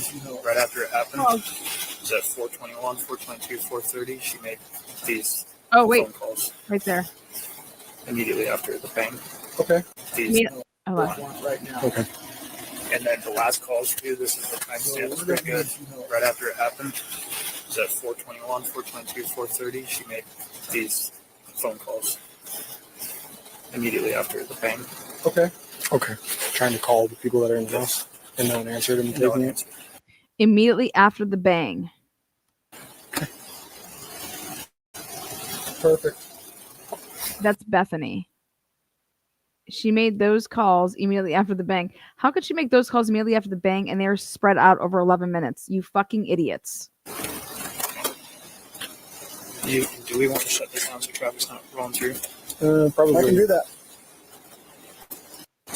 All right. Well, thanks, Darren. All right. Sounds like there possibly was one gunshot heard, a firecracker. Okay. We haven't seen any obvious gunshot wounds. We didn't, like I said, we didn't move anybody. And then, what did your lady say about someone coming in, seeing somebody come in? She saw a guy masked, about 6 foot, skinny build like a basketball player. She described. Said that he had a just full black mask, see like a ski mask. At about 4, immediately after, she yelled and said, "There's someone in the house." This girl ran, locked herself in the room. Could hear a roommate that was upstairs, Kaylee. Somehow she was able to discern that it was Kaylee screaming. Then she could hear this masked man saying, "Sorry." Let me call Brett. she could hear him say, Hold on, "Gonna brief be- Tyson, real quick. John, do you want this whole? Do you just want this whole thing shut off? Hey there. Can you say what's going on? I can't say, but I'm gonna need you to go back this way. Just go ahead and back straight up and pull out. Thank you.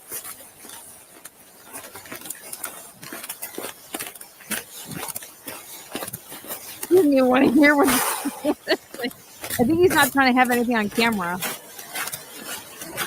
I don't know what's going on. Probably. Gunderson's going off mic.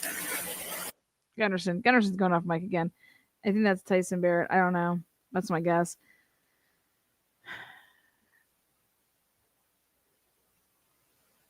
I think they're all confused.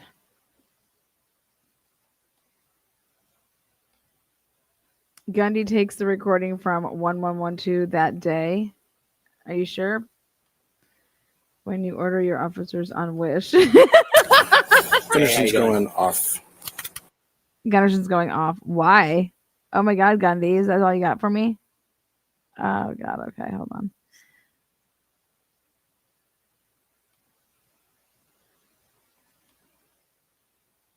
What happened here?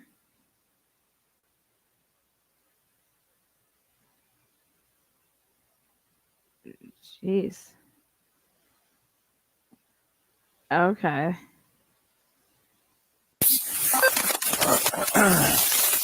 Okay. This is Snyder.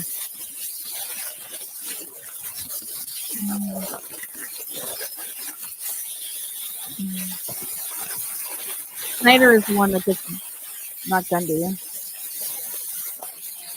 This is Snyder.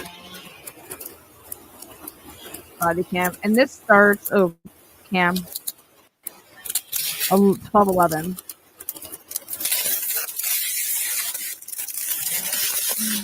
All right, copy.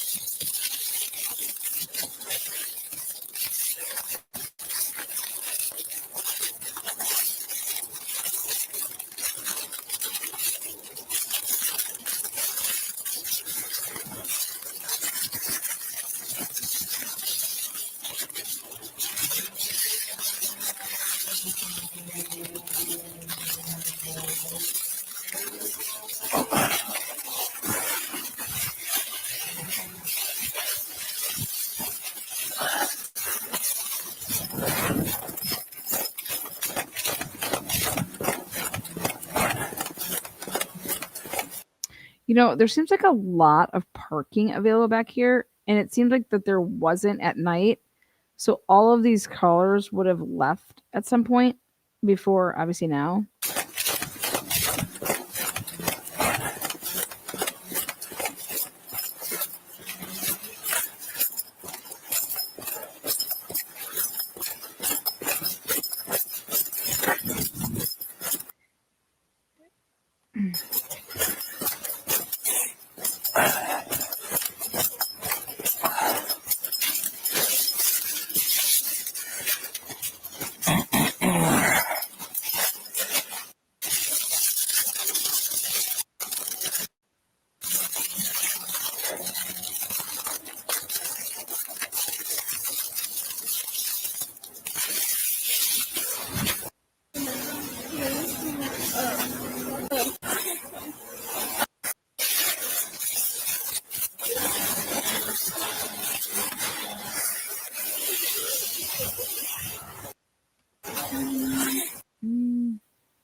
I was in my room.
The caution tape is what made them start crying like that.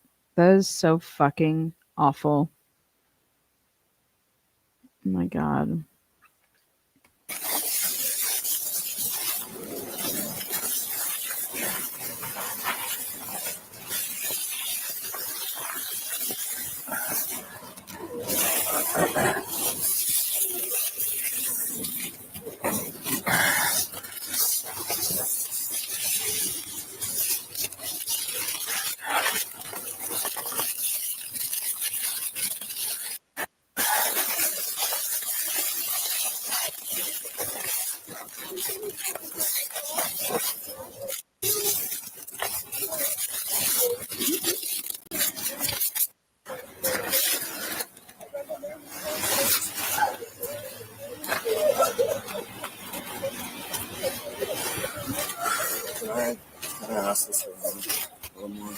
Where are you living at? I live right over there, but that's my ex-girlfriend of like 5 years and dog. And I don't do anything. Your ex-girlfriend and your dog. Are you hanging out with these guys right now, or no? Or are you just walking by? No, I came over here because I saw this. And I'm just Trying to figure out what's going on. Okay, man. Yeah, I'll have you sit here for a second, and then we'll have someone talk with you. Okay? You want to come over here with me?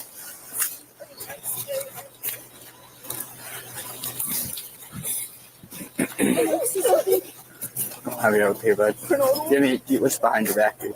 Nothing? Okay. Mind if I search you real quick, dude? Yeah, it's just one for me. What's your name, dude? Okay, man, how you come up right up here? You want to sit in the car for a second? I can if you like. Yeah, that'd be great.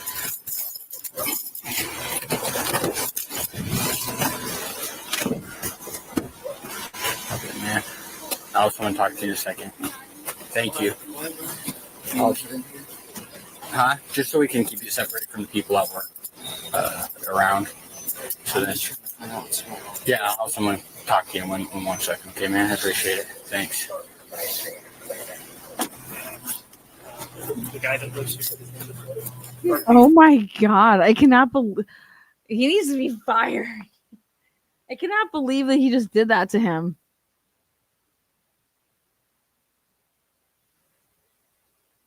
Wow. Do you know how like that would look? Oh my God, Jack D just got put in the fucking cop car. You know, that's how shit would spread. Like, that's ridiculous. Absolutely ridiculous. Fuck them for that. Fuck them. Unbelievable. Unbelievable. What do you mean? Like, I want to keep you separated from who? All those motherfuckers are all huddled up together, you dumb fuck. What do you mean keep separated from what? What are you talking about? Everyone's huddled up. No one's separated. He was profiling because he heard that's my ex-girlfriend of 5 years. Or that's my ex-girlfriend. We were together for 5 years. That's disgusting. Look at that. Look at all those people just sitting there like that. Sick. Trash.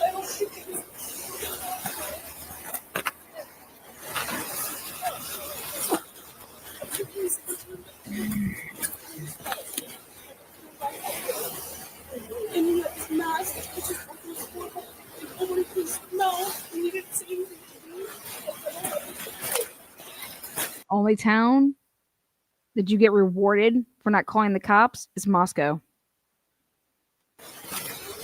You get to make them do work. Hey. Call us.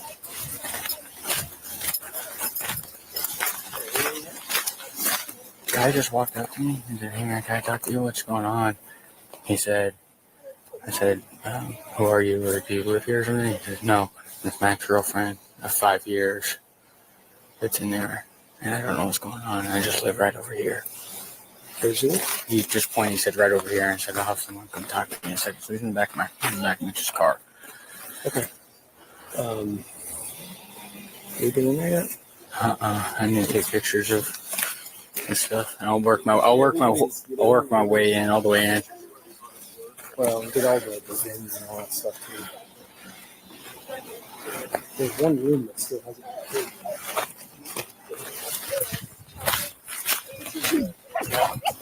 Okay.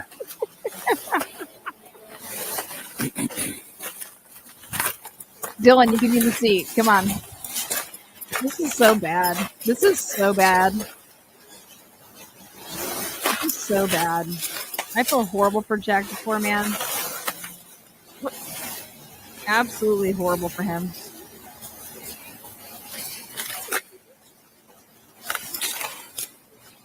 Kid walks over there, you're like fucking roll out of bed.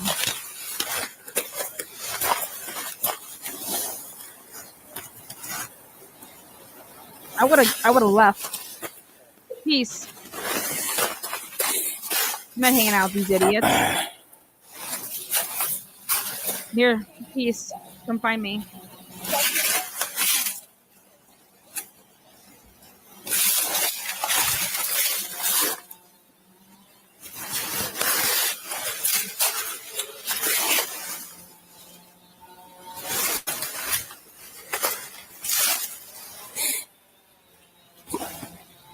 Dude, I want to call every house on Molenta and I want to ask, were you chopping down a tree on November 13th, 2022? I'm just curious, who is responsible for literally running a wood chipper or a tree chainsaw? I mean, what is that? I just want to know. I want to know.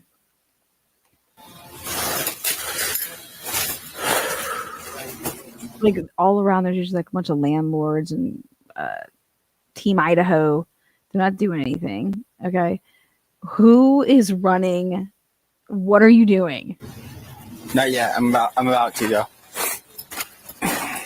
I'm calling every house on Molenta until somebody fesses up.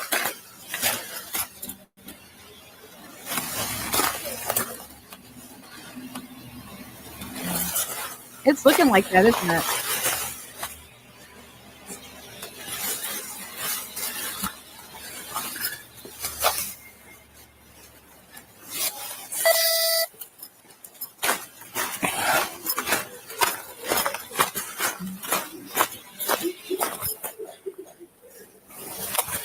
Do we know everybody's vehicle that's here so far?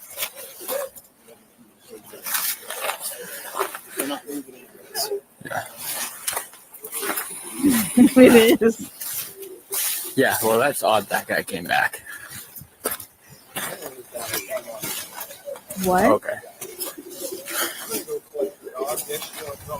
Yeah.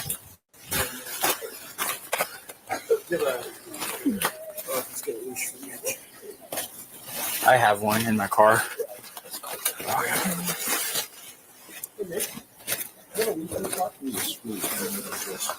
Huh?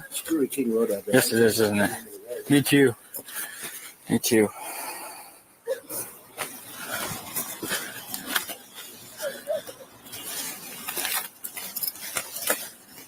Oh, you're up there.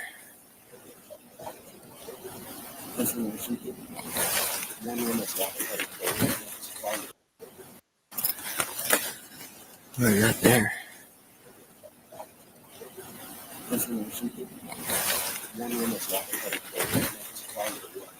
Okay, thank you. Okay. Get up on that. Get up on that bag. Get up on that bag. Get up on that bag. Come on, get up on that bag. Perfect. Just trampling through. Okay. Are you gonna take pictures of them? I took pictures of them. I used them for scale. Okay. I'll get you a tape measure in 1 second. Let me get pictures of going in. Gunderson.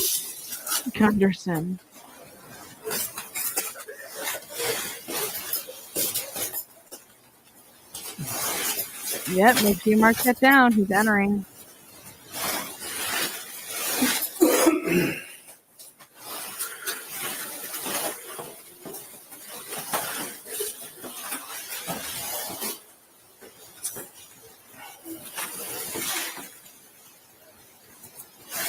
Come back and take better pictures as we go. Get the full photos too. Where that door belongs to the first officer. Wait a second. Yeah, so keep an eye on it. The full photos too. Where that door belongs to the first officer. Oh yeah, right there. The full photos too. Where that door belongs to the first officer. Gotcha, bitch.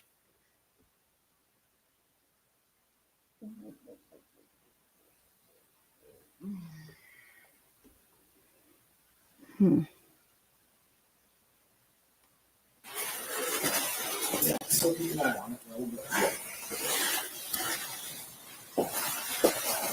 None of this should be redacted.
I think Ethan took a shower.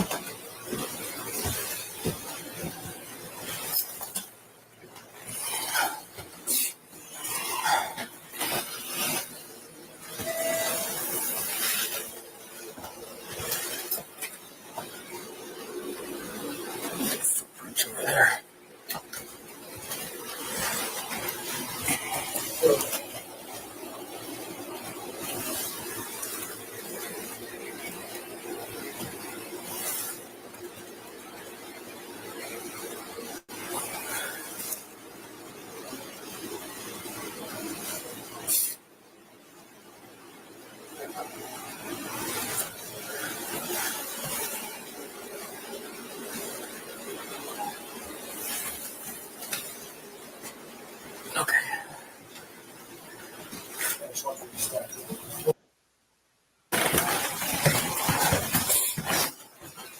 There was definitely a fan on in that room. Out here too.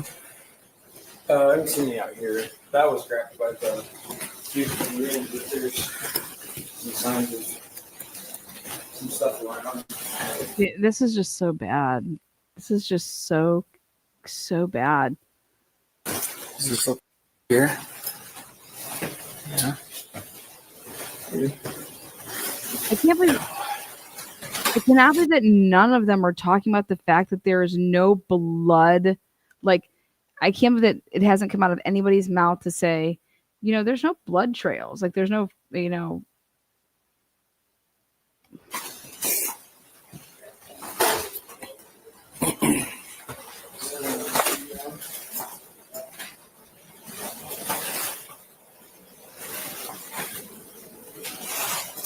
Wait a second. Did he barely take any pictures of one room? Look at one clip. 2, 3. That's it. Oh my God. Oh my God. What are you doing? Why are you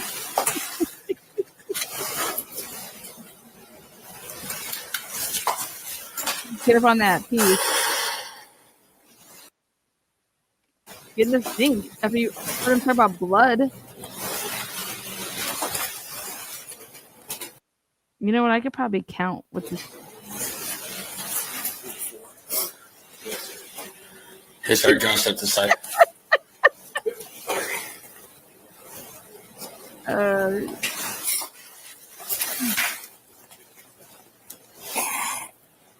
Where's Murphy's leash?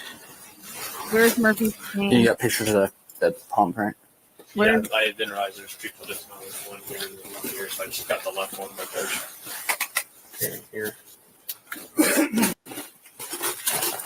Let's take a picture below it. Let's all do it. Let's all just take some fucking Adderall. It kind of looks like there's dust over them. Face of some sort.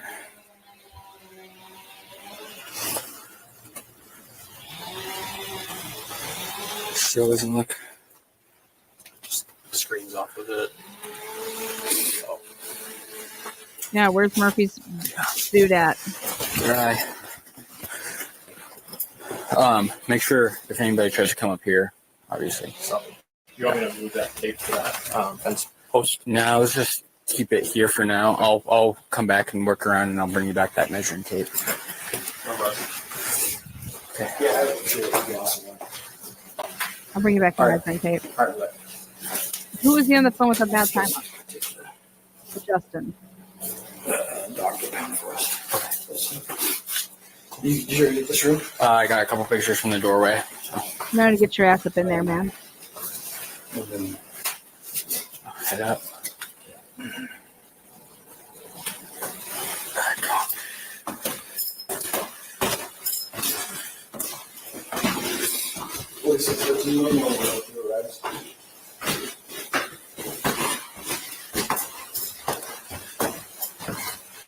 We're on the left where the dog is.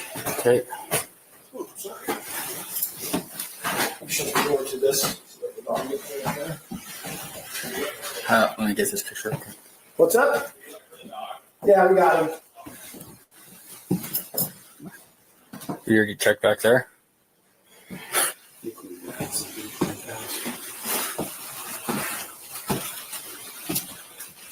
Okay, I'm gonna just check it real quick because this is making me nervous. It's like air.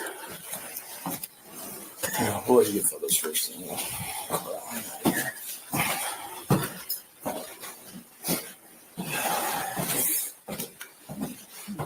Can you open this door? Huh? Are we going in here? Yeah. We shut it. Here, looks like it might be. Yeah, it's From what? it was open. What are it?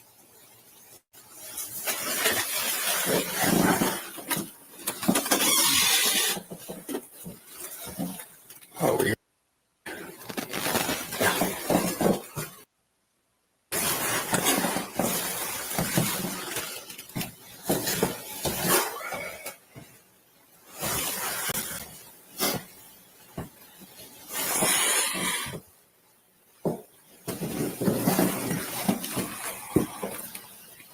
I don't want to get step on there.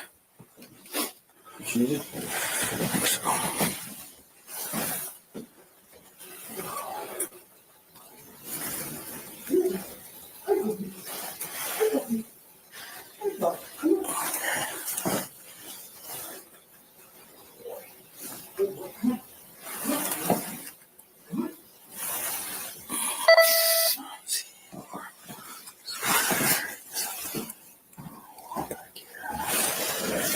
Okay, I'm coming.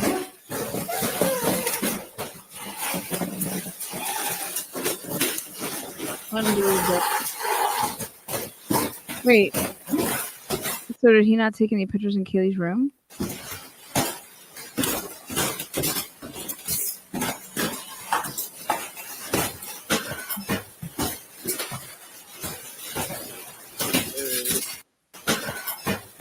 Right there.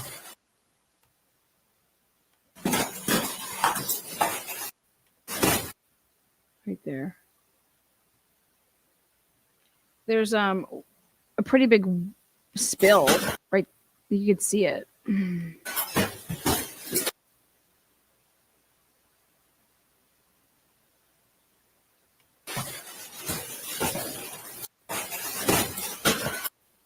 See that red solo cup that's flipped up and it's like landing perfectly straight up and down? Right up top of it. It's a big spill.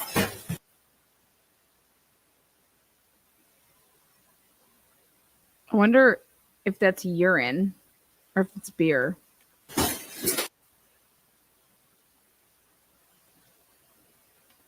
Does Murphy ever have any accidents?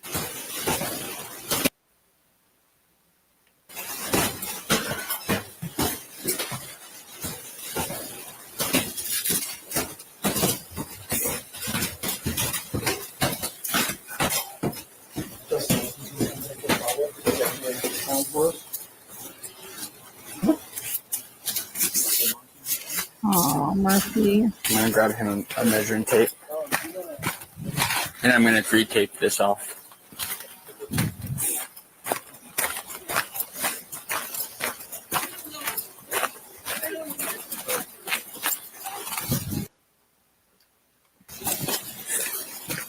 Yeah, man, as soon as I know we're able to do it again.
Huh?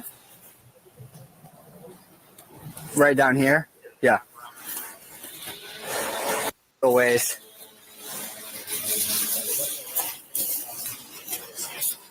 Like there's any fresh ones in this snow, so.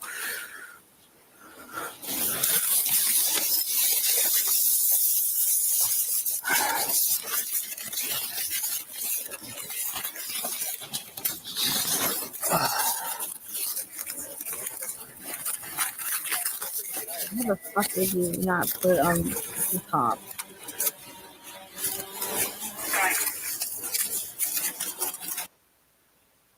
Oh, look at the radio. They wanted to blur out the radio. Jeez, wow. There's a boot print right here. It's probably yours. Right where I'm at. He's laughing.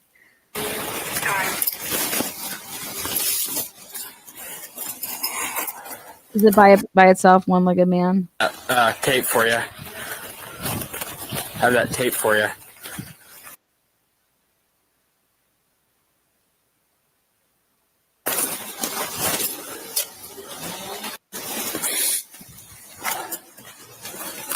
Okay. And down. I'm gonna go try to see if everybody recognizes all these cars in here. There's a footprint that comes down. It comes right here, right where that rock right there, and it angles down that way. I didn't get a picture of it. Yeah. Why didn't you? Well, God, no one's gonna have fucking cameras up here either or anything. No. Well, once detectives gets here, we'll start doing more to help. Well, we'll start doing. Yeah, we'll do a little bit more. Stuff. What are you guys gonna do? Let's see if everybody recognizes these vehicles. I wonder if Murphy's stuff would have been in Kaylee's room, but like I would think that like for feeding and eating, I don't think that the dog bowl would be in Kaylee's room. I don't think the food would either. Where's the dog bowl with water and food? What the fuck?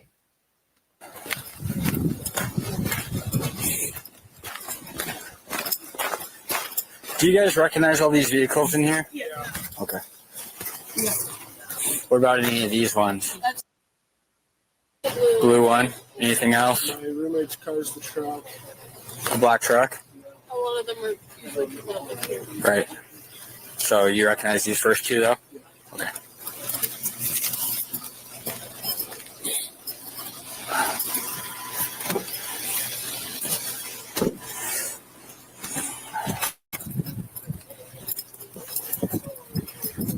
Was it? Let me know if you saw it. Oh my God, there's Murphy.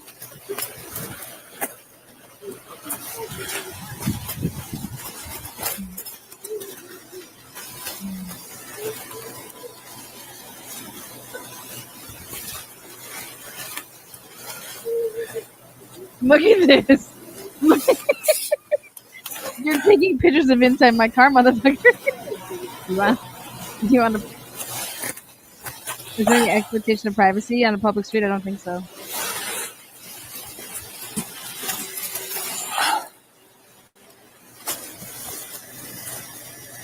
This is just absolutely embarrassing.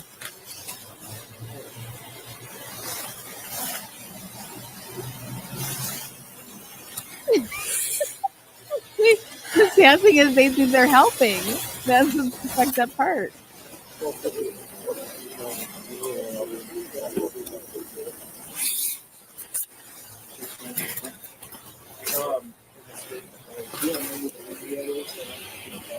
Murphy. I'm just going to start taking pictures of cars and looking at see if there's any somewhere. Okay. I'll, if there's any what? Don't want to start. you want to just start people photoing, them, I'll but start looking, I guess. Gonna start taking pictures of cars and looking at see if there's any somewhere. Okay. I'll, I don't want to start. you want to just start people photoing, them, I'll but start looking, I guess. I'll leave that. Right. He's like, if you just want to start photoing, I'll just start looking. Okay, Gunderson, that sounds great, Coach.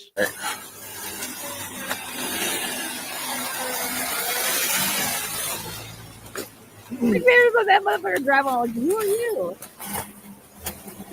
You understand this? I'll just look. Look, what are you talking about? Look, you're not looking. You're walking all over like an idiot.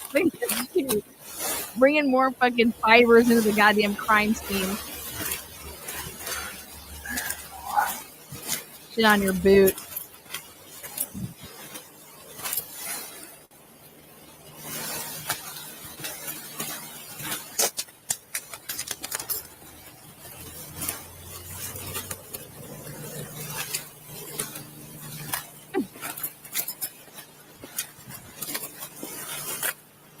I know what I'm being for Halloween this year. Fucking dressing up like the Moscow Police Department, okay? Okay.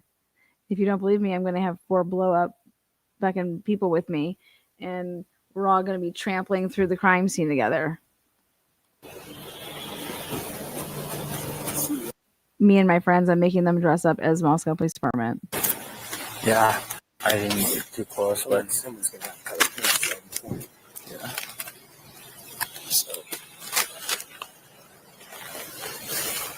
Okay, I'm sorry, but you guys, it is so beyond, does not make sense that that dumpster has literally nothing in it. Nothing, right? Looks like it's brand new, like literally brand new. Look at that perfect blue dumpster. And then up by that one, oh my God, you could... The Salvation Army could sell and make about $1,000 over there. Yeah. Mattresses. Look at that one. Nothing by it. Nothing in it. Looks like, wouldn't you think, go and look at the dumpster and take a picture, see what's in there?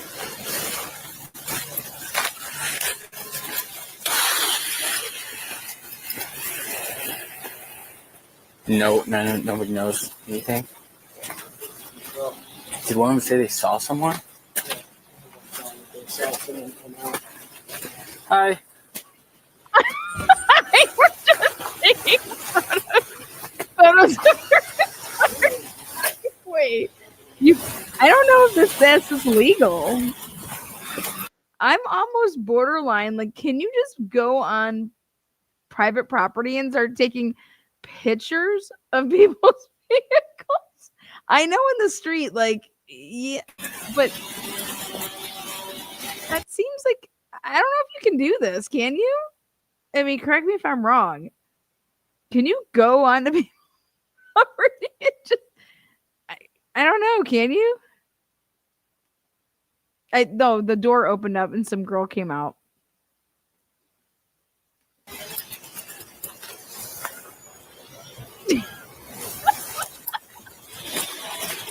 I get it. I think you have to take the pictures from the street.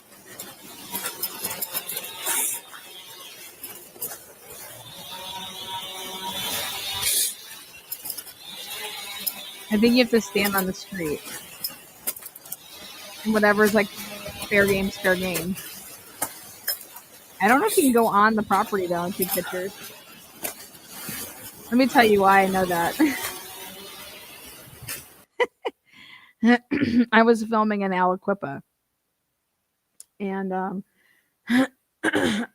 these idiots, they accidentally forwarded me their email string of messages between the prosecutor's office and the Beaver County Housing Authority. And they're like, yeah, man, we're trying to get her on wiretapping. We're trying to get her on all this stuff. And they're like, okay, is she allowed to be filming up here?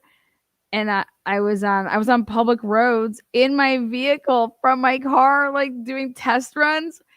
And I'm like, yeah, fuck, I can't. You can't get me for fucking what? And they're like, yeah, we're gonna get her on wiretapping. I did not intercept this. They sent me the email like a bunch of fools because they're just. Ooh.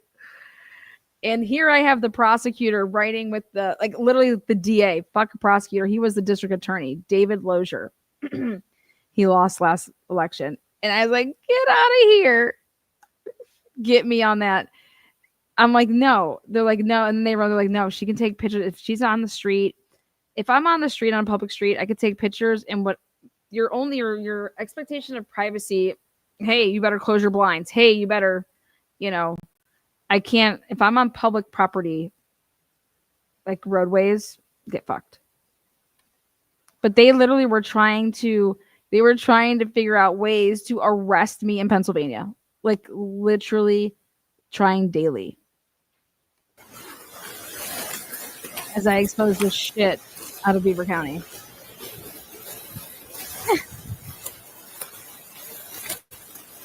Pieces of shit. Do your fucking job. Yeah.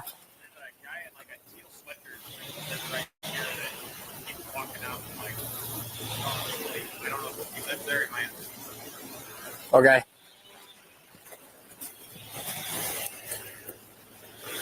Where's the steel sweatshirt guy at? Like right here? No way can you do this. He's on their property.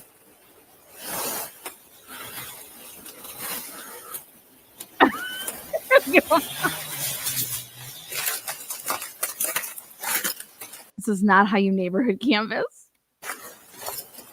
And then they just redistribute it all out there. Like I want to know if you can really truly do this.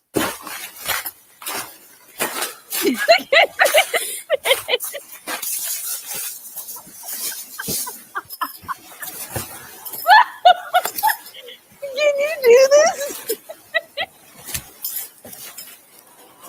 I don't think you can. This doesn't make sense that you can do this. Is he knocking the door? What's up, man? Is it about me being outside or? My buddy said he saw you out there. Yeah, I was walking around trying to figure out what's going on. Okay, you guys live here? Yeah, where they do.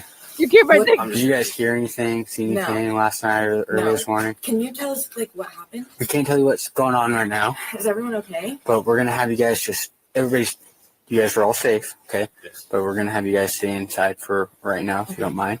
And we might have somebody come back and talk with you guys, okay? Okay. Okay, and then appreciate if anybody leaves, so let us know. Okay. What? Okay, thank you. Do you mind if I take pictures right here? Is that okay? Cool. Okay, appreciate it. All right, let's know if you need anything else. Thank you.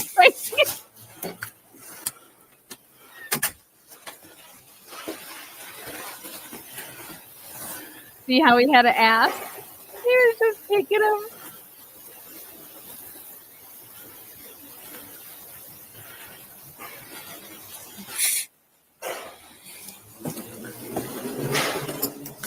Are you allowed to tell us what's going on? No. You're safe, though. You're safe, really, because the vandal alert just went out that we're not. Oh, it hasn't gone out yet. 12:44 hasn't gone out yet.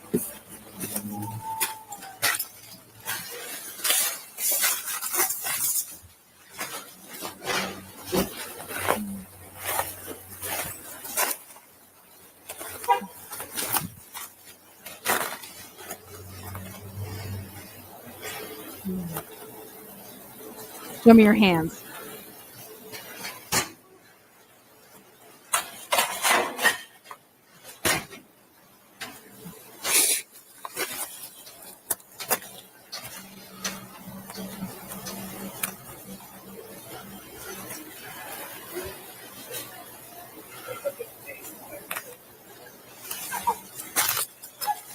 Who's talking? Up.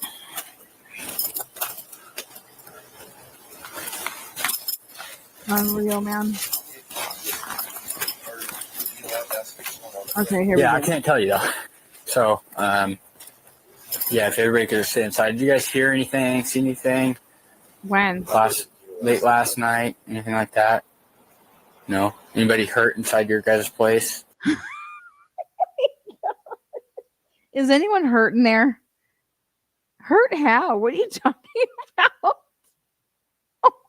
We're all here. No. Okay. No cut hands or anything like that? Oh my God. Any of you guys have cut hands? Everybody's fine? We're all yeah, we're all here. Our roommate's actually one of the guys up there who went up there to go get his girlfriend up there. Okay. He's our roommate here, so I'll just wait and see if he comes back. But Okay. Okay. Yeah, we're going to still talk with him for a little bit and figure out what's going on, okay? What was his girlfriend's name? Kaylee. Kaylee. Okay. Thank you. Yep. And which vehicle is his? This one right there. This one right here. Thanks. Okay. Is that his current girlfriend? I don't think they're dating right now, but they were. They off and on. Okay. Do you mind if I talk to you real quick for a second? So the Volkswagen right here? This is your address here? Yeah. We all live right here. What's your first name, man? Your last name? Man. I think I interacted with you not too long ago. I remember that name. Did you drive to Tacoma? Did you have to call your dad? Yes. Yeah. Okay, what's your day? I was the one parked over there. Yeah. What's your day of birth, man? 2000. Is this Adam?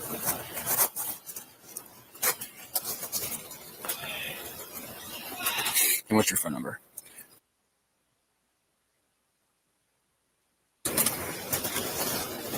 Okay.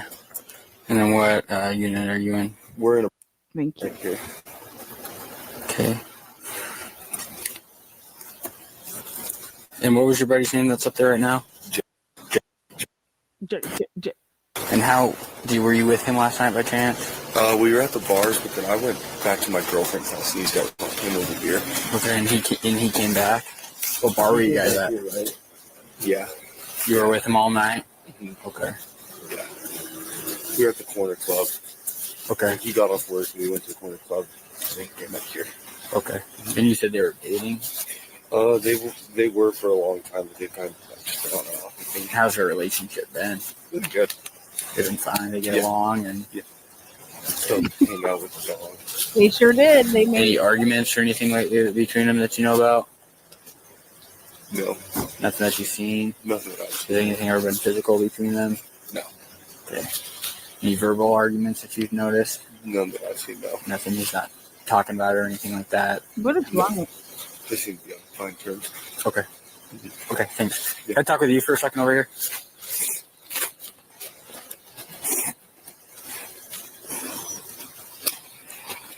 What's your name, man?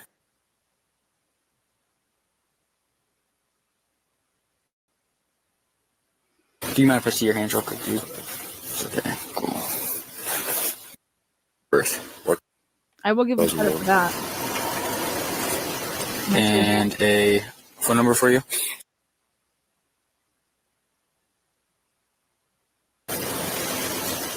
Anthony would have been using that in her. Okay. And you were with? I'd be calling this dude to the stand and asking this officer, playing this clip and saying, "Why were you so interested in seeing his hands?"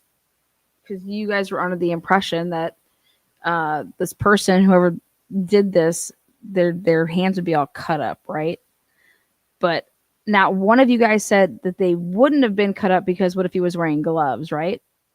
Did you still think that this would still cause cuts, even it could go through gloves and stuff like that? Like, you know what I mean? Like, I'm. What was your buddy's name? What's up there? You were at last night? Yeah, we were at the bars and everything. Okay, how did you see him last night? See him? Yeah. Happy, fine, normal? Yeah. Okay. What time did you guys make it home from the bar? 1:30-ish. You didn't shut it down? No, I tried. Tried our best. Were you guys at the corner club? Yeah, we were. And then what happened once you guys got back? We went downstairs. We went out for a little bit upstairs and went to bed. Downstairs and went to bed. How intoxicated was he? We were at the corner club till 1:30. So pretty drunk too. Pretty drunk. Okay. Pretty drunk. Good job. What time did you guys go to bed at? 2, probably. So just hung out real quick and then. Does he share a room with anybody? And Kaylee's his ex-girlfriend, is that correct? Okay. How's their relationship seem to you? Perfect. She's just moving down to, from what I know, she's moving down to Texas. She's moving to Texas? Sometime soon. Why is she moving to Texas? She got a job offer. Okay. But yeah, that came out because that dog, Murphy. Yeah. He's over here all the time. I was wondering. Gotcha. Okay. She's moving to Texas. Is she currently seeing anybody else or anything like that that you know of? I don't think so. Don't think so. Would you be upset if she was? I don't think so. I don't really know her though. But you know, right? Yeah. Does he seem like someone that'd be jealous or anything like that? No?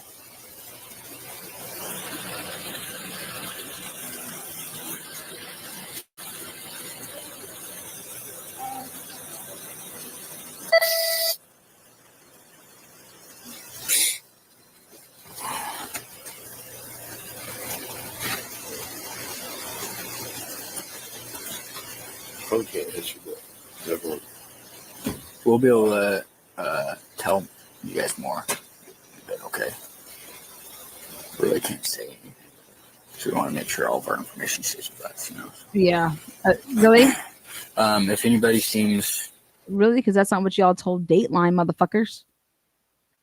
That's not what you told Dateline. Y'all were bending over for Dateline. Getting all fours for Dateline. Sick. Odd, more odd than usual, more worried about what's going on or anything than we think there should be. If there's any wounds on anybody, if you notice anything out of place, make sure you guys give us a call, okay? Sure. Make sure you give it to Dateline. Okay. Let's see. We might have detectives reach out to you guys or some more of your roommates for some follow-up questions and stuff, okay, guys? Okay, thanks. And this is car, correct? Did you guys take this to and from the corner club? Which car did you guys take? We had a ride. You had a ride, okay. That wasn't a trick question, by the way. What's up, Holly Berry?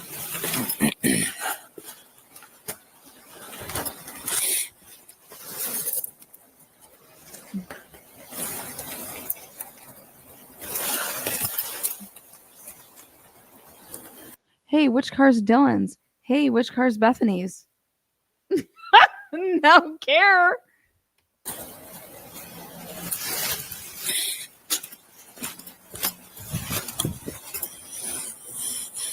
Hey, should we check the paw prints?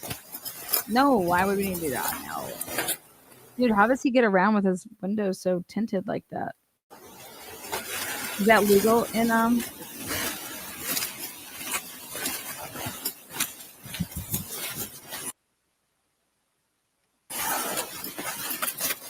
Look at that. Oh, there you go. Wait, what is in there? Big pictures?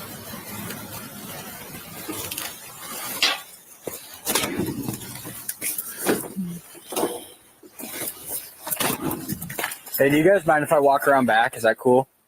Big chest. Go for it. Go for it.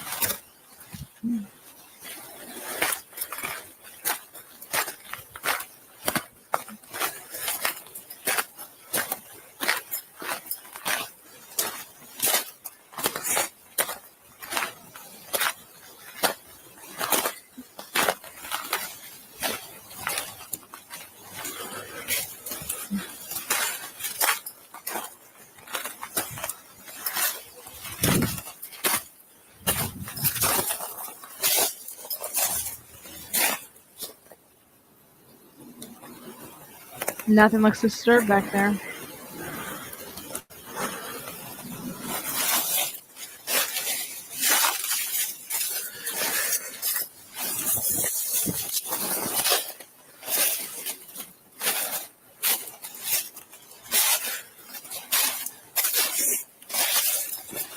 Dude, he was hardcore, like all over Jack D. Like, look at what he's doing. There was 4 people stabbed to death. 4. And the person actually comes over to like is like caring about the situation and asking like how people are and hey, like that's my girlfriend or ex-girlfriend or whatever. Like, if you have questions, why don't you ask him some? Here, just sit here. Just sit here. Sit here for fucking what, hours? Oh my god, look at those. Somebody is smart as hell. They're like, I'm just gonna keep my sandals here, so when I have to go smoke my cigarettes right there, I have my sandals. Does that look like cigarettes? I don't know. But get up in those Jesus sandals, baby.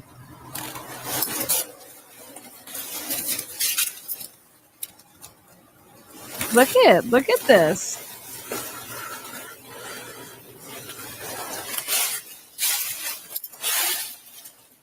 See how it goes into the hill like that? Look at that. Isn't that wild? So crazy to me, man. Like you have those windows up there and you just boop, faces right into the so weird. Such a weird house.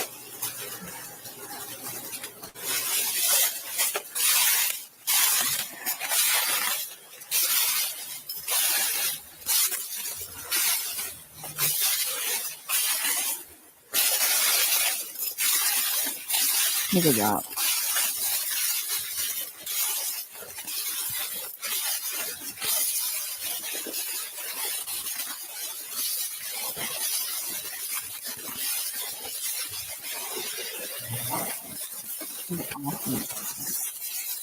What is he doing? Up, solo cup. Take a picture. Hurry up.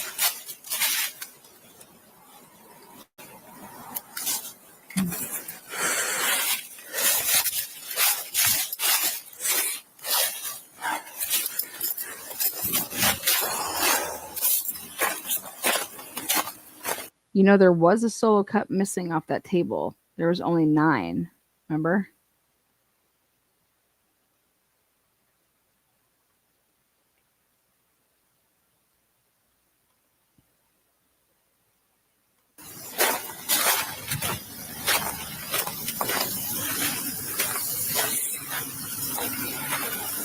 Now go back into the house and drag all that shit in there. Hello. Huh? What's going on? Can't really tell you guys right now. Really? Yeah. Sorry about it. You live here? Yeah, I was living here. Okay. Awesome. Have you been gone all day? Yeah, I just got home. Okay. Were you gone last night or? Yeah. Okay. Thank you. Yeah.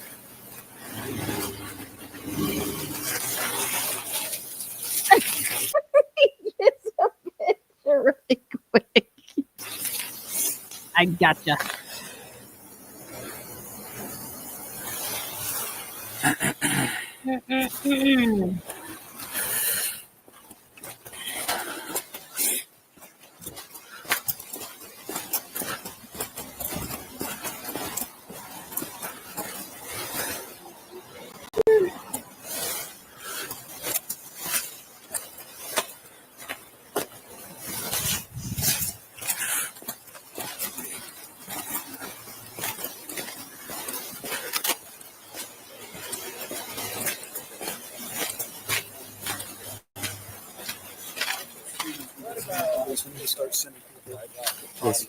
Is Kaylee the one that's upstairs with the other guys?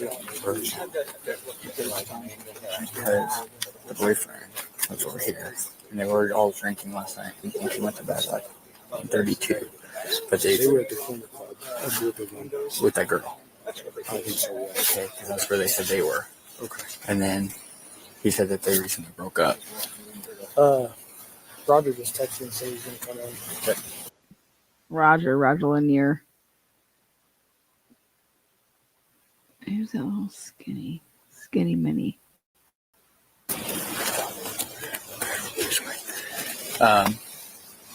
So they might have been at the corner club. I don't know how much you guys know. Last night, it might have been at the corner club. This group of guys up here at 11 was possibly with them.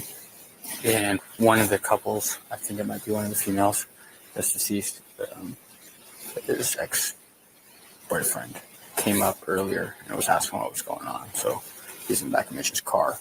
But they were all with him last night till 2, so that's all I know so far. He knew that just walked all the way around and didn't see any blood anywhere, any handles, anything like that. I don't know. They might just let us, those guys. They seem pretty cooperative. We got prosecutors spooled up on 12. Yeah, I just got a call from Ashley. But there's a ton, obviously, you guys know it's a lot of apartments in there, so there's a lot of guys in there.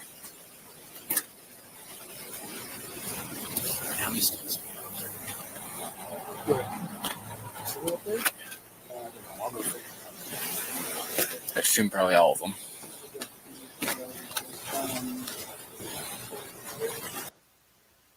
What the fuck was Dolling? Like, this is their new cap. This is the new chiefy chief right here.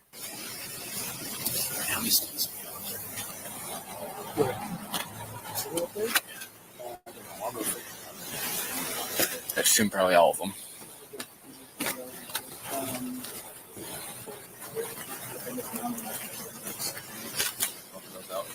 And then once they get here.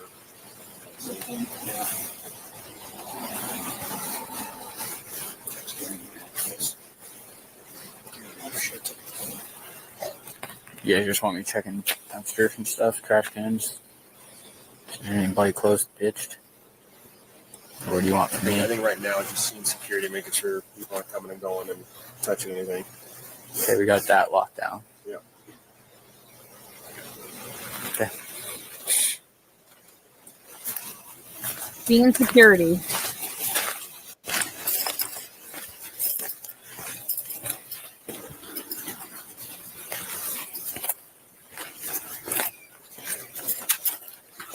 Hey, man. How's it going? Good. Hey, can you guys stay here for a little bit? Oh, yeah. Is that okay? And then not go out your guys' back door this way or out that way. Okay. Is that cool? Yeah. Okay, thanks. Yeah. Appreciate it. Don't worry. Or everybody inside, just your roommates, or? Yep. Yep. Okay, no. There's just I bet it's just some hoes I've been fucking last night. What's up? You want extra? 2 more people. 2 more people. I guess there's 2 roommates that are out right now. Okay. That might be coming back. Okay. Who's that? Just my buddy girlfriend. Okay. Perfect. Thank you. Just some hoes you picked up last night. Appreciate it. Yep. Thanks.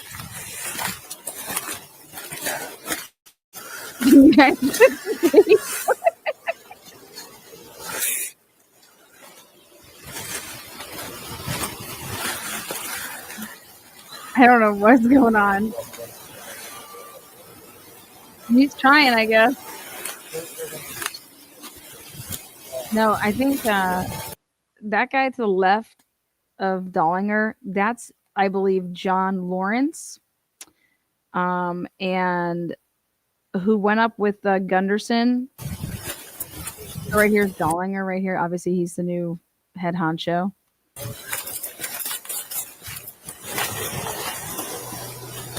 Oh, in there, come on. What's in there?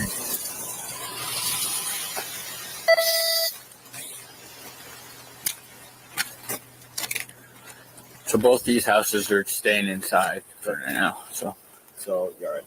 And they all seemed.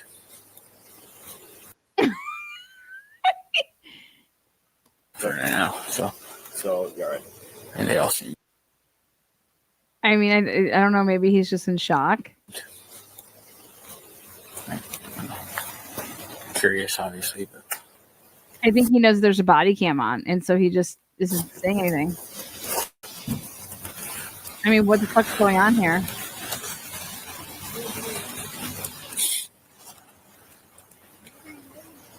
He has. Okay, he's gonna walk over this way yet. There we go.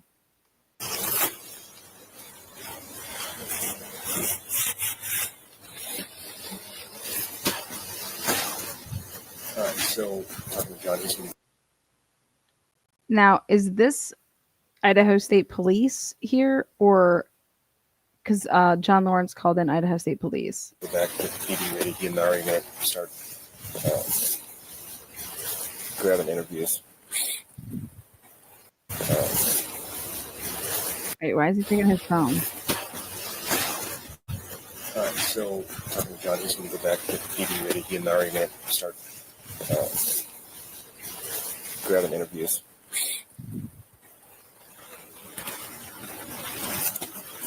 I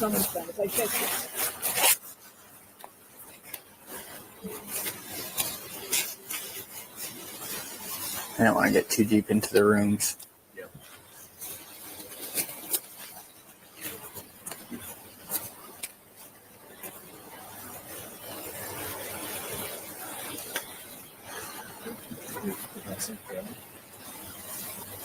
It's a freaking camera.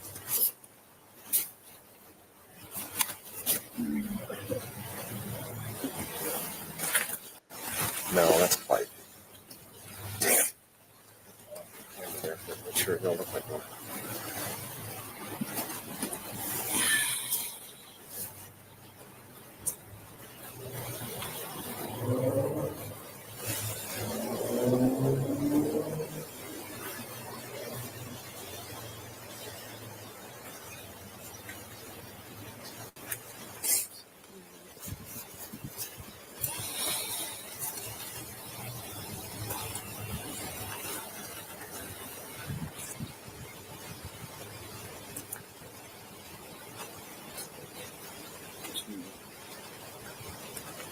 You know, these younger dudes are waiting for like these older guys to like tell them what to do, and it's just not happening. I mean, they're over here saying just scene security.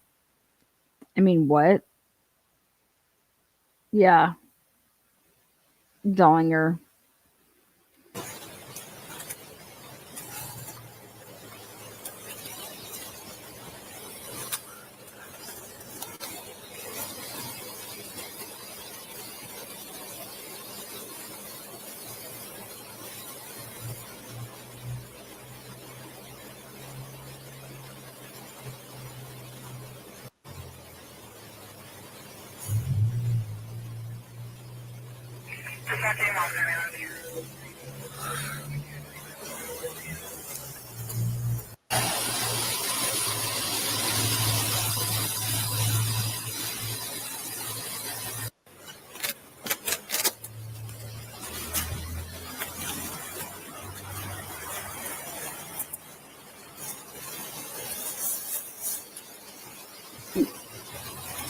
Like nobody's talking.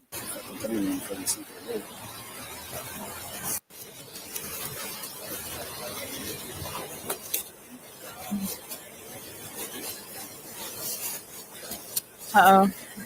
Okay, so the vandal alert, it's 1 of 4 right now. The vandal alert would have went out.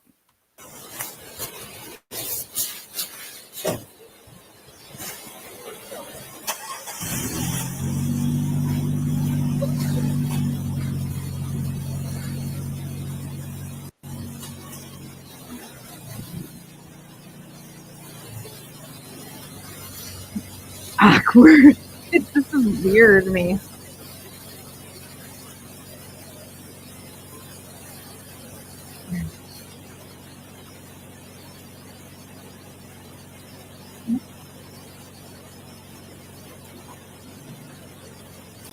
Oh, there's somebody leaving.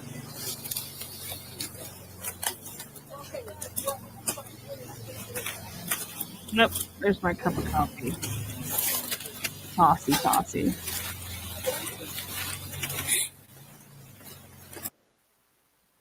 Okay, so he cuts the mic. What?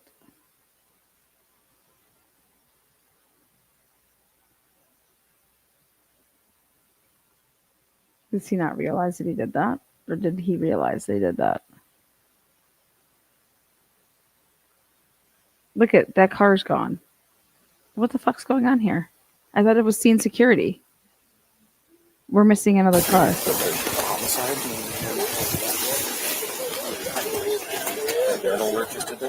Oh god, that's what they're crying now again. Vandal alert. You taking a picture of the car's gone?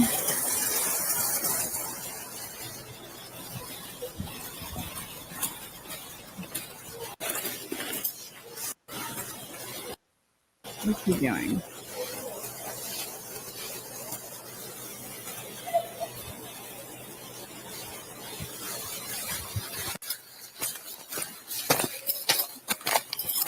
Wait, what? Down here. Hey, ma'am. Ma'am? Can you stop right there for me? Come back down here. Oh, God. What the... Ma'am. Hi, we're not going to have anybody come back this way, okay? Oh, okay. I was just gonna go to my friend's house. Okay, are they right up here? Yeah. Okay, let's walk around just on the road, please.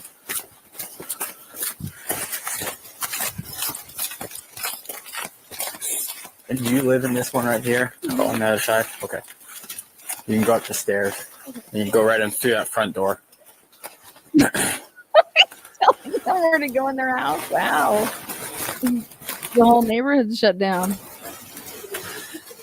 Hey, guys. Make sure nobody walks right through here, okay? Or on the back side of your house, okay?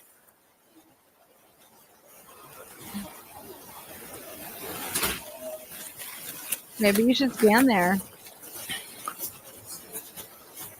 I would have been asking these people, hey, we just got this vandal alert of 4 fucking 4 people have been murdered. Is this accurate? Because I'm getting the fuck up out of here. What do you mean stay here? I'm leaving.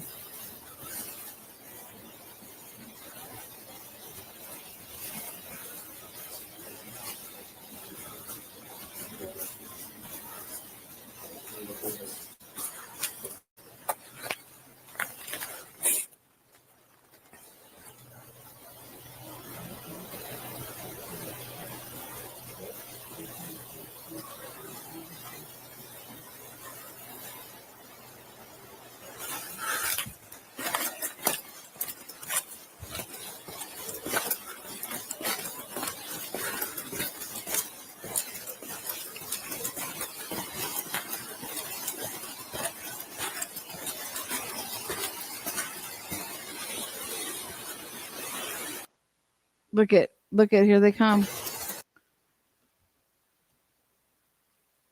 Vandal alert. They're within 8 minutes of the vandal alert. Why don't you ask them who they are?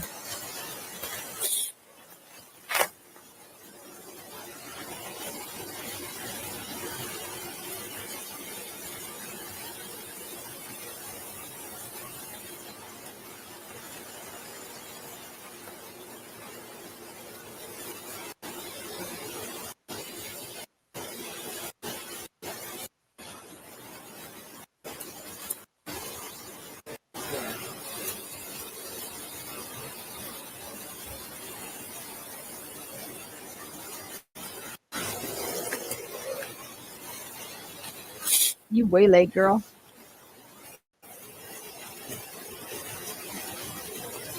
Right there. Who's that? Who's that? Hey, sir. What are you doing? Is he with the media?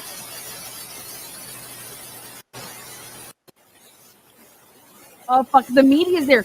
We were there in 8 minutes. The Vandal Alert, the Argonaut. Who is this guy with all the cameras? Maybe we should tell people the media. Oh my god, the media was there way earlier. The media acted like they didn't get there that early. Full of shit. The media's got hella B-roll. Hella B-roll. They have pictures of, I'm telling you, they got so much. Fuck you, the Argonaut.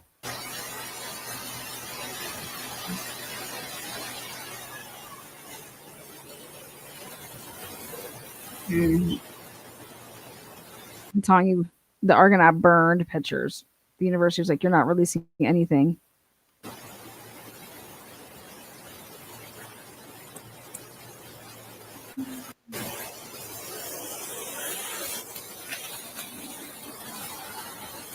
This is...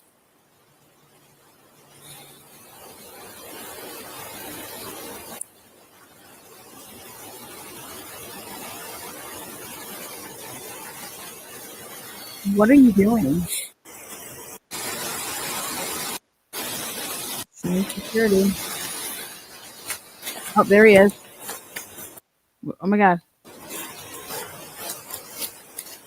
Oh my god. Oh my god, he is so confused right now. He's like, oh my god, that's my suspect. What are you guys doing? Who's that leaving? Everyone sit down.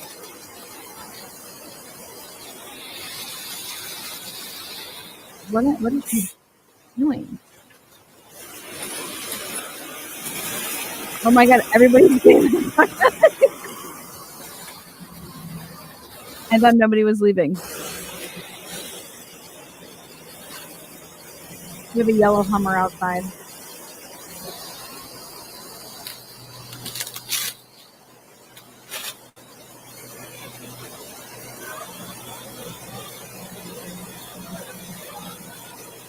Everybody got that dance. Look at this.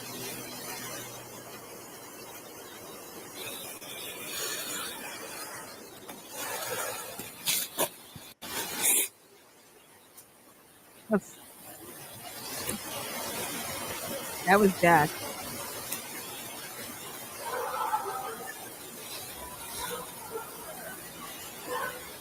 Wait, you hear those dogs?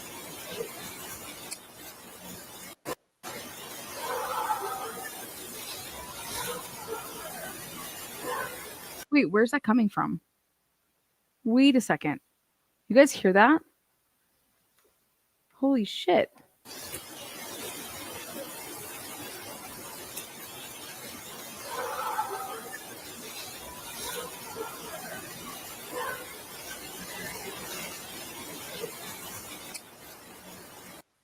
You guys, either I need to go to bed or that's dogs barking. You guys, is that dogs barking? That's a lot of dogs barking. Holy shit. There are other dogs in the hood. Oh man, but that dog bark is very interesting bark. Those are like the howling, and that's kind of like what. God.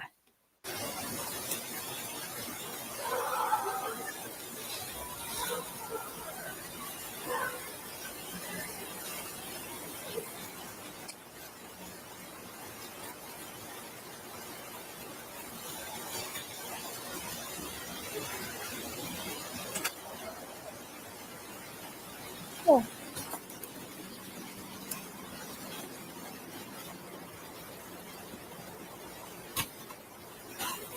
Three more minutes.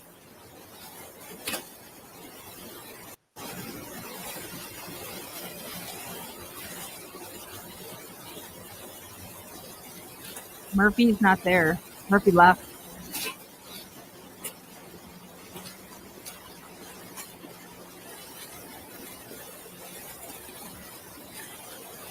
Oh, there's media.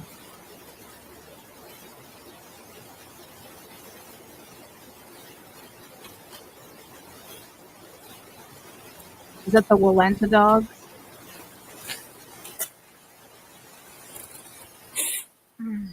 Fuck.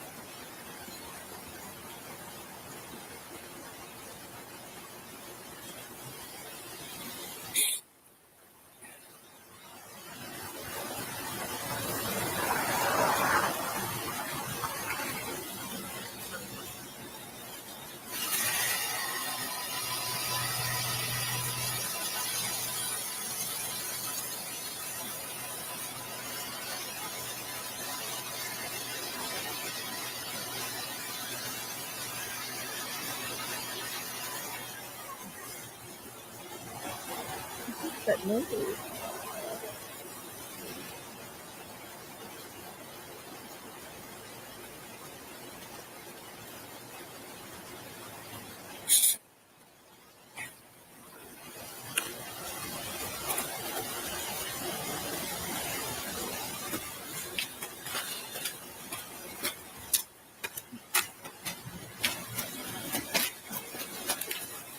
See if they want us to do anything else.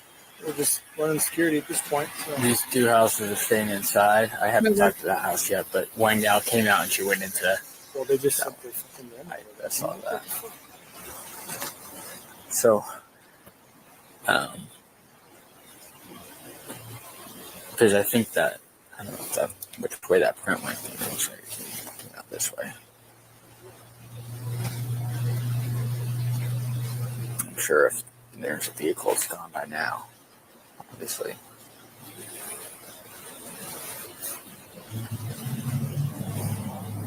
But,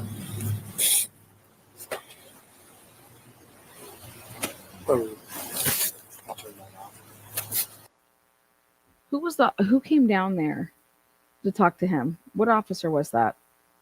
Because that's who influences him to shut off his body cam.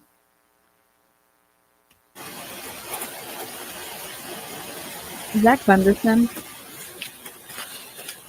Sure is. Fuck you, Gunderson. See if they want us to do anything else. We're just running security at this point. So. these two houses are staying in. All right, guys. On that note, I turned off mine. Yeah. What a little prick. And you see how he walked? He knew, like, he walks up. Don't walk directly in front. Like, walk off to the side. Yeah. He's trash. He's an absolute trash bag. If I was Steve Gonsalves, I would tell him to go fuck himself to his face. I love when Steve's like, these idiots. These dipshits. All right, guys. Well, 5 hours and 35 minutes breaking down film like we're watching Super Bowl. I think somebody said welcome to the party or something like that a little bit ago.